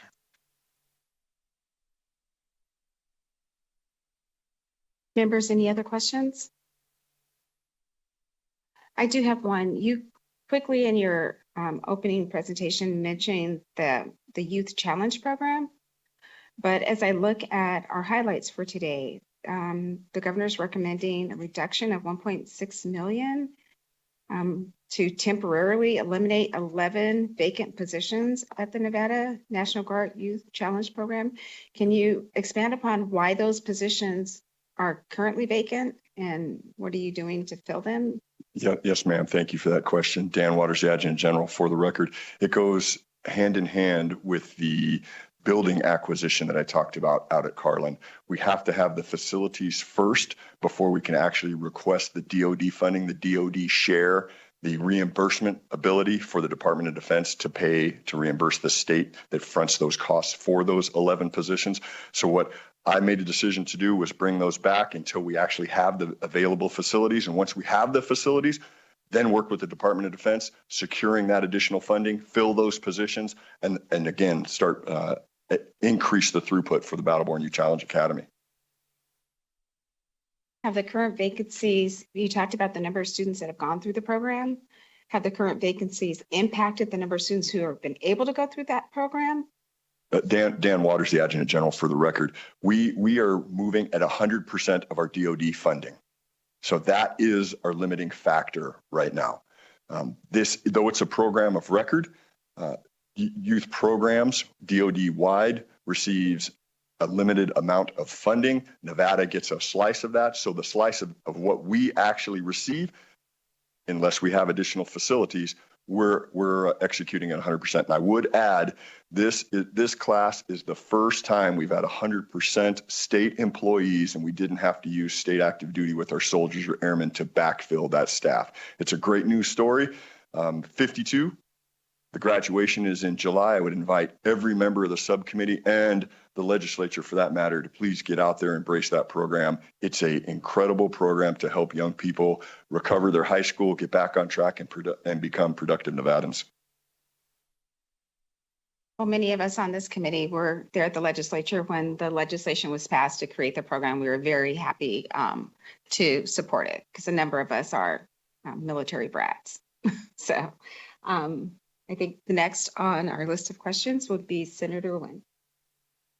Hi, thank you for that presentation. I'm kind of bringing us back to some of those earlier questions that you had about proposing the AI software and how that would be utilized. But then it kind of a couple of things. What other types of law enforcement, military agencies use this like software? Is it something that other law enforcement agencies in our own state currently use? I guess that's kind of my first question. And then my second question was, as you had mentioned, our guard is kind of the last resort, protection here for our citizens. And so what kind of involvement are you on those initial kind of like investigatory, like, I guess, sweeps of social media and the internet? Is that a primary function? Are there other law enforcement agencies that are also doing this? What kind of priority is? So a couple of things about the security of the program that we're using, as well as what other people are doing this in this space. Yes, ma'am. Brett Thompson for the record, and I'm speaking on behalf of the Division of Emergency Management, and I will address slightly the National Guard piece. So as far as users within the state of Nevada, within government, I can't speak specifically to any other agencies that are using it. I know that we proposed within the executive branch that with the licenses I asked for, specifically for my division, as well as the Homeland Security Advisor within the governor's office, what we would like to do is use this across multiple executive agencies for not just emergency management, but you can monitor roads, crashes. We'd like to be able to use the buying power of the state to spread this throughout the executive branch if other agencies so chose to do it, right? Obviously, there's buying power in more licenses. So that's the best I can answer how that is used and who the users are. In regards to the National Guard uses this same program, which is how we were introduced to it at the division. It's used DoD wide. It's used in active duty. It's used in National Guard. All DoD resources have the ability to utilize this software, and it's been in use since 2016 at least. Now, very specifically, the National Guard does not monitor civilians. This is a software that monitors open source social media, news platforms, dispatches, all open source data that people are generating. It is not monitoring people in any intelligence way. Can I follow up on that? And I guess I just have some concerns. Like you're saying, it's not monitoring like Nevadans and the citizens of this state.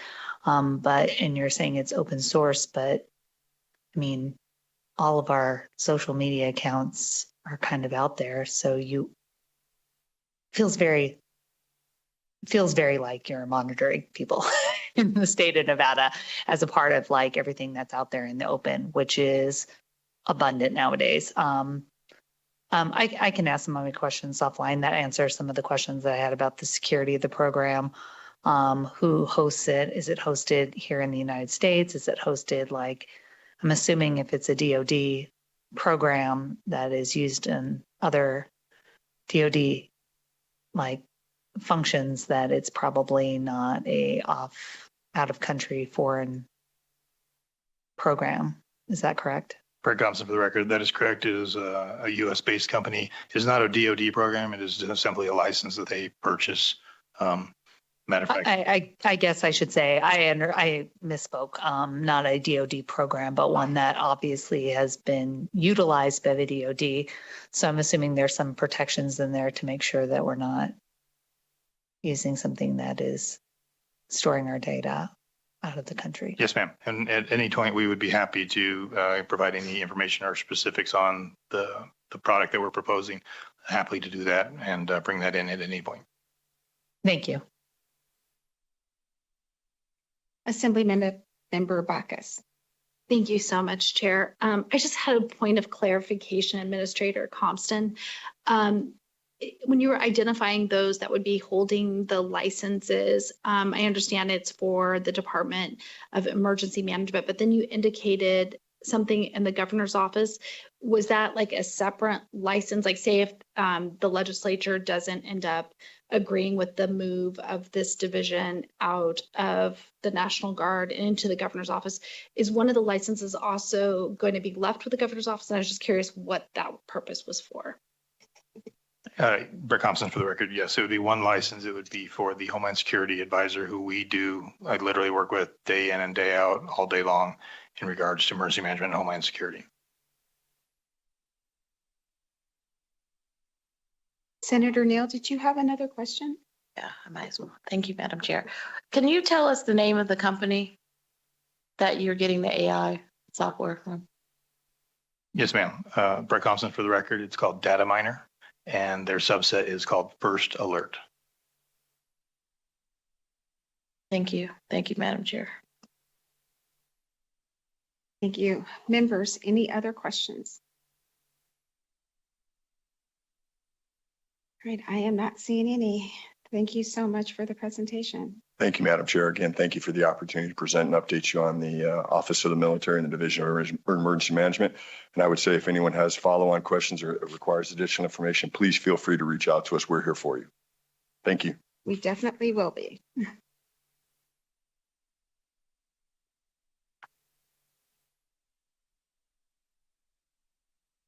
Next on our agenda is the Department of Corrections.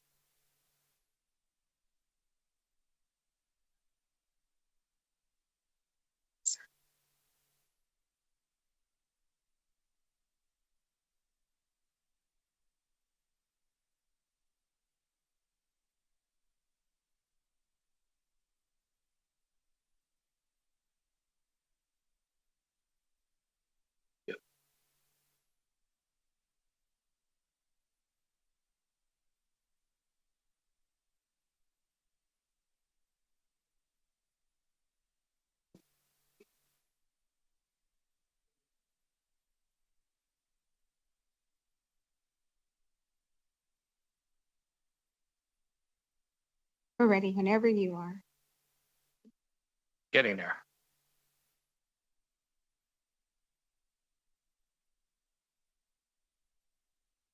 It's a PDF. I don't know where the presentation is.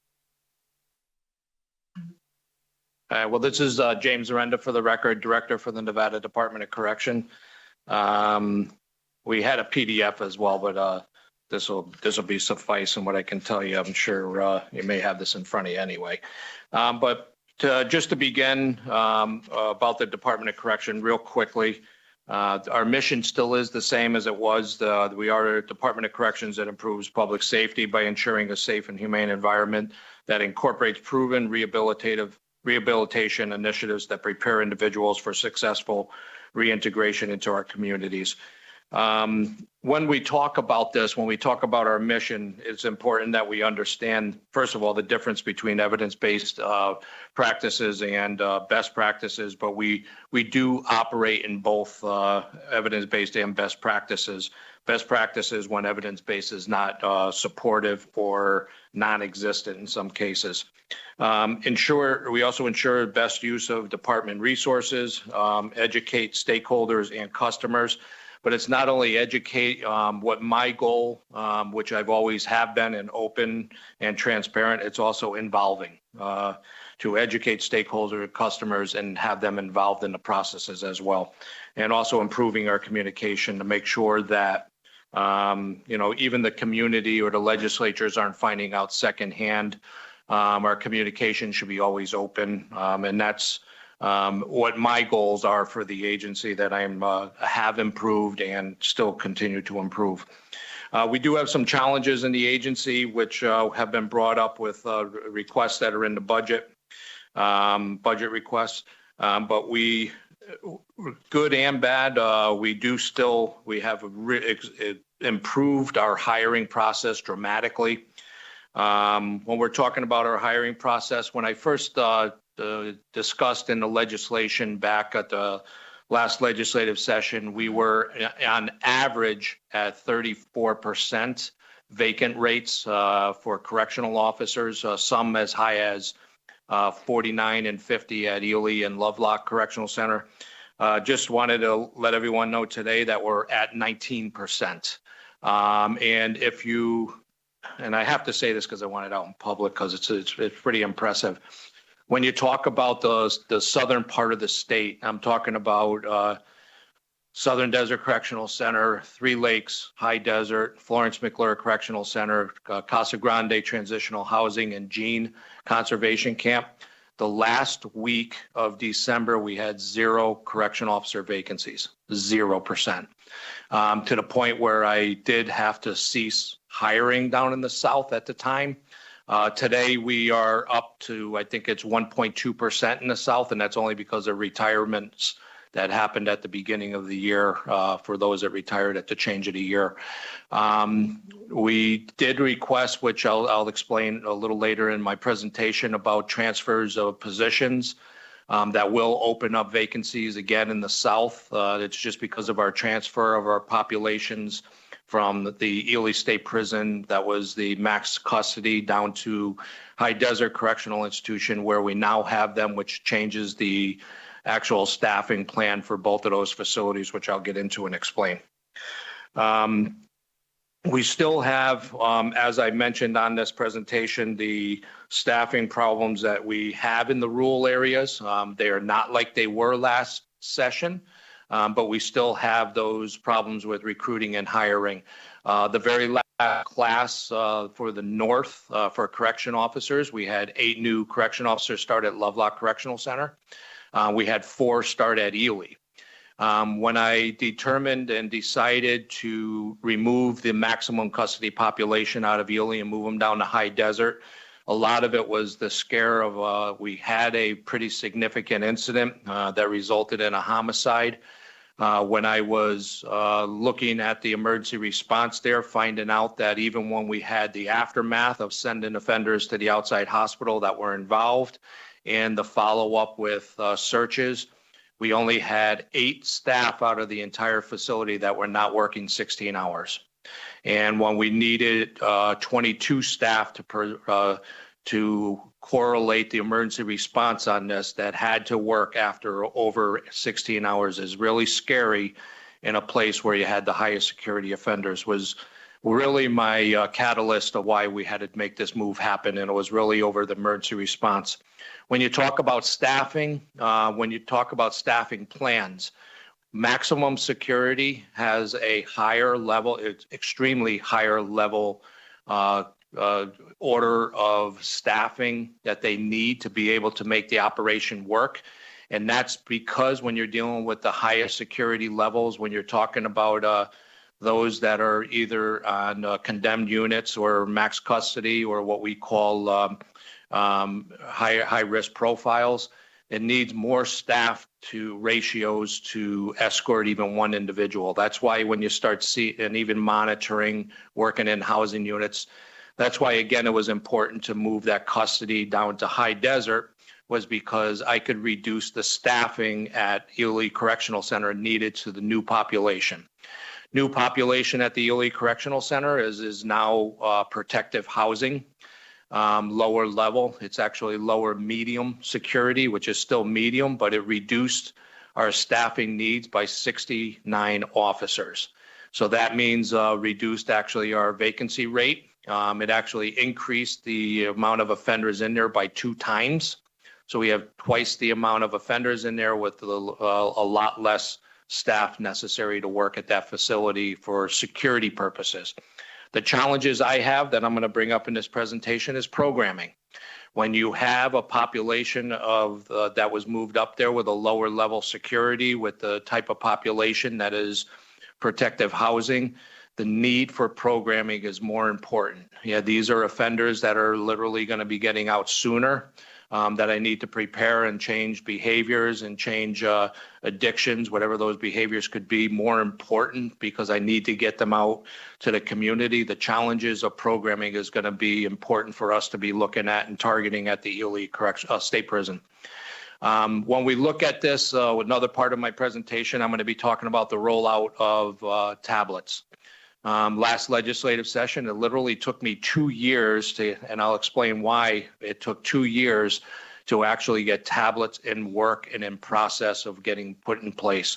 One of the reasons for the delay was the FCC, the Federal Communications.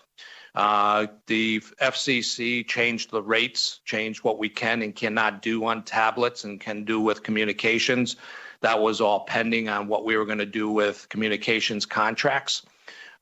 We did change vendors to a contract vendor that we believe is going to give the offenders better opportunities, has more range of programs that we could do through the tablet administration, whether it's law libraries, whether it's changing of behaviors, programming, anything that does with communications, with getting families involved, with getting communications to the courts. All that was added in with the new company that we chose, which was a company's name is Viapath. We couldn't start Viapath till the contracts ended with the current company, which was Securus, which actually ended January 4th of 2025. So we had to wait. We were all planning. We got all the equipment, everything in before the change of the contract, just so we could start with the ground running. Today, all the telephone communications has all been changed over to Viapath from Securus. Viapath already is starting all the new infrastructure issues that are coming around, especially at Ely, with no fiber optics and with the light level of communications from there. They actually already are implanting their own telecommunications into those facilities to make sure that we have full access and full communications with phones, video visiting, communications to the court, programs, and things that we'll need to make sure that they're successful in that area. When we're talking about communications too, we probably already know this, but I want to say it anyway. We're having a difficult time with transitioning communications center, which is our phones and IT, over from the Ely Conservation Camp. The way they designed the facility back way when they built the place, all of our telecommunications and our communication operations center was actually built and made at the Ely Conservation Camp, which is no longer in existence. It is still there today. Trying to find out a way to move in all those communications over to the main facility has been difficult, to say the least. ViaPath will help us in some of that as well, because they have to do it for our tablets anyway. So I think we're going to benefit with this new company to be able to move at least some of our important telecommunications and communication centers over to the Ely State Prison from the camp until we could fully move it completely over. Anyway, the next thing that I really thought was important to discuss, which I also brought here with me today, our Director of Medical, is our medical staffing. We are still struggling statewide, not just at the rules, even though this is the first time in 8 years we got a full-time medical doctor at Ely.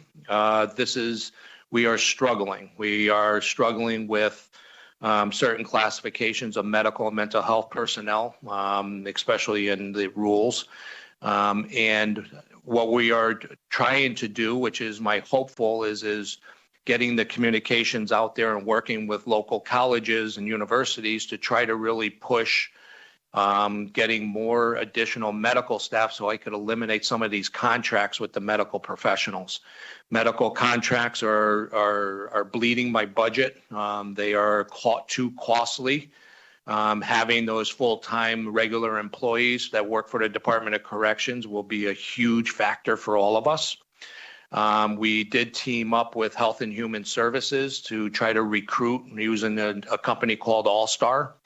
All-Star is a recruiting, a marketing, and hiring agency that works, did wonders for us with the law enforcement piece, but also work with local hospitals and state hospitals in the country with recruiting, utilizing them with Health and Human Services to try to fill not only our positions, but theirs as well, that can actually benefit all of us in the communities. Another thing I wanted to bring up when we're on the topic of medical, because it is probably one of my largest concerns with making sure we have adequate medical and mental health services for the population that I monitor and watch, is we saw a huge reduction in emergency and life flights out of Ely with the change of population. We were averaging 8 life flights out of Ely with the higher security maximum population. Just to let everybody know, 1 life flight out of Ely to the hospital that they need to get to is an average of $25,000 per flight. Those helicopter services are contracted out of Salt Lake City, Utah, to get their helicopter services to our facilities to get them there. When you're talking about a change of population from maximum security to lower medium, the incident rates are dramatically reduced.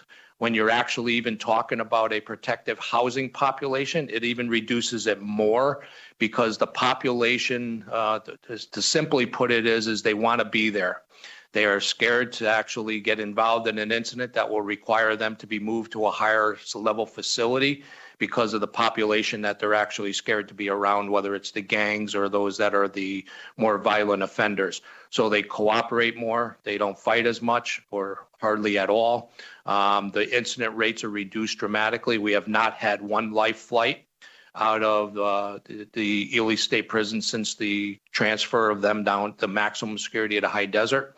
And also the amount of hospital care has been reduced dramatically. The only thing that does get increased is the medical staff necessary to operate the facility on triage. We still have a high number of offenders that are on psychotropic medications and chronic medications that still need to be triaged. When you're doubling the population, that means we need more medical and mental health staff to be able to triage that population, which is what we're working on now, which like I said, is a dramatic increase to have at least a full-time medical doctor that covers that facility. The other issue, and that will help with the large-scale programming with these tablets. The largest program nationally that use on these tablets is something called MRT. It's a moral recognition therapy. And it's something that the National Institute of Corrections says plays the biggest factor in reducing bad behaviors with offenders before they go home. So investments in the right programs, like I said, when I was talking about evidence-based programs, investing in the right programs does the most dramatic change in the population behavior when they go out into the community, which is what we're trying to do with the tablets. When you do those tablets, we actually can have a larger scale programming that doesn't require the amount of resources, staff, and money that we would need if we didn't have it. So that's hopefully the reason why you don't see a lot of staffing request increases for programming for the state, because I do believe that we're going to see that change in the tablets, which I hope to be able to prove to everybody and provide a report to the legislature to show what the difference is in the changes of behaviors or success on the tablets related to programming, because I'll need that for the next session as it comes up. Infrastructure is still considered a problem. We have had dramatic increase in our improvement in infrastructure, but we are far, far from there. We have chosen and requested in our budget infrastructure issues that we believe are our most important. It's not everything we need. We need a lot more infrastructure help. Even the stuff that we have been working on for a while, talking about even fence lines that I mentioned last session at the Southern Desert Correctional Institution. They've already broken ground and working on a fence that actually is built beginning at 4 feet underground, a lethal, non-lethal fence that's 4 miles of fencing around the facility. We have dramatic improvement in our kitchens. We already remodeled the kitchens over at Southern Desert. We're at High Desert now. We have to hit every kitchen in the state because we have failed equipment and problems dramatically around that, especially when you deal with health reports and constantly years and years of health report violations. Important to fix our infrastructure and our kitchens of all the facilities, which you'll see in the budget as well. The other pieces of our failing infrastructure are even simple things as doors, which, I mean, it sounds simple to the public, but very important security issues of mine are having high security doors that are designed to do what they were designed to do, which they are not today.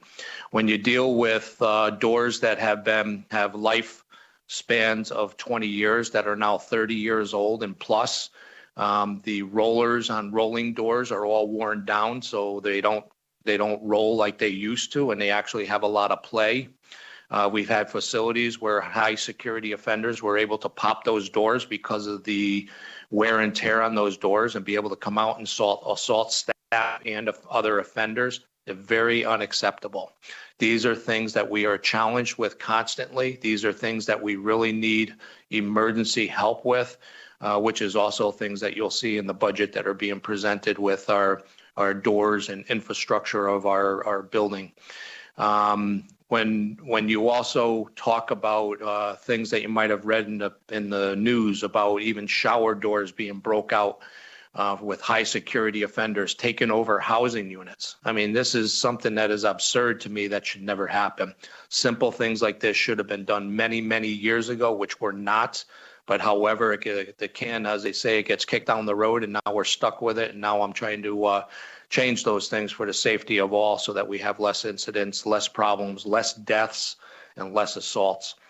When you're talking about infrastructure of even things as our water systems, our HVAC systems, as we see every single year, one of our big priorities in the capital improvement projects is even changing all of our water evaporation units over at the High Desert State Prison, which is at a price tag of $58 million just to replace them. Will it resolve everything? It probably won't.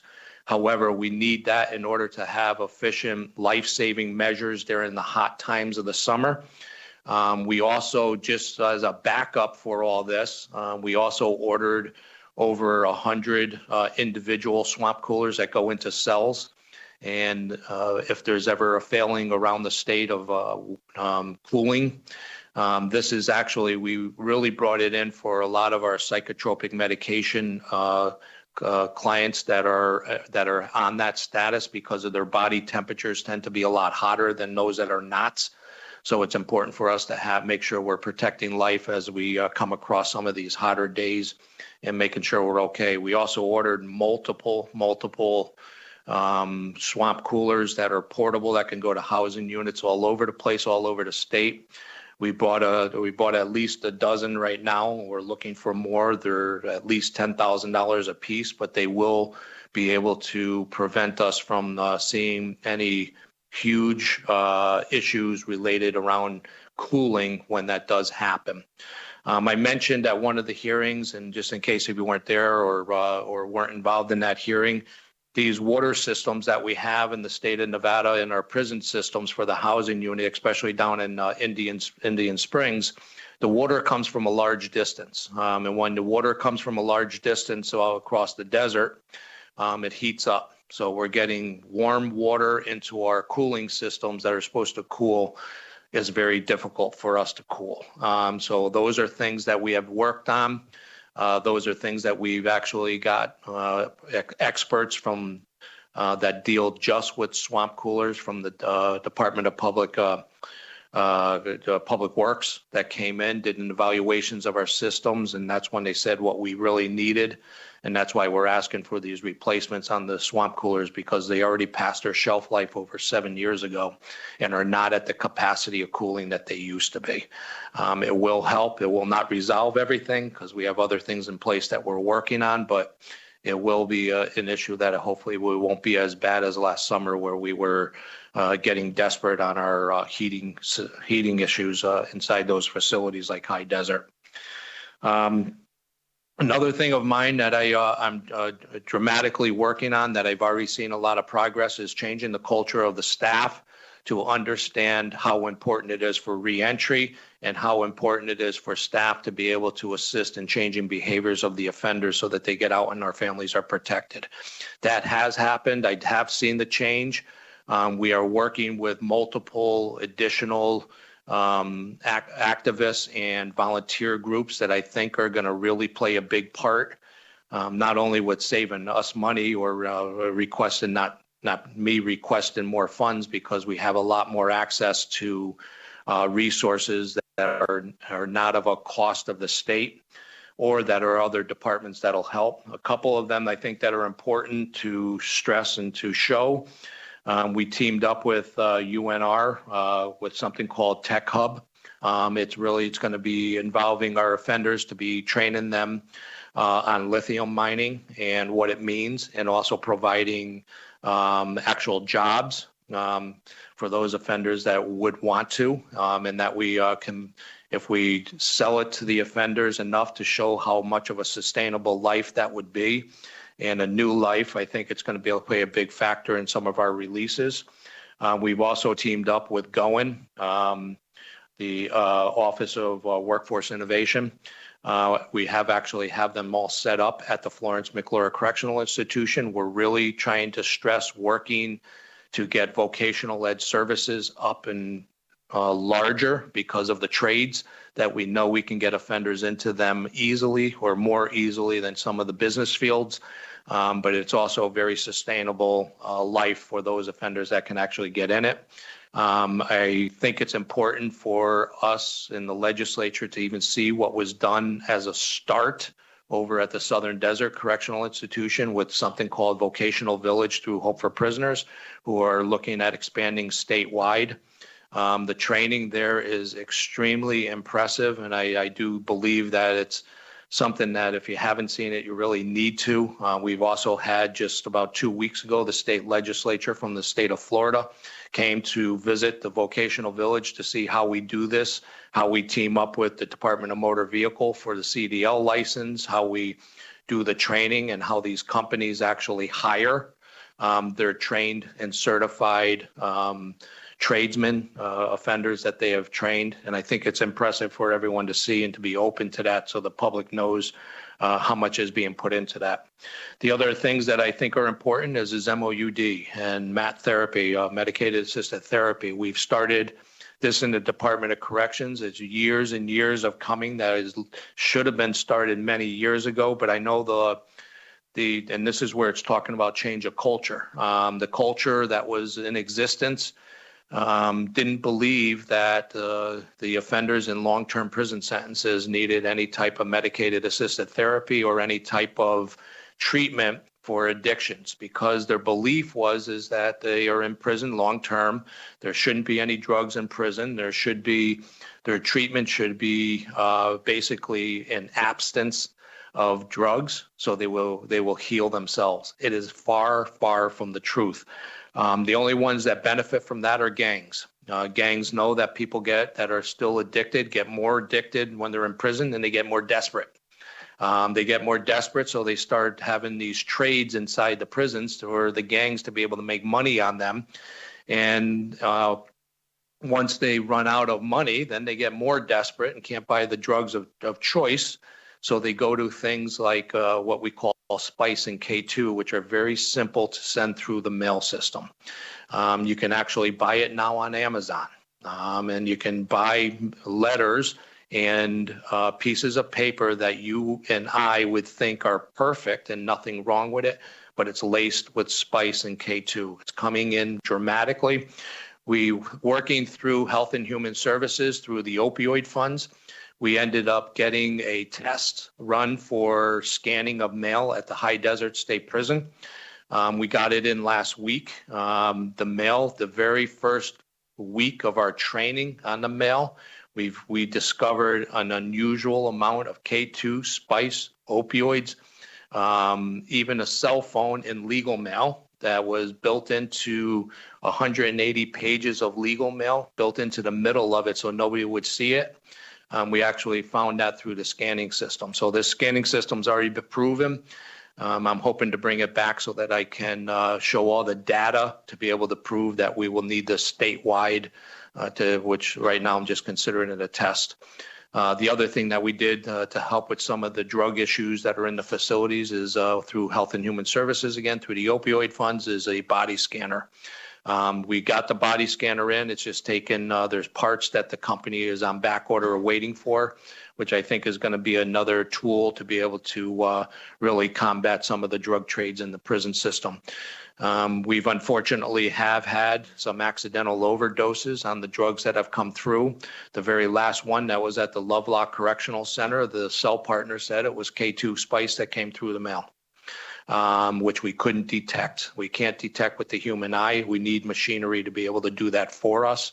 But that was the very last accidental overdose death that we had. When you're also talking about MOUD and MAT therapy, I mean, I do think it's something that it's irresponsible of the state if we do not provide that for offenders that are leaving our system.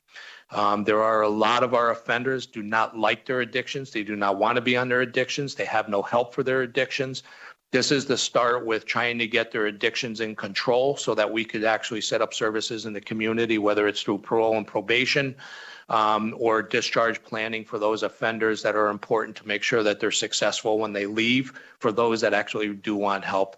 And we found out that we do have a significant number that are begging for help, that we're just asking the state to be able to help.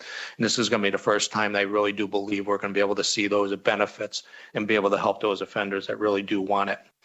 Following all that, and please stop if you need to stop me. You can stop anytime. There's some questions. I know I could keep going on. I just don't want to. If people have something, just say something so I could take a breath. Another big important thing I think that everybody's probably thinking too is overtime. How do we curb overtime in the state, especially when we had this dramatic decrease in vacancy rates in correction officers?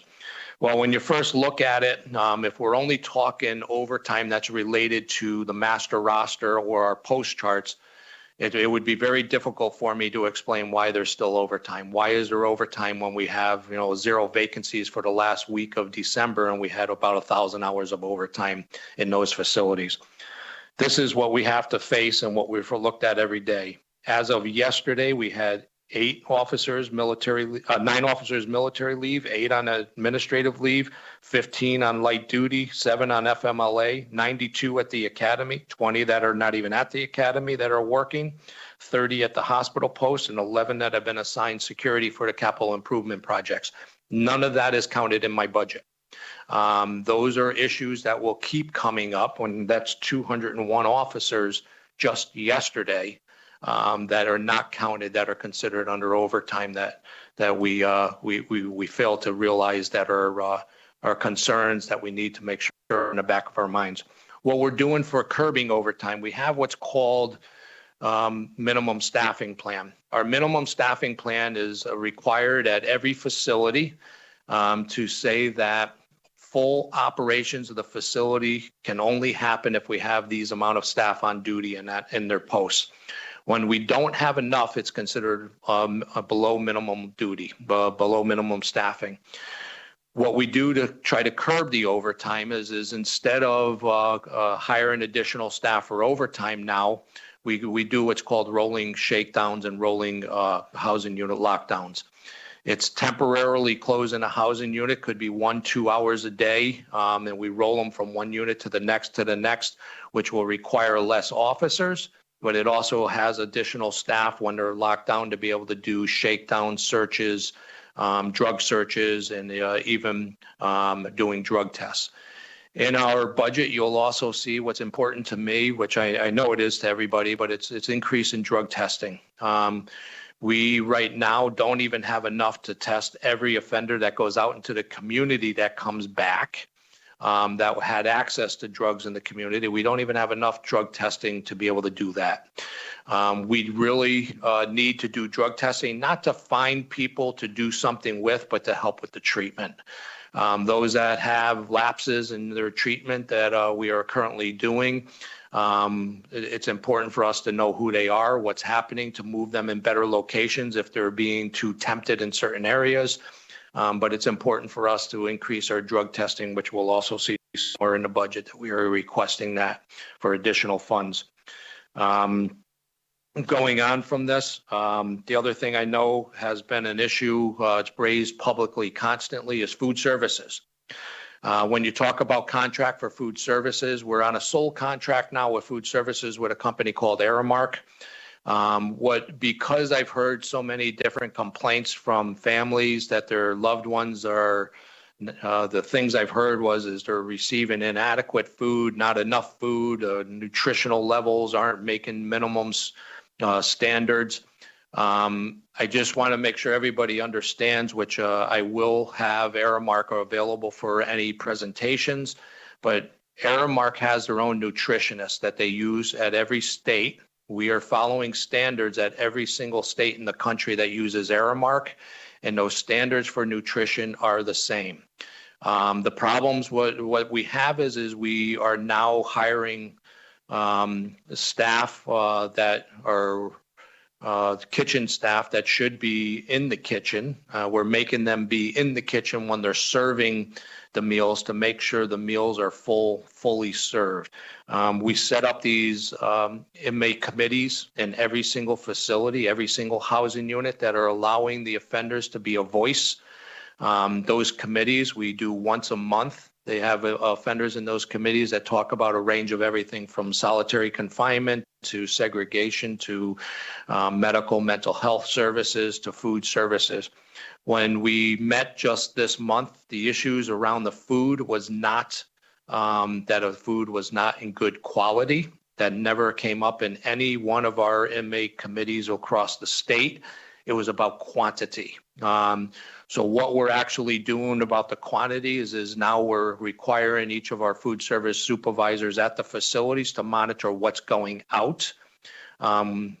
Can't say this is proven, but we've been told from the committee members, the offender committee, is that they would get, instead of getting a full scoop of potatoes, the offenders would give a half a scoop and they would build it up at the end of the day so the offenders that work in the kitchen would have more food. That's what we're being told. So now we're going to monitor exactly what's coming out of the kitchen to make sure everybody has what they were supposed to get.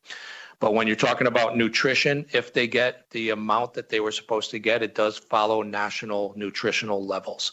We are not giving malnourishment or creating malnourishment with offenders because of our food services. We are not. We are not providing bad quality food because we're not. We allow the offenders now to pick from the foods that they like. We do a survey that goes out. We do a meal chart every 90 days so they can pick it out 90 days in advance. So they can actually say if they don't like something, we'll keep it off the menu. If they like something more, we'll put it on the menu more. They can actually help pick their services of food that they want as long as it costs the same. It doesn't matter to me what they get. If they like it, we'll give it. But anyway, Aramark said they have presentations that they can provide that can, if anyone has issues or related around the food services. The next thing I thought was important to talk about is the JFA population numbers. JFA is a lot of states use JFA. It's a company that updates states on projections for prison populations, trends, does changes or reviews changes of laws that may affect prison population numbers, the amount of residents coming in a state, going out of a state, all that plays a factor in the prison population forecast. When you look at the most recent one, and to me, JFA is not a analysis that I put my full trust in, because I know a lot of times they're wrong. And I'm not too convinced that they're the best ones out there. However, I go with what they're telling me at this point. And if you watch their projections, they're telling us that the prison population in Nevada is changing, which we know it is. The minimum security is reducing based upon certain laws that went out, which were actually good for the state. But we see changes in our prison population. Our numbers are increasing. So if we're decreasing our minimum security and increasing our population, that means that our medium and maximum beds are being filled faster. It is not when, it is when, but it's not if, we are going to have to open Warm Springs Correctional Center. It is going to happen. It's not on this budget, but it will happen. If you look at our projections and those numbers going out, we're running out of beds. What we have to do is be prepared for it. What we found out when we were remodeling the Casa Grande transitional housing in Las Vegas, every month you wait, the cost of those repairs go up and up. If we repair and get Warm Springs Correctional Center, which will open, just maybe not this year or next year, but I think it will be sooner, but we have to be prepared for it. It's of our best interest and money to be able to repair those things that need to be repaired, the equipment that needs to be replaced, the issues that need to be fixed before you can put any offender in there. We need to do it as soon as possible. This will save in the long-term expenses that happens throughout the state that we wait and wait and wait for. And then when it becomes an emergency, because it will be, because we're running out of those beds, we are going to start seeing eventually offenders sleeping on the floors if we do not open Warm Springs. We have to be prepared for it now. When you talk about having it as an emergency, when it's too late, when we already have offenders sleeping on the floors, trying to get equipment quickly does not happen. We find out that with those type of equipment and the larger scale equipment we have, it's always on back order. It's always on a position where we don't have enough public works employees or contracts that could come out quick enough to help and get the system up and running at the Warm Springs. We need to do it now. And if we don't do it now, we'll still make it happen. But I'm telling you, it'll cost the state more and more money longer we wait. And we're not going to be prepared for the onslaught of having more offenders coming into the institutions and nowhere to put them. And if you see what the JFA population is projecting, with the minimum security being reduced around the state, I did request in the budget to close the Wells Correctional Conservation Center, conservation facility. The Wells, when you say it's a conservation camp, we weren't doing any conservation in there. We weren't doing any conservation training. To me, and the amount of expenditure that it would cost to repair the long-term issues, it needs a new roof, it needs a generator. Those issues that are coming up are too costly. It was my decision to look at closing the Wells Conservation Camp and moving the majority of those offenders, which are the lowest level of offenders that actually have what we call community trustees, that I can actually move them to the Carlin Conservation Camp. When you move them, there are still work that has to be done at Carlin, but not as much as Wells. What I'm concerned with, that I spoke with to the Carlin community not too long ago, is if I can reduce minimum to more community trustees at Carlin, we could utilize more of those offenders in the community to prepare to prevent fires. I could put more community trustees out there. I can't put the minimums out there, but I could put the community trustees out there. And I told the community I can increase those numbers with this move that I'm doing with the Wells and Carlin, that I can actually get more workforce out there for offenders that want to go out there and volunteer to help the communities to remove and prepare so that they can actually prevent fires in the future. With along those train tracks are a devastation for the firefighters, with what with the brush that never gets removed. That's a perfect position for us to be in to make sure that we can help prevent forest fires up in that part of the state with this type of population. And I think it's going to go a long way for all of us. Quickly going over the major enhancements. When we're talking about the prison medical bill, it's under the BA 3706. What the last legislative session did, which I thought it went in a great direction with providing appropriate health care for the women incarcerated, talking about mammograms and talking about pelvic exams. However, what we found out was, as I was having the medical doctors refusing, first of all, to do certain medical exams like mammograms at girls that are 14 years old, making it mandatory, which the NRS required us to do. They said, if you're doing these every 6 months, every year, starting at the age of 14, you'll probably see more cancer with these populations when they get older. So one of these bills that I am pushing to try to get forward through this year, which will also affect our budget, is to make it community standards for the women that are incarcerated, not above standards. So whether those standards are following the Medicaid standards or community standards, whatever it'll be much better than what we're doing now with potentially creating a hazard down the road with these young women that don't know what they're really dealing with, and having the refusals from the medical services. That you'll see in there. When you're talking about also the director's office funding, which comes under my budget, the 3710, we have to continue contract services with a lot of our equipment today. We have licensures that we have to continue, and the services, even the upkeep of the maintenance services of equipment like tasers, cartridges, and licensures, certifications, and training comes with a cost. Those are where we need help with continuing those contracts. And also, we also wanted to add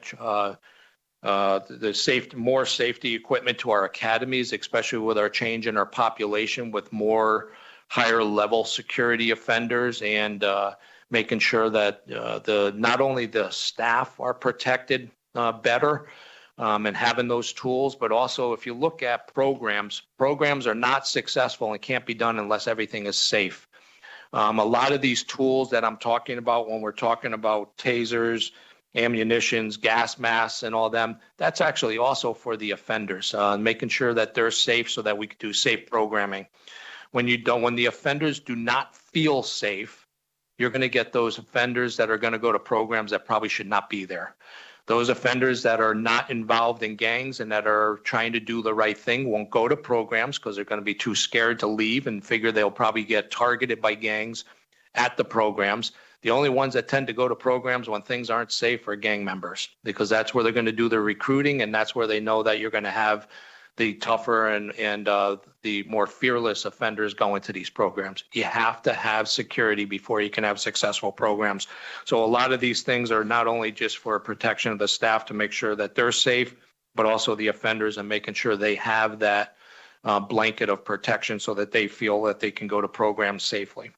That'll be in the what I'm talking about with increase in the munitions, gas mask restraints, tasers, cartridges, and other related services related to training and licensures.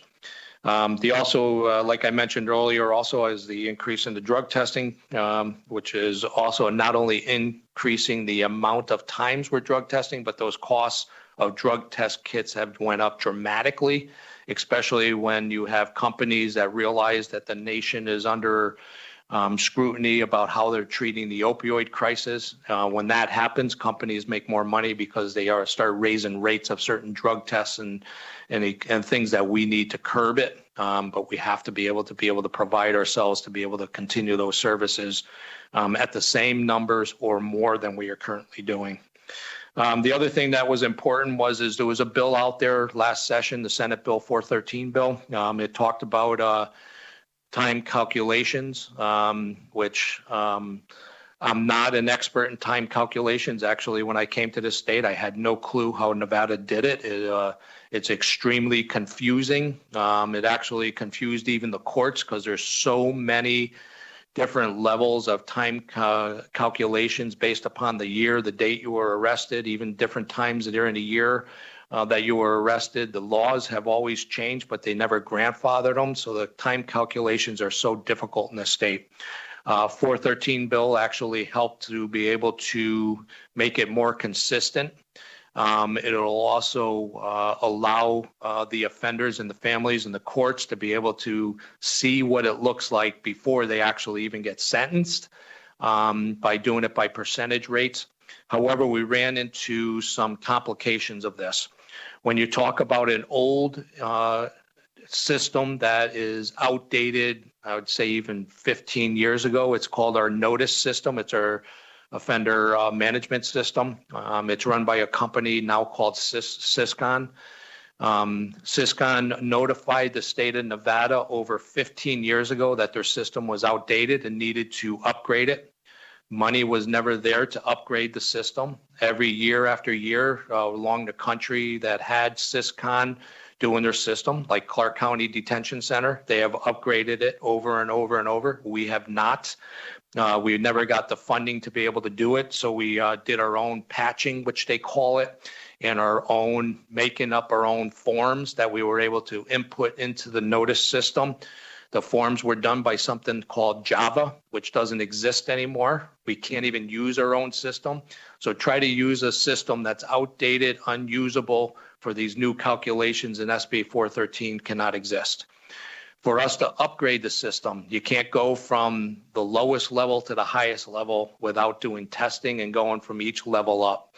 So the company now, Syscon, we were due for I believe it was a March 25 deadline in the legislature to have our computer system set up to be able to do computerized calculations. It is not going to be done. The company says it is impossible. They've been working on it. They've actually are in their first upgrade right now. And when you do an upgrade in these systems, you can't just do an upgrade and say goodbye, let's work on the next. There has to be a series of testing, months of testing to make sure that we're calculating sentences correctly so we're not letting people go too early or holding people too late. Once we get to that system where it's up to level 3, we still have to get to level 6. Clark County Detention System has already upgraded theirs. We will be in comparison to them, and the company told us they are more looking at March of 26 to look at getting our system in compliance with SB 413 with doing calculations by computers.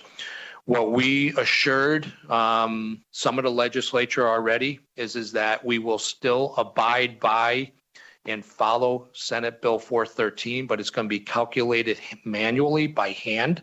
And what we are not going to be holding offenders longer than they are supposed to. We are not going to be letting people out sooner, but we will be doing hand calculations until the computerized system is up and running 100% and working. Once the computer system is up and running and working, we will be on the exact same level as the Clark County is. Why is that important to us? It's important because now we can data share and share information back and forth. That's sharing information on security risks. It's sharing on profiles. It's sharing on history. It's sharing on discipline history at either locations. It's dealing on those that have had failed treatment, successful treatment. We can now share information back and forth. Will March of 26. I think that's important for us to know because it's going to be important for the community to know that we will have the same information back and forth, and now we'll be able to share it with the local communities, systems that we have already have done, things that failed, things that have worked, the issues that we've had with offenders so that they can use for their treatment when they even go out back into the community.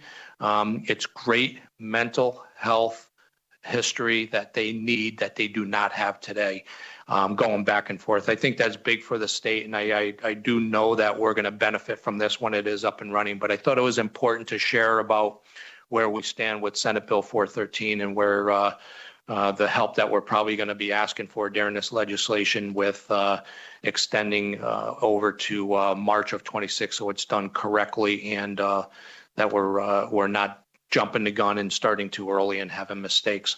Thank you. Before you go to page 11, we have members with a few questions, so I'm going to give you a break so you can catch your breath. Thank you. And we're going to go to Senator Nguyen, then Senator Neal, and then Assembly Member Bacchus. Thank you. I have a couple of questions kind of around the same topic, if that's okay, Chair. During the December IFC, there was a request from the governor's office to reallocate some ARPA money for culinary equipment to the correctional centers, including that at Warm Springs. And I just want to be very clear. That was equipment that we were proposing, the governor was proposing to put into a correctional center that is currently closed. Is that correct? Yes, it is. Okay.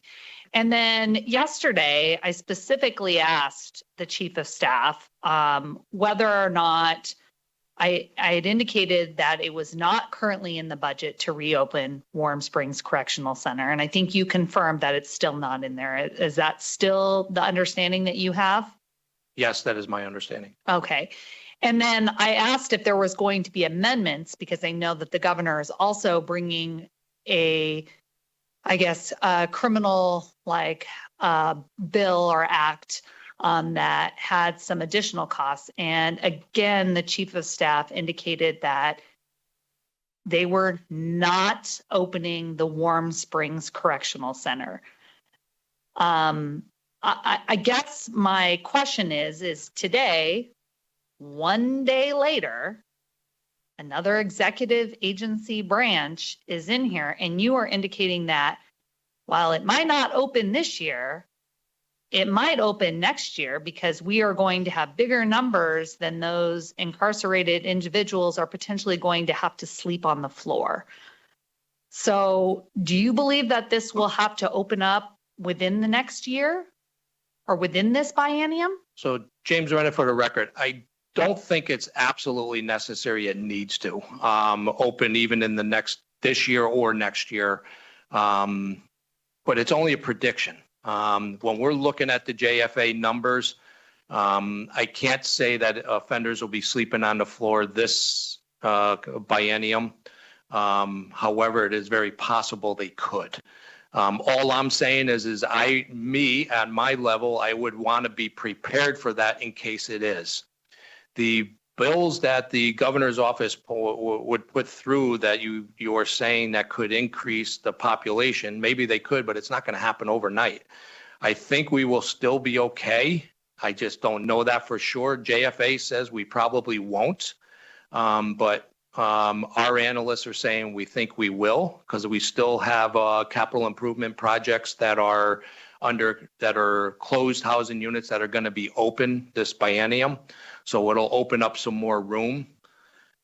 I can't tell you yes or no. I want to be prepared, and it may not need to be open this year or next year, but I just like to be prepared. Okay, and so these JFA population predictions, these are based on the current law, including the changes that occurred in 2019 that I think you said were actually good for the state, but we'll still see increases with those JFA predictions, at least those predictions. Yes, that is correct. And have those predictions, I mean, you've been here for a while on and off, have those JFA predictions been pretty accurate in their determination of those numbers? I don't think I've ever seen it accurate. Oh, you've never seen it accurate? No. Are they always higher or are they lower? Both. Okay, so. And this is nationally. I dealt with JFA in New York City and Connecticut, and I've never found them accurate, and I've always found it above and below. It's a type of data that I think is impossible to monitor. The state of Nevada, they are predicting it higher only because they believe there's going to be more in the future of influx of California residents moving into the state of Nevada, which could also increase some type of incarceration rates. Is this like a program, or is this something that we pay for that is not accurate? So James Renner, for the record, yes, it is a program, but it is the most, believe it or not, it's the most accurate program in the country. Just I've never seen it accurate. So, I mean, based on your experience, obviously in this state and other states, but in particular in this state, with some of these forthcoming potential pieces of legislation, I mean, I don't understand how this wouldn't impact the ability and that we can have such a definitive statement that we wouldn't need to open up this facility. Are there contingency plans other than people sleeping on the ground? So James Renner, for the record. So here's other factors that you have to look at. When I'm talking about moving in tablets, when I'm talking about doing mass programming, and then we're doing evidence-based. If we do evidence-based programming that the Department of Justice is telling us will change behaviors 51% or more of the time, we can actually see a decrease in population if these programs work. This is going to be the very first time I can actually do massive programming statewide through long-distance tablets, whether it's Pell Grants for college courses, all that, should reduce our population. Will it happen? I don't know. I'm looking positive to say we may end up seeing a lower than projected rate for the JFA, which I'm hoping for. And when you say it about JFA, I think our agency or one of our sentencing agencies, probably if they increase their staffing and analysts, they probably could do a better job than JFA anyway. And I think our state should be managing it and monitoring it because we have more resources in our state to know what's really happening in our local cities and our economy. But if I did nothing and we did not change the way we're doing programs and treatment and MOUD and math therapy, I would say, yeah, we probably would be higher and probably would more likely have to open Warm Springs sooner. But if we do what I'm trying to do, I think it's going to be more successful than anyone thinks. And I think we're going to be a little better off. So it's hard for me to say yes or no and whether it's going to happen or not. Okay. And Chair, I know he covered a lot. I have a question about FTs and the Inmate Welfare Fund. Hold on. Before you ask that, I want to ask a question about what you just. Perfect. Okay. Thank you. So talking about the reopening of that facility, you're saying we're going to need it. You want to be prepared. But here's the problem that we have as a fiscal committee. If that were to open in the interim, it would wipe out our IFC contingency account. And we cannot do that. So it's either going to have to be a yes, it needs to be put in this budget, evaluated and calculated what that cost is going to be for this biennium. So we have the funding, or it's not going to happen because we are not wiping out the IFC contingency account for this. Go ahead. Thank you. I know you covered a bunch of topics. I guess my next question is, I know that we've made some progress, we've made some progress about funding some of these FTEs with general funds, but how many of these FTEs across the state are still being funded through the inmate welfare fund? So James, for the record, I think we're still at about 62. It might be 42, but I remember 42 and 62, but it's one of those numbers that are still full-time employment positions that are being paid through the inmate welfare fund and not through general fund. I don't know the exact number, but I think it's one of those two. And that inmate welfare fund is still like I guess I'm going to say the proceeds from like the markups on commissary items, phone kickbacks or incentives that the prison might get when people utilize long distance and telephone services, and this very substantial tablet program that we are going to expand. I'm assuming that there are also some added benefits. Do we have like I don't know if there are itemized like determinations on how much of those 42 to 62 positions are funded from that? Like, is there a distinction on doing it from tablet kickbacks as opposed to like marking up tampons and, feminine hygiene products? No, first of all, I made a commitment to the state that I will not mark up any hygiene items in the state. But when you talk about any money that comes in from revenue for those purposes, whether it's games that the inmates are playing through the video games, those type of things, and markups of certain commissary items, those do go to the inmate welfare fund to pay for these positions. If those positions actually went through a general fund position and the general fund paid for those, the markup items and other items can be reduced. The FCC did step in and looked at the communications pieces and put limits on how much those companies can actually make on revenue from those services. And the state, which today can no longer receive any funds for telephone calls. So telephone calls is out, but everything else, there's things that we can do with services that are not provided today that could be benefits to the offenders or perks. I could say that they will be charged a fee or transfers of money or whatever we have that will go into the inmate welfare fund. What is the majority?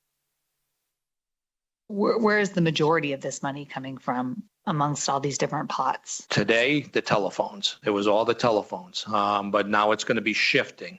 So the majority are going to be between commissary, gaming, and certain electronic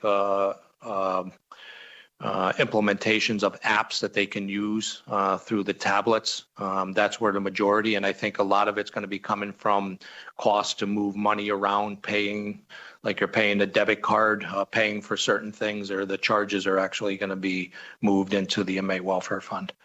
We don't have that yet because we don't have it in place yet, but that's where I believe it's all going to come from. So the telephone thing, when does that start to implement? January 1st of this year, already did. Okay. So the budget that you have proposed, does it take into consideration what you thought you were going to get from phone charges? Yes, but it also took into account the tablets. So it balanced off how much we can actually get in from revenue from the tablets than it was with the phones. It's just shifting the costs. Okay. Thank you. And thank you, Chair. You're welcome. Senator Neal. Thank you, Madam Chair. So many questions. So I'll start off with the first one. I was reading about the projections for the prison population and that you don't have a contractor for the projections, and then the new contractor that's been brought on doesn't have a projection until November 5th, I believe, of this year. So what are you building your projections from to get this 10,000 person increase for offenders? Whoops, James Renner for the record. I'm sorry. Can you just repeat that just so I understand what the question was? Sorry.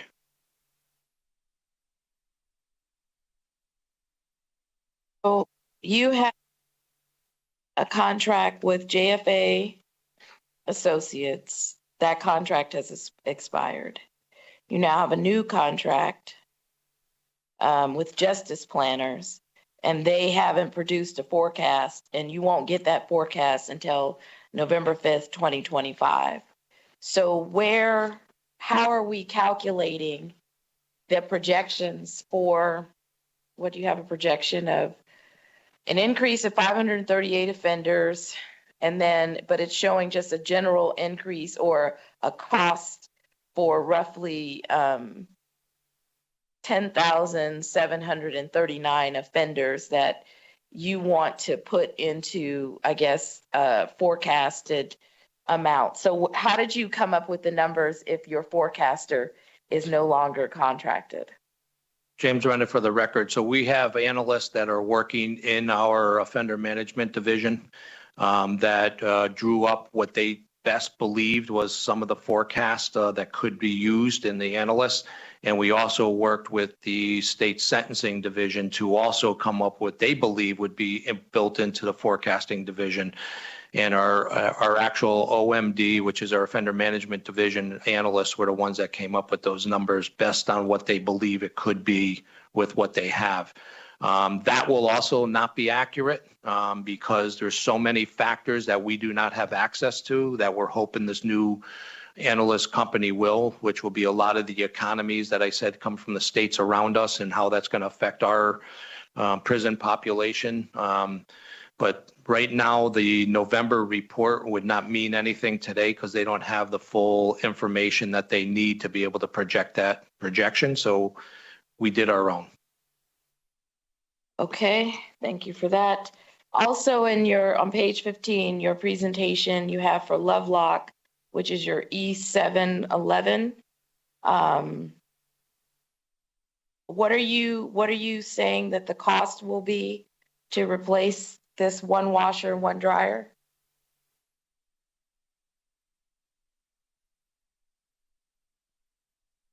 I believe they were at 100,000 a piece, but I'm not sure. I'll have to get that for you in a minute. We'll get that. Okay, because I have a follow-up question on that. So in the ARPA, one of the ARPA requests that we had, and I was looking at through December, Lovelock was included for $69,455 for laundry equipment.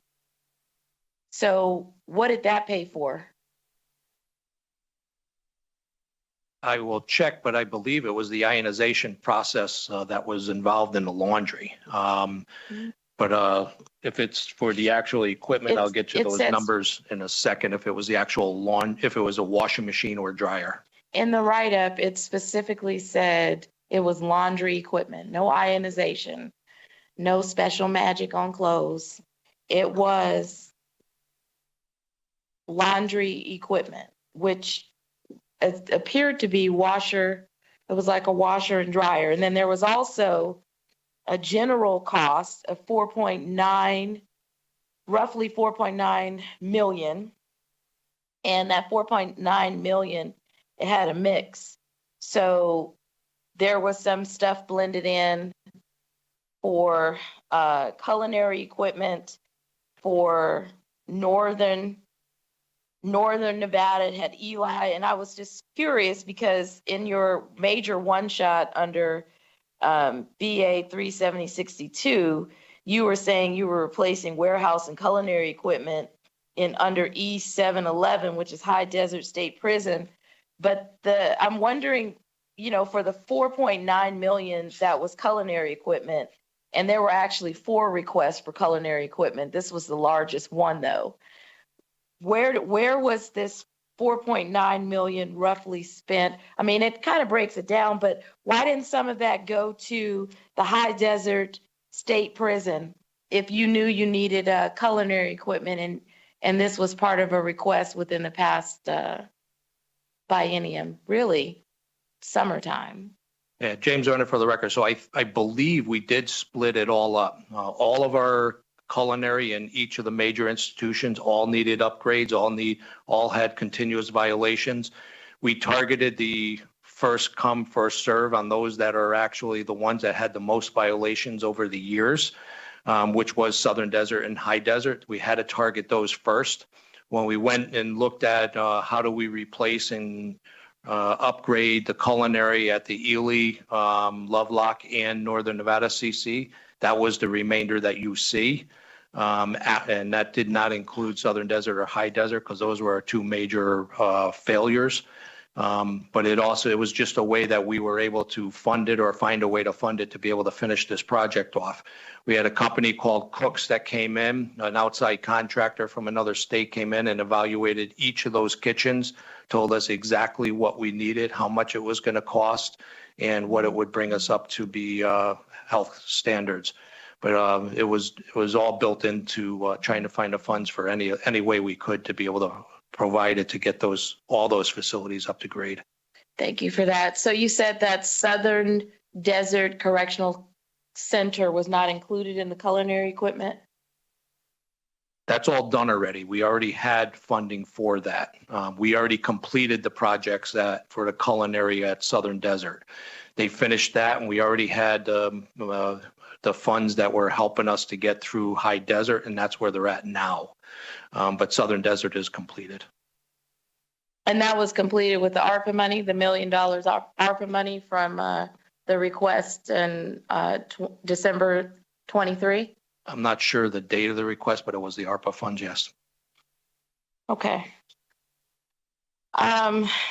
Also, I had a question on the medical copays that you're saying that you want general fund roughly 4.6 million.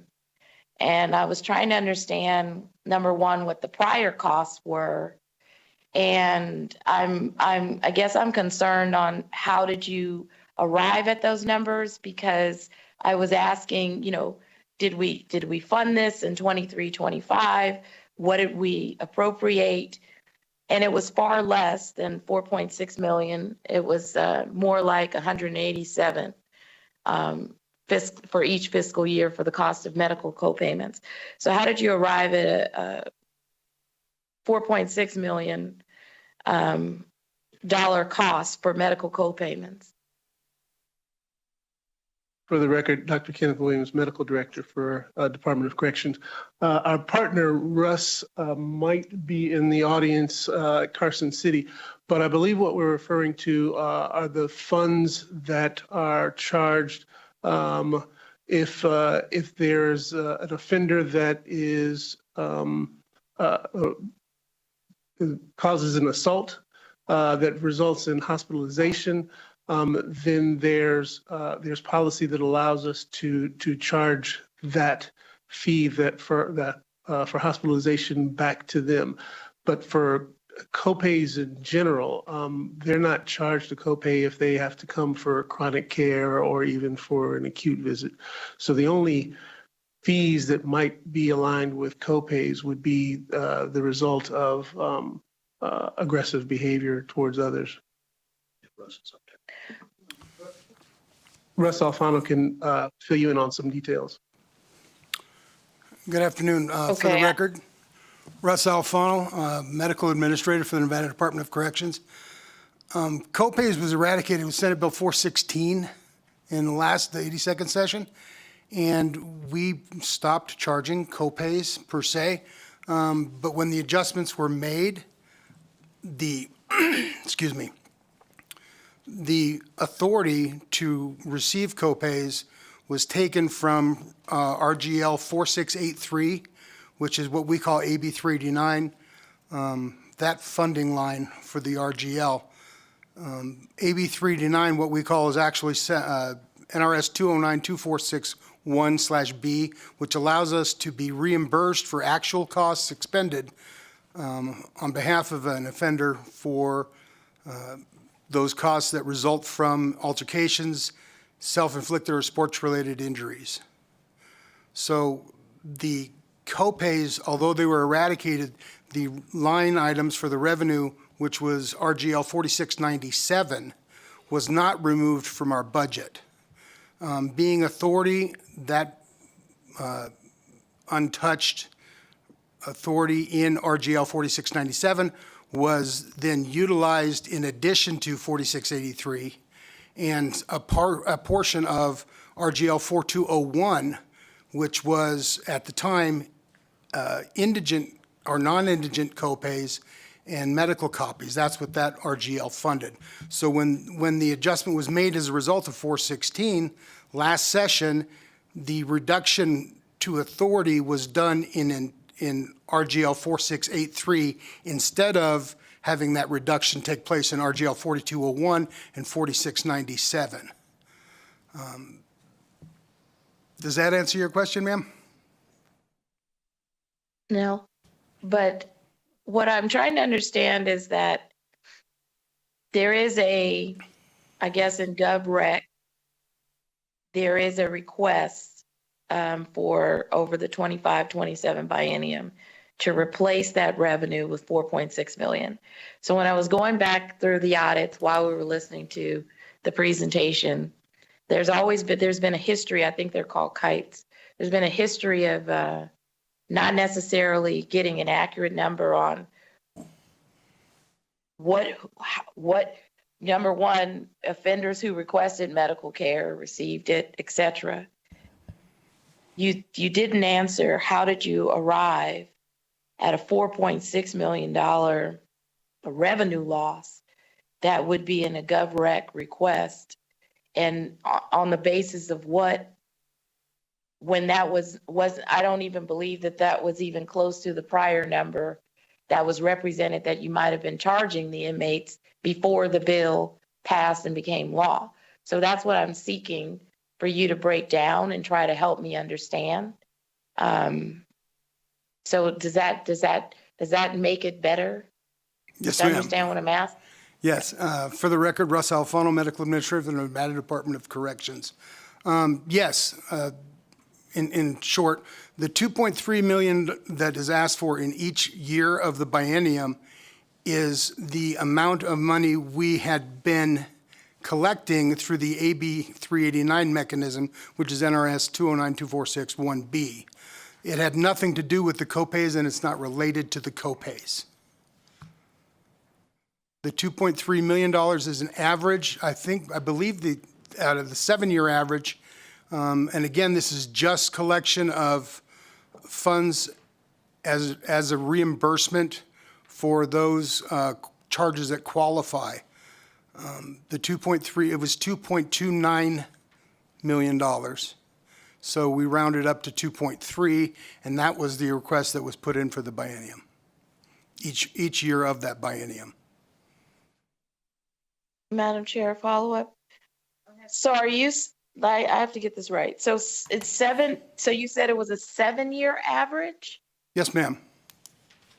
And so the 7-year average is not medical co-payments, but tell me what's included in the average. Is this break that down, and then on top of that, is it also interest? Because we had some debt collection.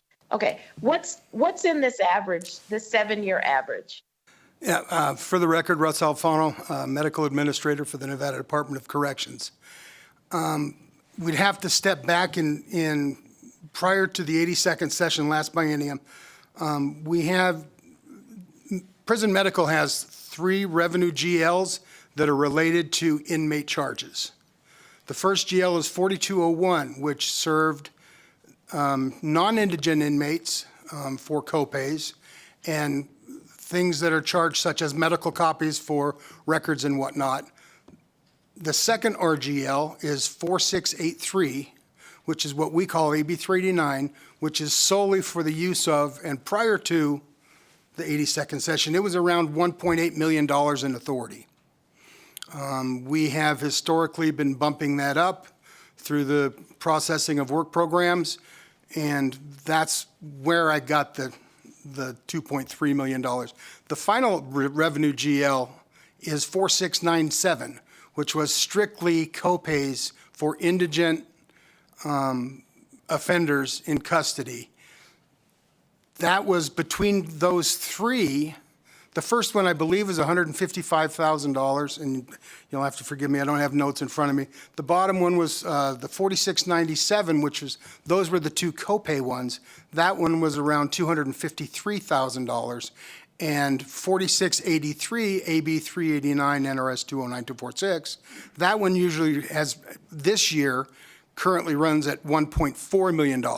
The reduction for copays as a result of the passage and adoption of Senate Bill 416 in the last session, that reduction took place in that revenue GL instead of the two copay GLs that it should have impacted.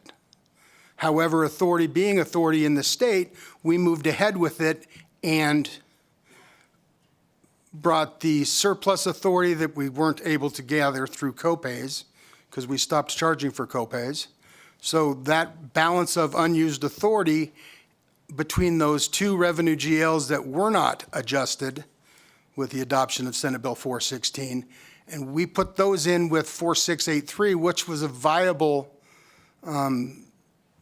the viable RGL that we currently use and still use, because that is tied directly to the NRS that allows us to be reimbursed for expenditures that are as a result of self-inflicted altercations or sports-related injuries.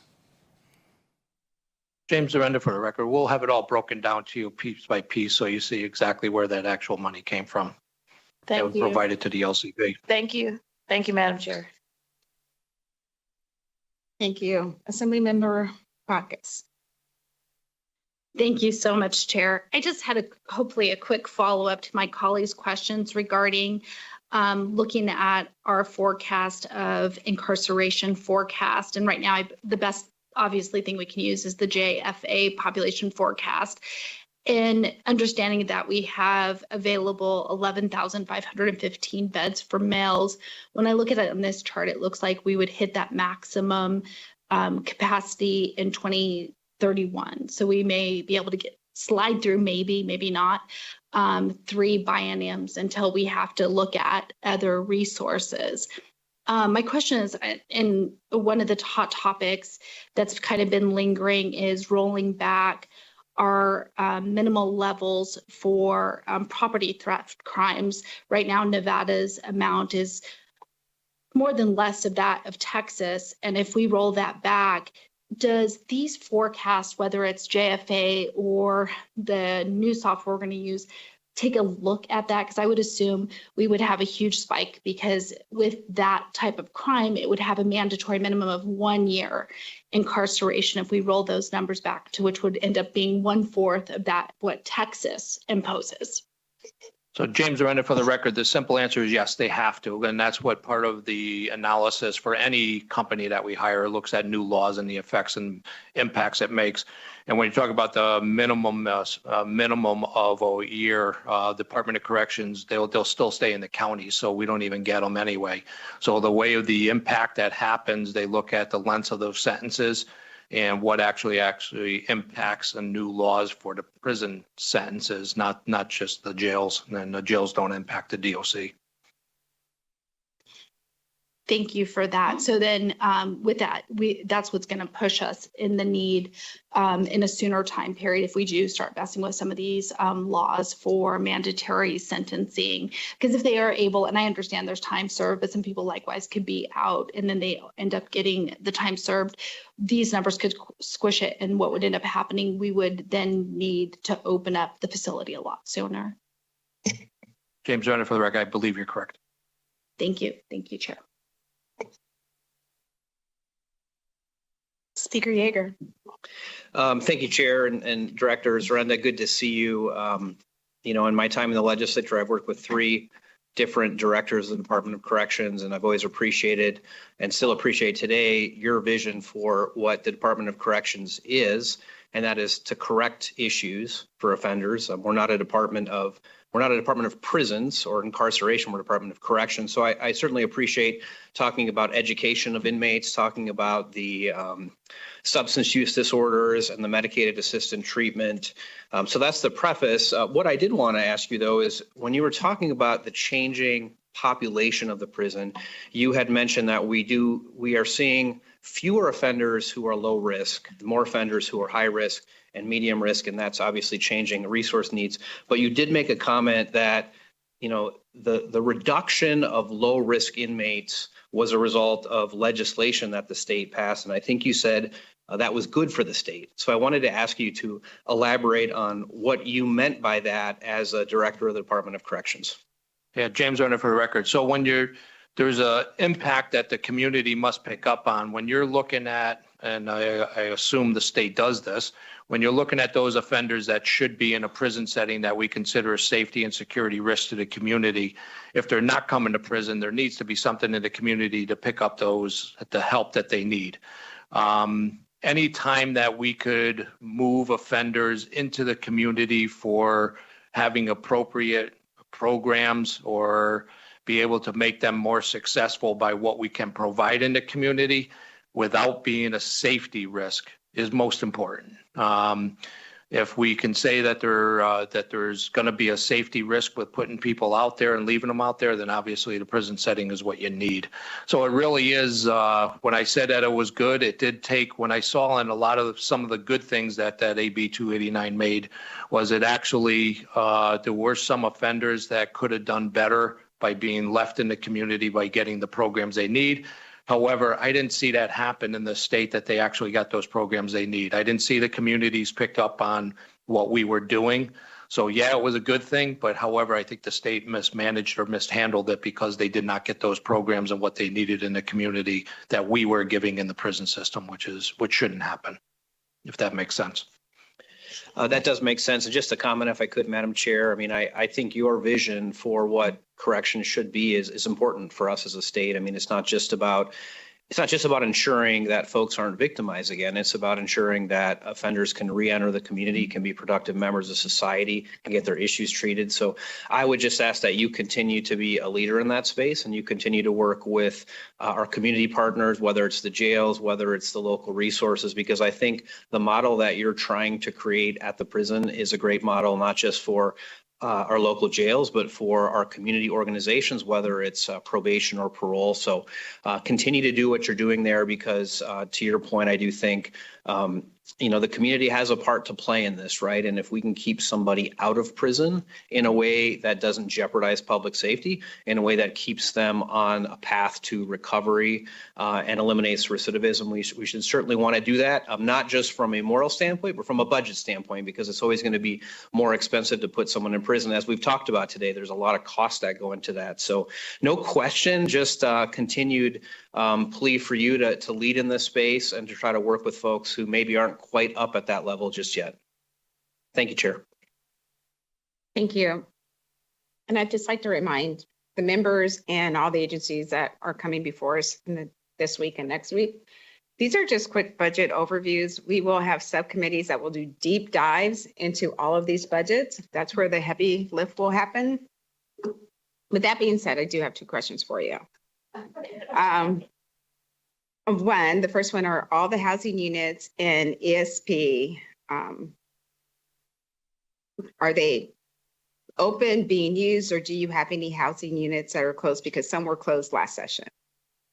James Arenda for the record. So August of 24 is when we opened all the rest of the housing units there. They were going through capital improvement projects for wiring and redoing all the panels and doors, door controls, not the doors themselves. And all that was completed, yes. And then my last question, there was $395,000 that was approved last session for a staffing study. Can you tell us what happened with that? James Arenda for the record. Yes, that was already done. You'll see it in February's BOE. But it was they went out for RFP, and the company that I believe was selected was called Corrections Consulting Inc. And you'll see it come out in the RFP of the BOE. I'm sorry. Perfect. Thank you.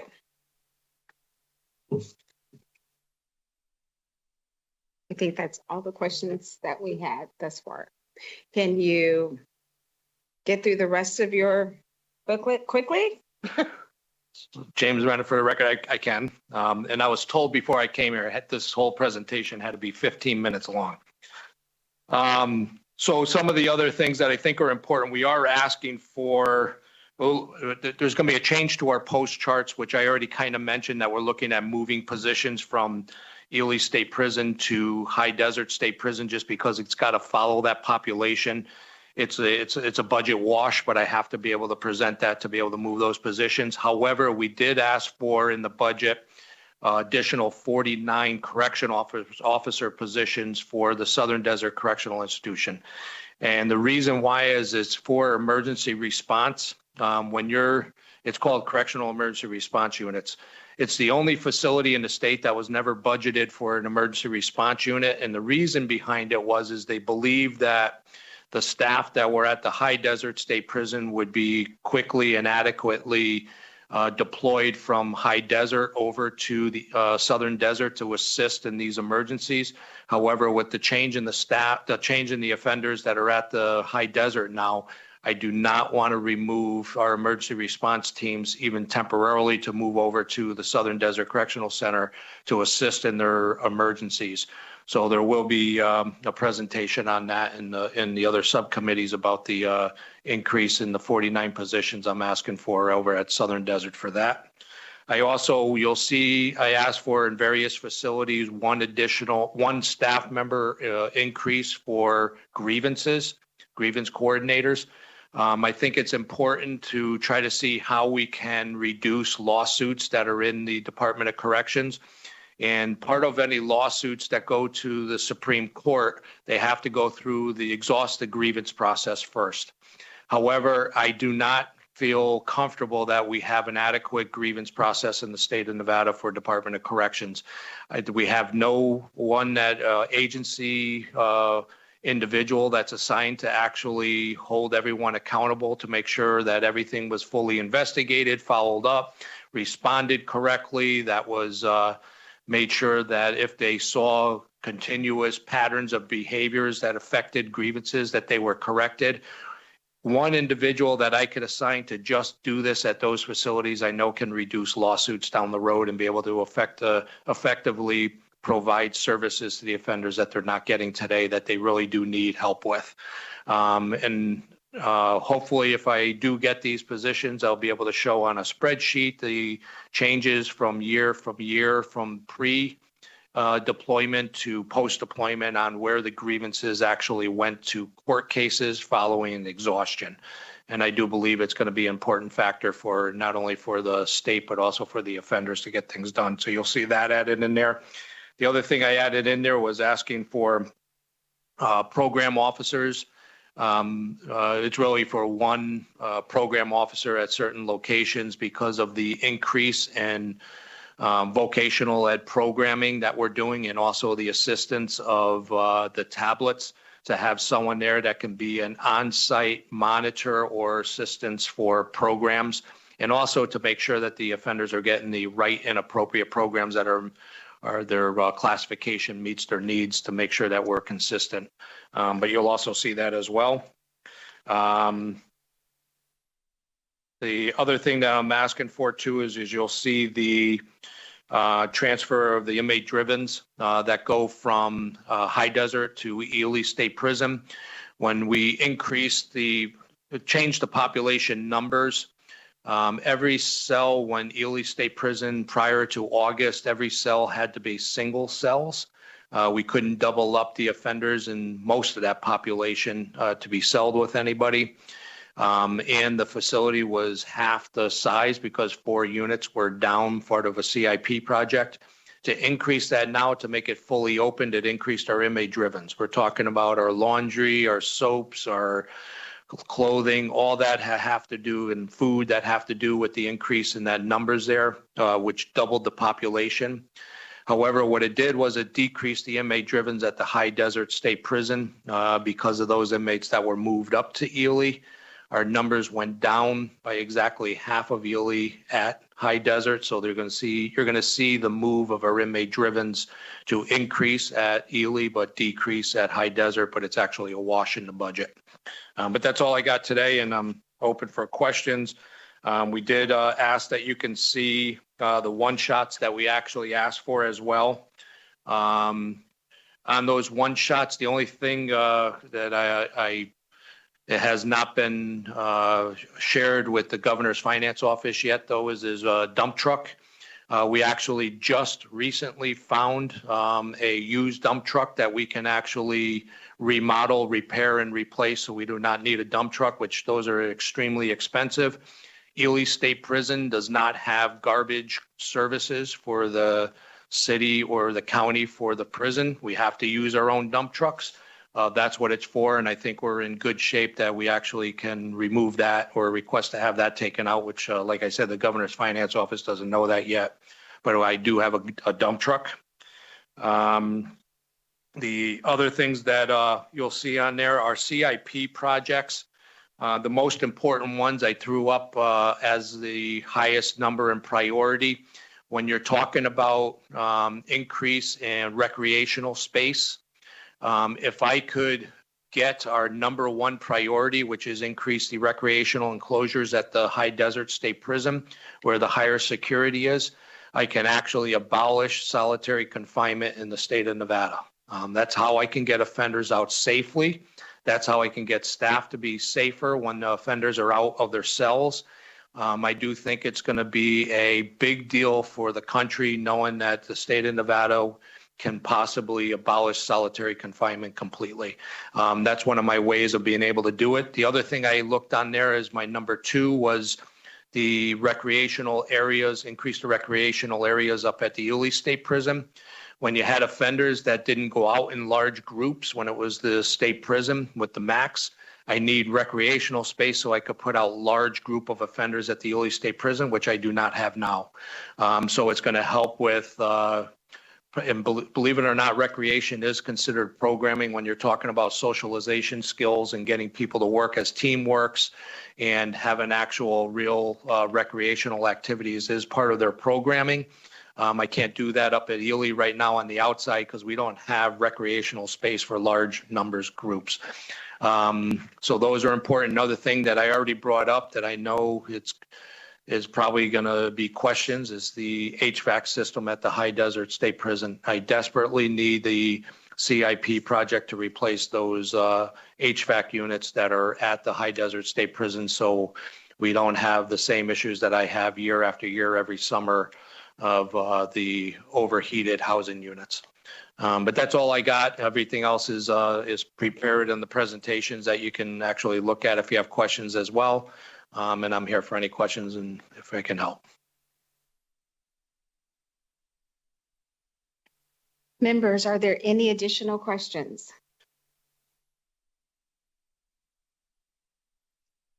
Speaker Yeager. Thank you so much. You mentioned the dump truck, and so my question was, what do we think the savings will be? Because we're still looking at $88 million in the red on this budget. I'm assuming it's not an $88 million dump truck, but wanted to get a cost figure on that. I hate to say this, but I think it's only 150,000, but it is something. I will contribute something. Every little bit helps. Every little bit helps. Thank you. All right. Seeing no other questions, I thank you so much for the presentation, and we look forward to the deeper dives in the legislative session into your budget. Yeah, thank you all very much. And with that, members, it brings us to our last agency of the day, and that is the Department of Veteran Services.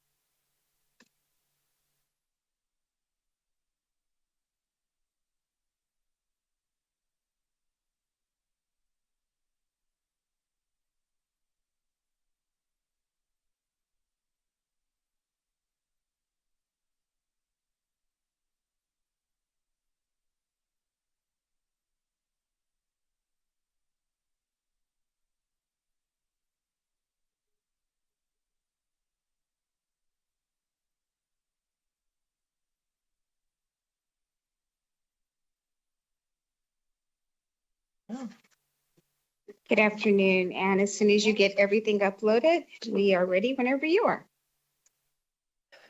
Good afternoon, Madam Chairman. It's a pleasure to be here. I am Mary Devine, the Director of Veteran Services, and it is an honor to be in service to the veterans of the great state of Nevada.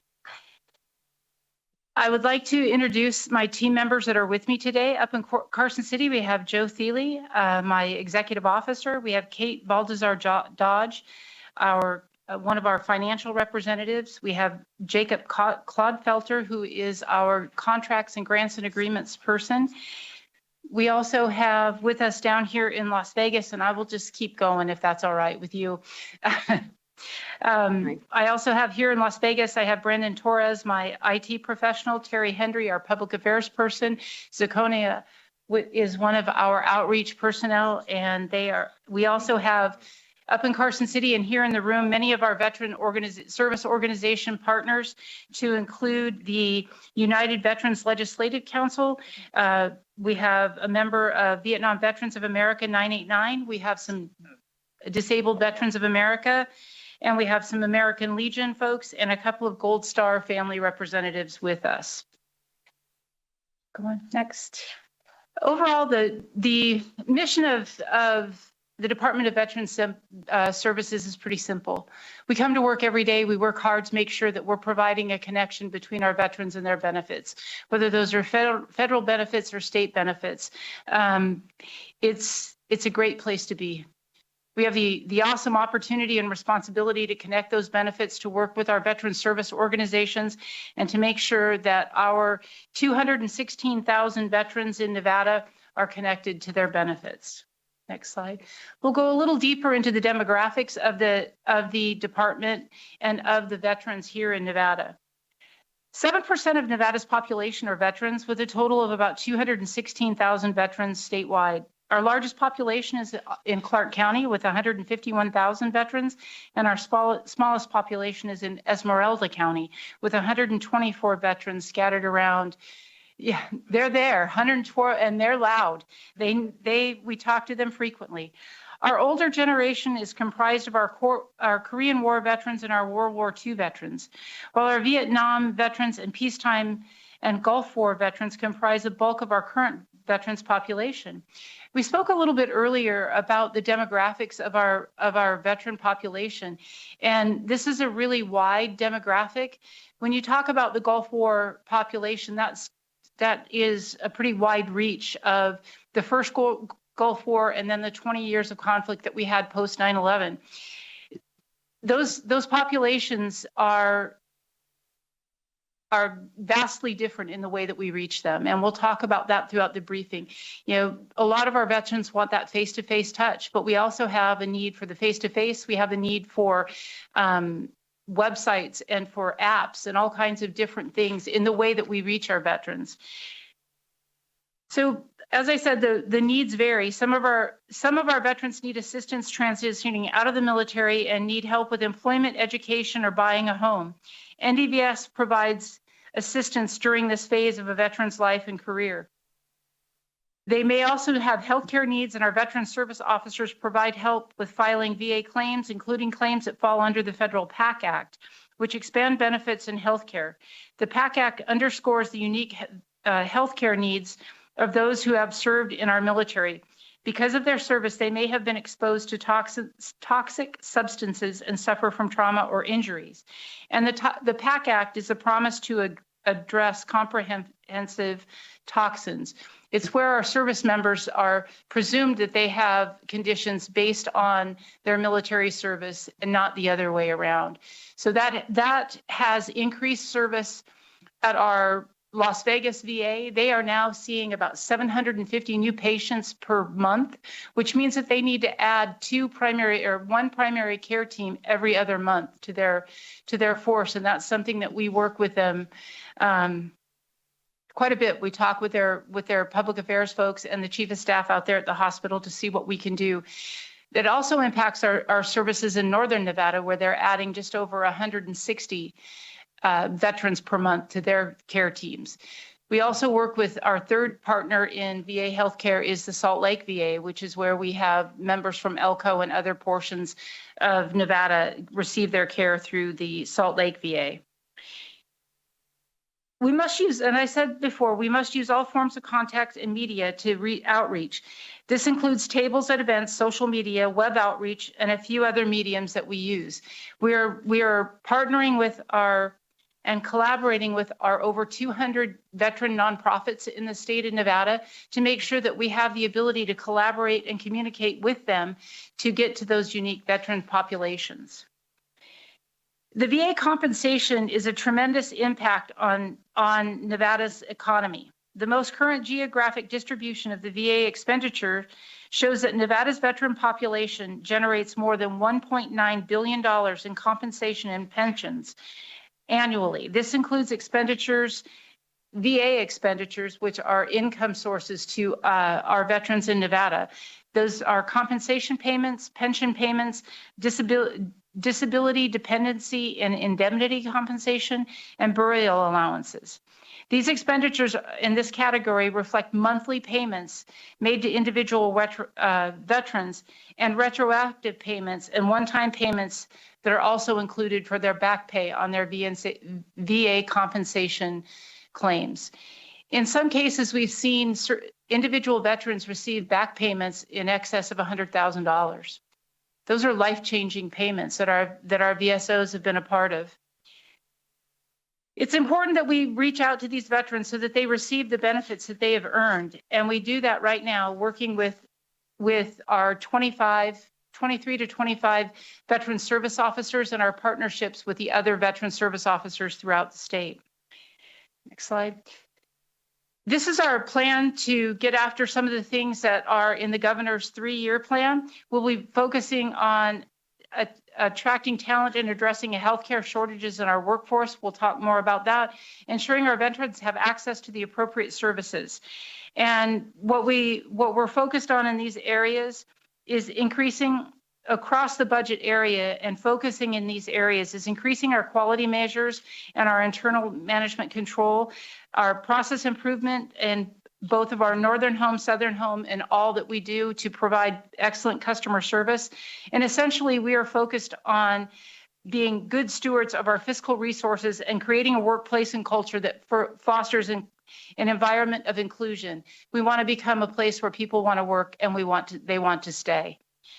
Our efforts include retention and development of workforce at our state veterans home. Our Crombie Academy at the Southern Nevada Veterans Home is a workforce development program that provides free certified nursing training or CNA training. This program is designed to train and retain CNAs who provide a critical role within our state homes. Our CNAs provide care to our residents at some of their most vulnerable times, from feeding and bathing to preparing a resident for the day or going to bed. Oftentimes, our CNAs are the first people that our veterans see in the morning and the last people that they see in the evening. This 4-week program prepares participants to take the state exam, which is required to take the CNA certification. We've had great success, and you'll see through our other conversations that right now that the department has 20 vacancies in our CNA roles at the Southern Nevada home. Our veteran service officers are also critical to continuing connecting our veterans to their earned benefits. We want to ensure all certified VSO receive quarterly trainings and 1 annual collective training for enhancing skills. The collective training event will pull subject matter experts from our partner organizations such as the VA, the Veterans Benefit Association, the National Veterans Legal Assistance Program, and other community partners. Our continued collaboration and partnership with our federal, state, and nonprofit organizations is imperative to meet our goals of ensuring our veterans have access to appropriate services. There are nearly, as I said before, 200 nonprofit organizations that support veterans within the state of Nevada. Each of these nonprofit groups are registered as either a 501c3 or a 501c19 organization, where they reach out to help our veterans in various ways. Collaboration with those organizations ensures that we have a wider net to touch and to talk to our veterans.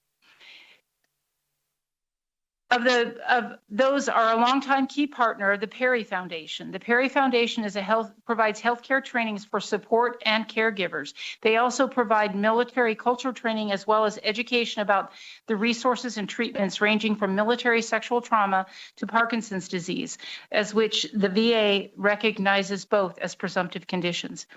We will also remain focused on the continual improvement of what comes to our customer service for the veterans we serve. Recently, in collaboration with the state buildings and grounds, we moved our headquarters in Reno to a much larger building in the South Meadows area. The building provides space for our veteran service organizations and groups to meet and gather at our facility. And the long-term goal is to obtain the entire building where we can create a veteran outreach center in Northern Nevada. We have also moved our headquarters, moving out of the Grant Sawyer building here to the McCarran campus, where we're in the Story building just a few blocks away. Next slide. The major challenges facing NDVS in this biennium are fairly straightforward. It's recruiting and retention of our clinical staff. I mentioned before that we have 20 vacancies in our CNA ranks at the Boulder City Home. That is causing us an increased burden on our agency staffing and causing our labor costs to go up. We are re-energizing the Crombie Academy. We had to take a break. We had one of our RN5s move from our organization to another organization. So we had to hire, and we've just hired back our primary trainer for that, and we'll be back in full swing with the Crombie Academy. We also paired with the HHS and Department of Corrections for the clinical staffing, and unfortunately we were not as successful because the primary source of our clinical shortages are in CNAs, and that was not something that organization could help us with. The next thing that we face is the cost of construction for our CIP projects. If all of our CIP projects go through, and I ask for your support on our CIP projects, the Nevada Department of Veterans Services will be in simultaneous construction about $500 million worth of projects by the time you add the state cost and the federal matching funds that we will receive from the VA. Our budget priorities in the next biennium are clear. They're staffing, making sure that we hire those CNAs and all the other members of our staff. We currently have an 11% vacancy rate, and those are primarily, I know I sound like a broken record, but they are primarily those CNAs that we're rotating through. In front of you this season, or this legislative session, we have 5 capital improvement projects, the largest one being the northern Las Vegas home, which we are in planning for right now, and that will be next to the Decatur DMV. Our next priority for this budget session is equipment replacement and maintenance. We are working, we have in front of you a number of one-shot items that are to replace vehicles, skid loaders, and things like that for our Northern Nevada Cemetery and our Southern Nevada Cemetery. Those are things that have been in front of and asked for in multiple sessions. We are at the point with most of our equipment that if we don't replace it, we will have to rent equipment because we can no longer get repair parts for those pieces of equipment. Workforce development is a high priority for me. One of the things that changes a culture is making sure that your workforce understands that we value their skill set, that we will develop them, and that there's opportunity for them. So I talked briefly about the training that we want to do with our VSOs. It's not just our own 22 VSOs, it's any certified VSO in the state of Nevada, where we would pull them together annually to have a refresh or a re-blue or a retraining with them to make sure that every VSO within the state is provided the same information, the same benefit of training, and we are giving our veterans the best possible service that we can. We have, let's see, IT security. IT security is a big priority for me. We have multiple interfaces within our department where we have access to both the VA databases and other areas. So our IT team is of paramount importance, where we will keep them trained. You'll see in one of our requests where we're asking for a SolarWinds IT training software system to keep our skills current.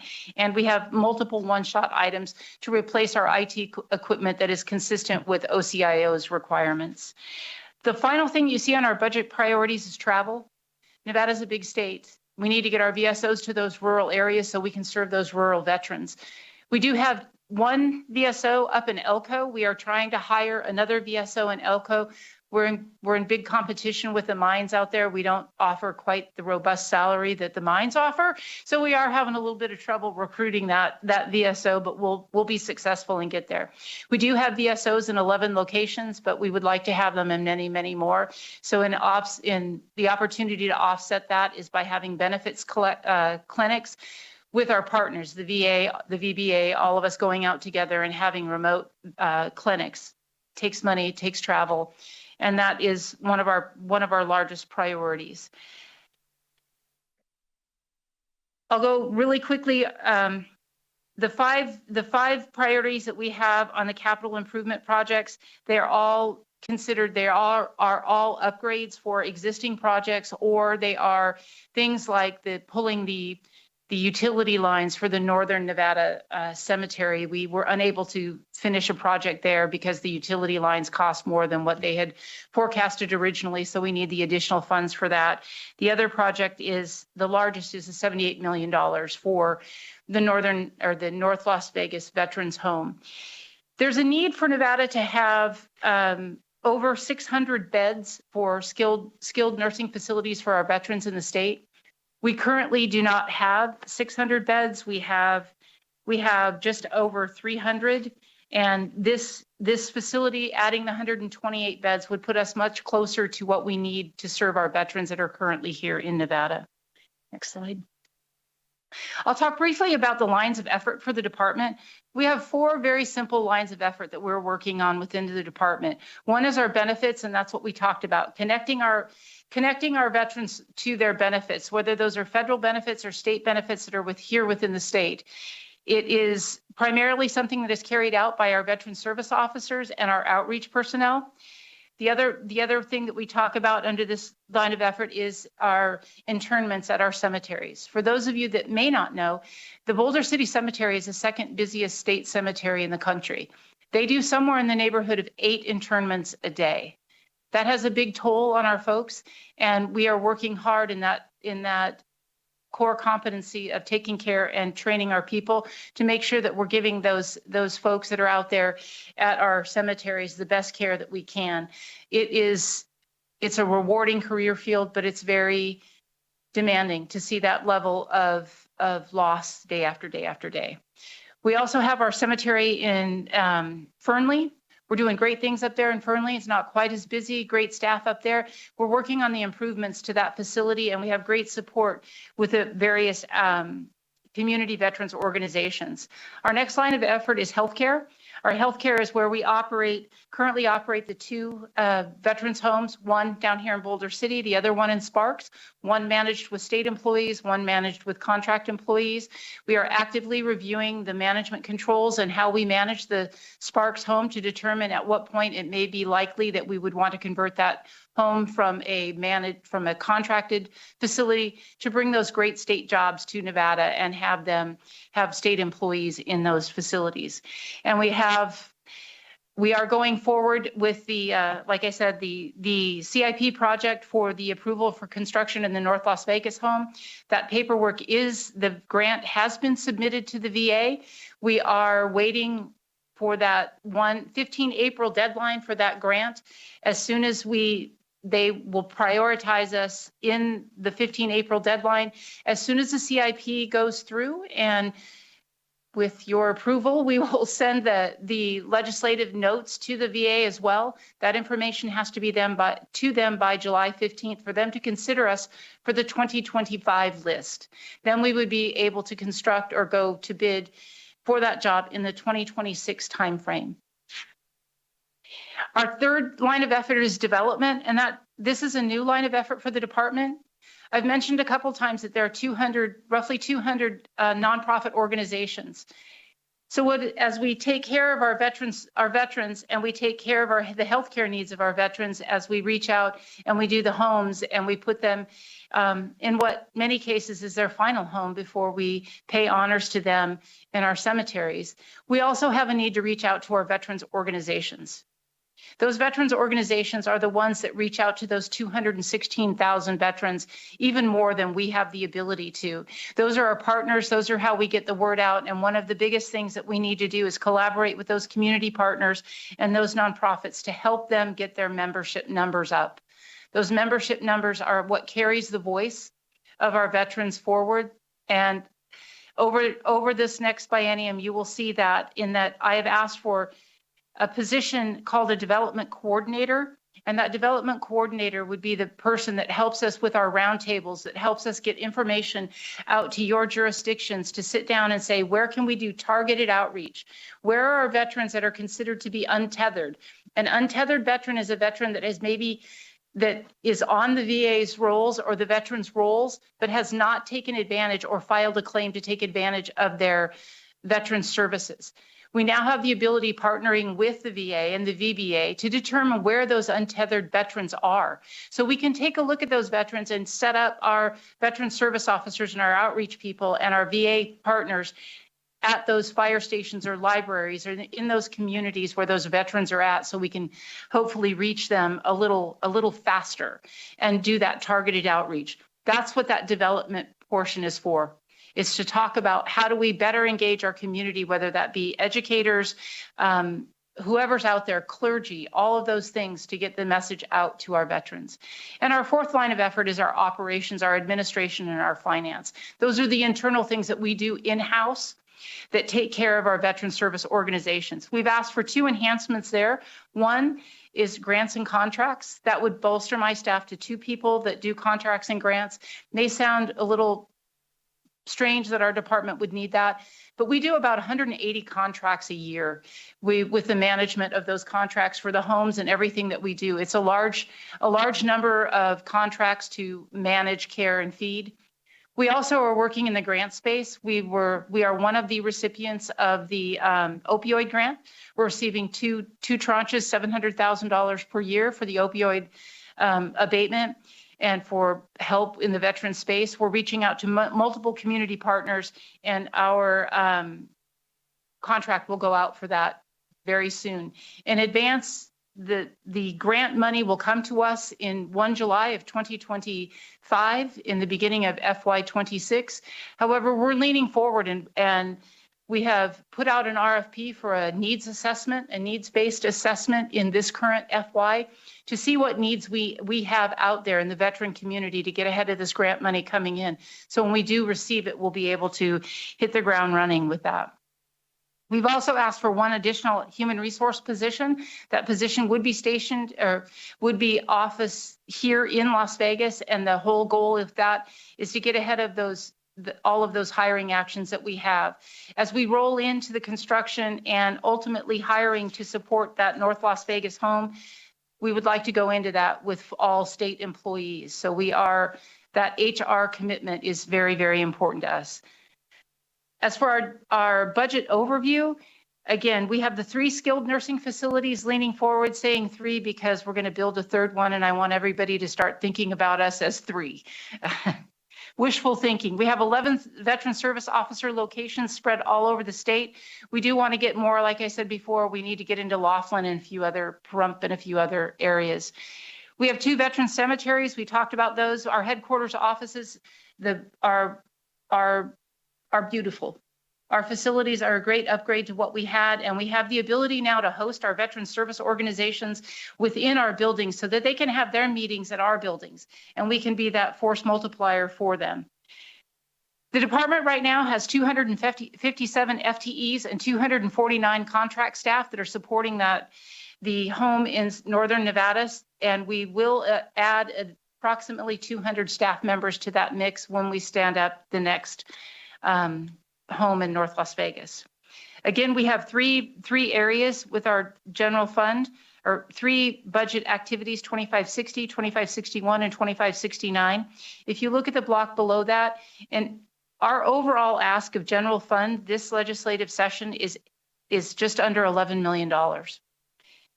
It would be about just over $5 million per state fiscal year, and our generated funds that we bring in from 7 other sources is just over $153 million. And those sources are from the VA. They are primarily the VA for in our homes and the stipends that we receive for our burial reimbursements. They are Medicare, Medicaid, and some private pay that we have at our homes. Let's see. Next slide. I wanted to show you our SWOT analysis. I want to leave you with our strength is our staff, our advocates. We have 1,000 registered volunteer veterans advocates that are trained and help us with our outreach. You will be seeing over the next legislative session our advocates taking a much more greater role in what we do with our outreach. We have a very knowledgeable staff of veteran service officers, and our partners and our veteran service organizations they're amazing. Their commitment to what happens for the veterans it really is awe-inspiring. Our weaknesses right now we don't have the budget allocation to expand the framework for growth. I think that would be clear that everybody's here asking for more. But right now our mix is 1 veteran service officer to 14,000 veterans. At some point, we would like to have 1 veteran service officer to 3,000 veterans. We would like to capitalize on our public-private partnerships. That is not something that we have really prioritized in the past. That is where that development line of effort comes in. Those public-private partnerships, Nevada has generous citizens, and we would really like to be able to take advantage of the generosity of our citizens. That was very evident last year when we did the Day of Gratitude at Allegiant Stadium. The Raiders donated about $3 million to that event. And we had a clergy group that brought in over $4.5 million worth of donated goods. There were 15,000 veterans at that event. Every veteran left, or their child left, with either a toy or a brand new pair of shoes, and they were smiling ear to ear. If we can just take advantage of a small portion of that to help our veterans on a daily basis, imagine how powerful we can be. The threats to us right now are the rising demand for our services and the rising cost of health care. Right now, some of our veterans are very well insured in the private sector, are not using their veterans benefits. We see that changing with the entrance, with more aggressive marketing of the PAC Act and a few other things, which will put a greater demand on our VA hospitals, the 3 that support Nevada, our aging veteran population, and the changing demographics of the state. I'd like to leave you with the opportunities that we have. The public-private partnership is something that we will be exploring, and I look forward to talking and working with each of you on that. Our nonprofit collaboration is something that we must do. That's where our veterans go first in some cases for their information. They go to their local VA or their local VFW, their American Legion post, or they go to that buddy that's associated with another group, and we want to be there and be a full partner and help with them. Our targeted veteran outreach is what I talked about briefly in relationship to how do we get, now that we know where those veterans are by zip code, how do we set up those targeted events? How do we reach those younger veterans? We need to be at things like soccer games. We need to be at the first day of school. We need to be at other things.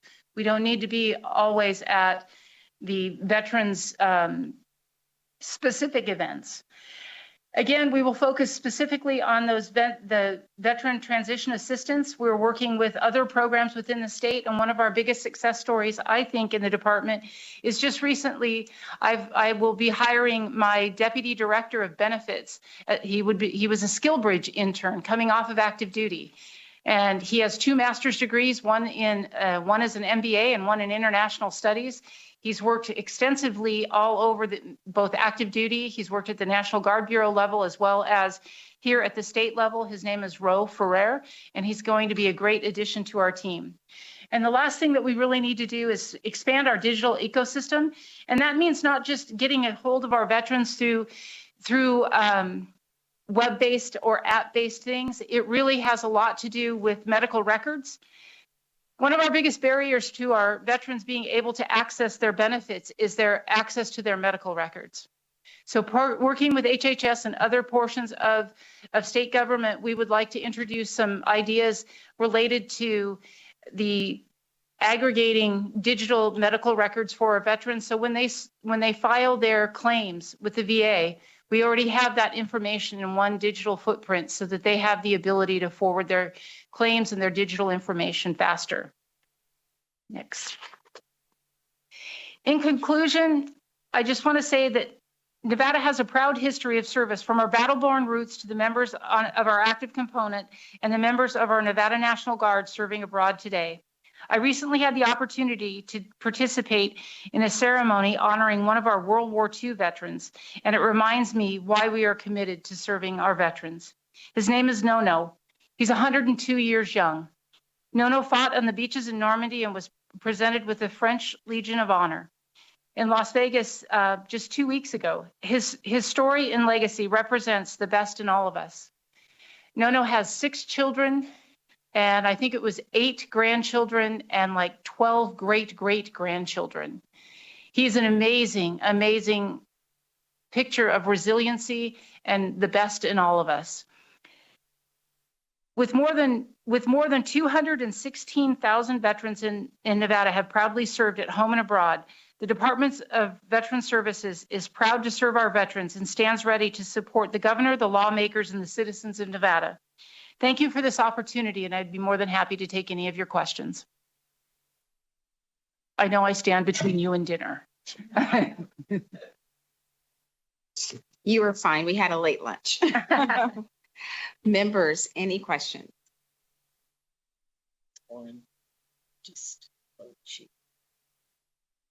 Senator Donjero. Thank you very much. I just have one quick question. I see that you have the 24-hour skilled nursing care in a 96-bed state skilled nursing facility. If the world was your apple, how many beds would you actually need beyond that 96? We would need about 600. And those would be the combination of our skilled facilities. I would take each of our facilities to 120 to 128 bed. That allows us, it really still feels like a home at that size. And I would take a look at some things like domiciliary care, as well as I'd look at adult daycare to give our family members some respite. So you must have a waiting list then. We have a waiting list in the northern home, and we are working on that down here in the southern home with our census, yes. Thank you very much. Thanks for what you do, and thank you to all of our service members that are here today.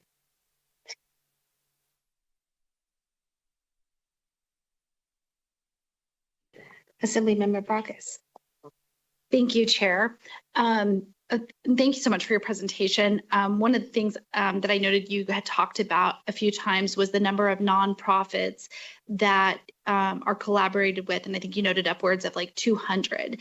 I was talking to some constituents in my community, some veterans who relocated to the Las Vegas area, and they had a really bad experience with a nonprofit. I think that kind of overpromised and did some questionable activity. And I was trying to understand the role of the development coordinator, but I don't think this is going to fall in the scope. But do you have some sort of also consumer protections for our veterans when it comes to referring outside services? The biggest consumer protection that we have right now is with things that are people that are referred to as claim sharks.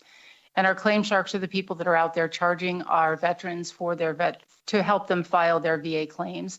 We've seen a couple, since the legislation has been passed and we have sent out a letter, and there are protections in place for our veterans. We have not forwarded anything under the current legislation to the Attorney General's office, but that is still a huge issue with our veterans going to people that are charging them, in some cases, 50% or more of their monthly stipend that they receive from the VA. So I guess the answer to your question is yes and no.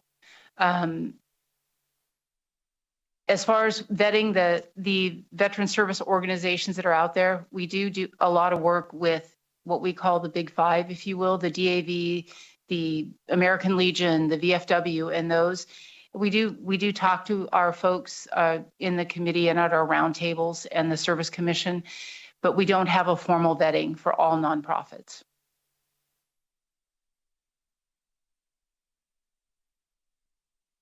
Assemblyman O'Neill. Thank you, Chair. Colonel, I just want to say thank you very much for your presentation today, but I really want to extend thanks to the various veterans groups. It shows their service. They've been here since 11 o'clock. Exactly. Waiting diligently for us, to serve you, so we can serve you and still serve our state as a whole.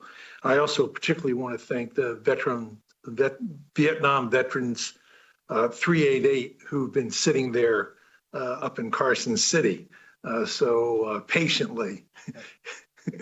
I got to get even with Tom anyways, but I have to ask a question. Yes. So the question is, we do have a bill coming forward, as I recall, this session to strengthen that the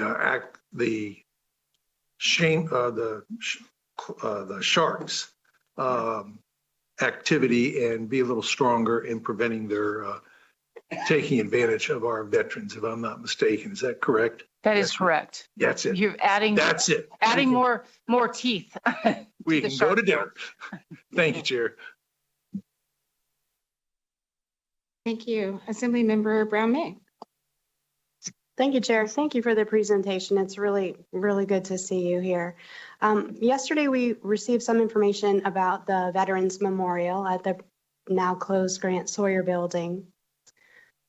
Was your agency given an opportunity to weigh in with regard to where that should go? Are you going to be charged for any of the storage fees while we're waiting for it to go somewhere?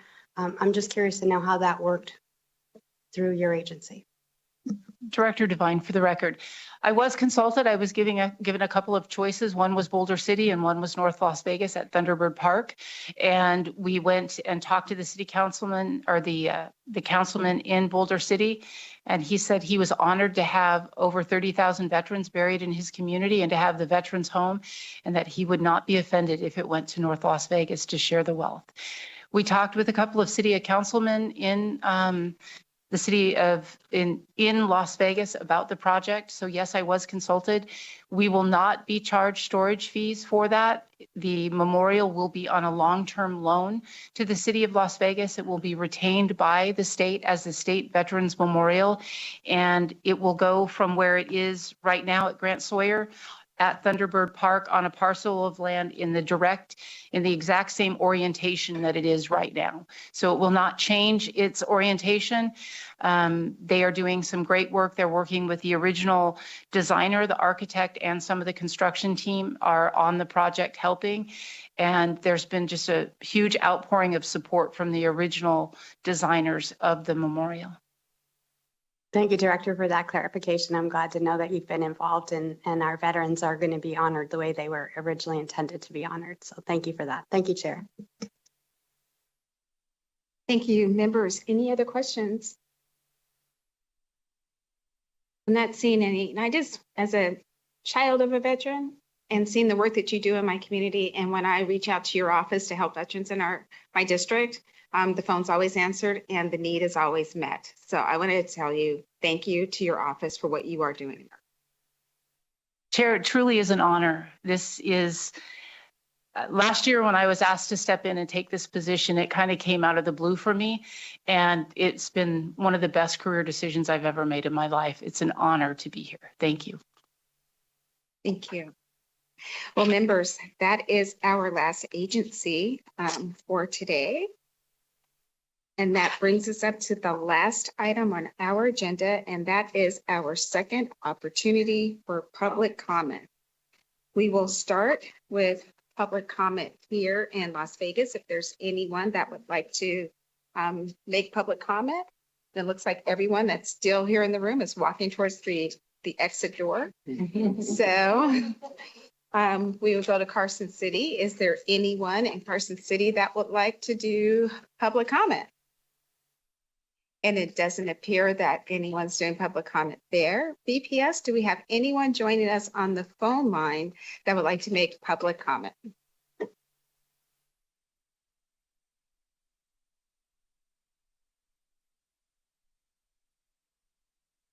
Chair, the public line is open and working, but we have no callers at this time. Thank you so much. And thank you all for battling through a very long day. for everyone who joined us here in person and who watched online. We will be back here tomorrow morning at 8:30 a.m. and we'll have presentations from the K-12 education funding, the Department of Education, Nevada System of Higher Education, the Department of Public Safety. And with that, this meeting is adjourned. Safe travels home.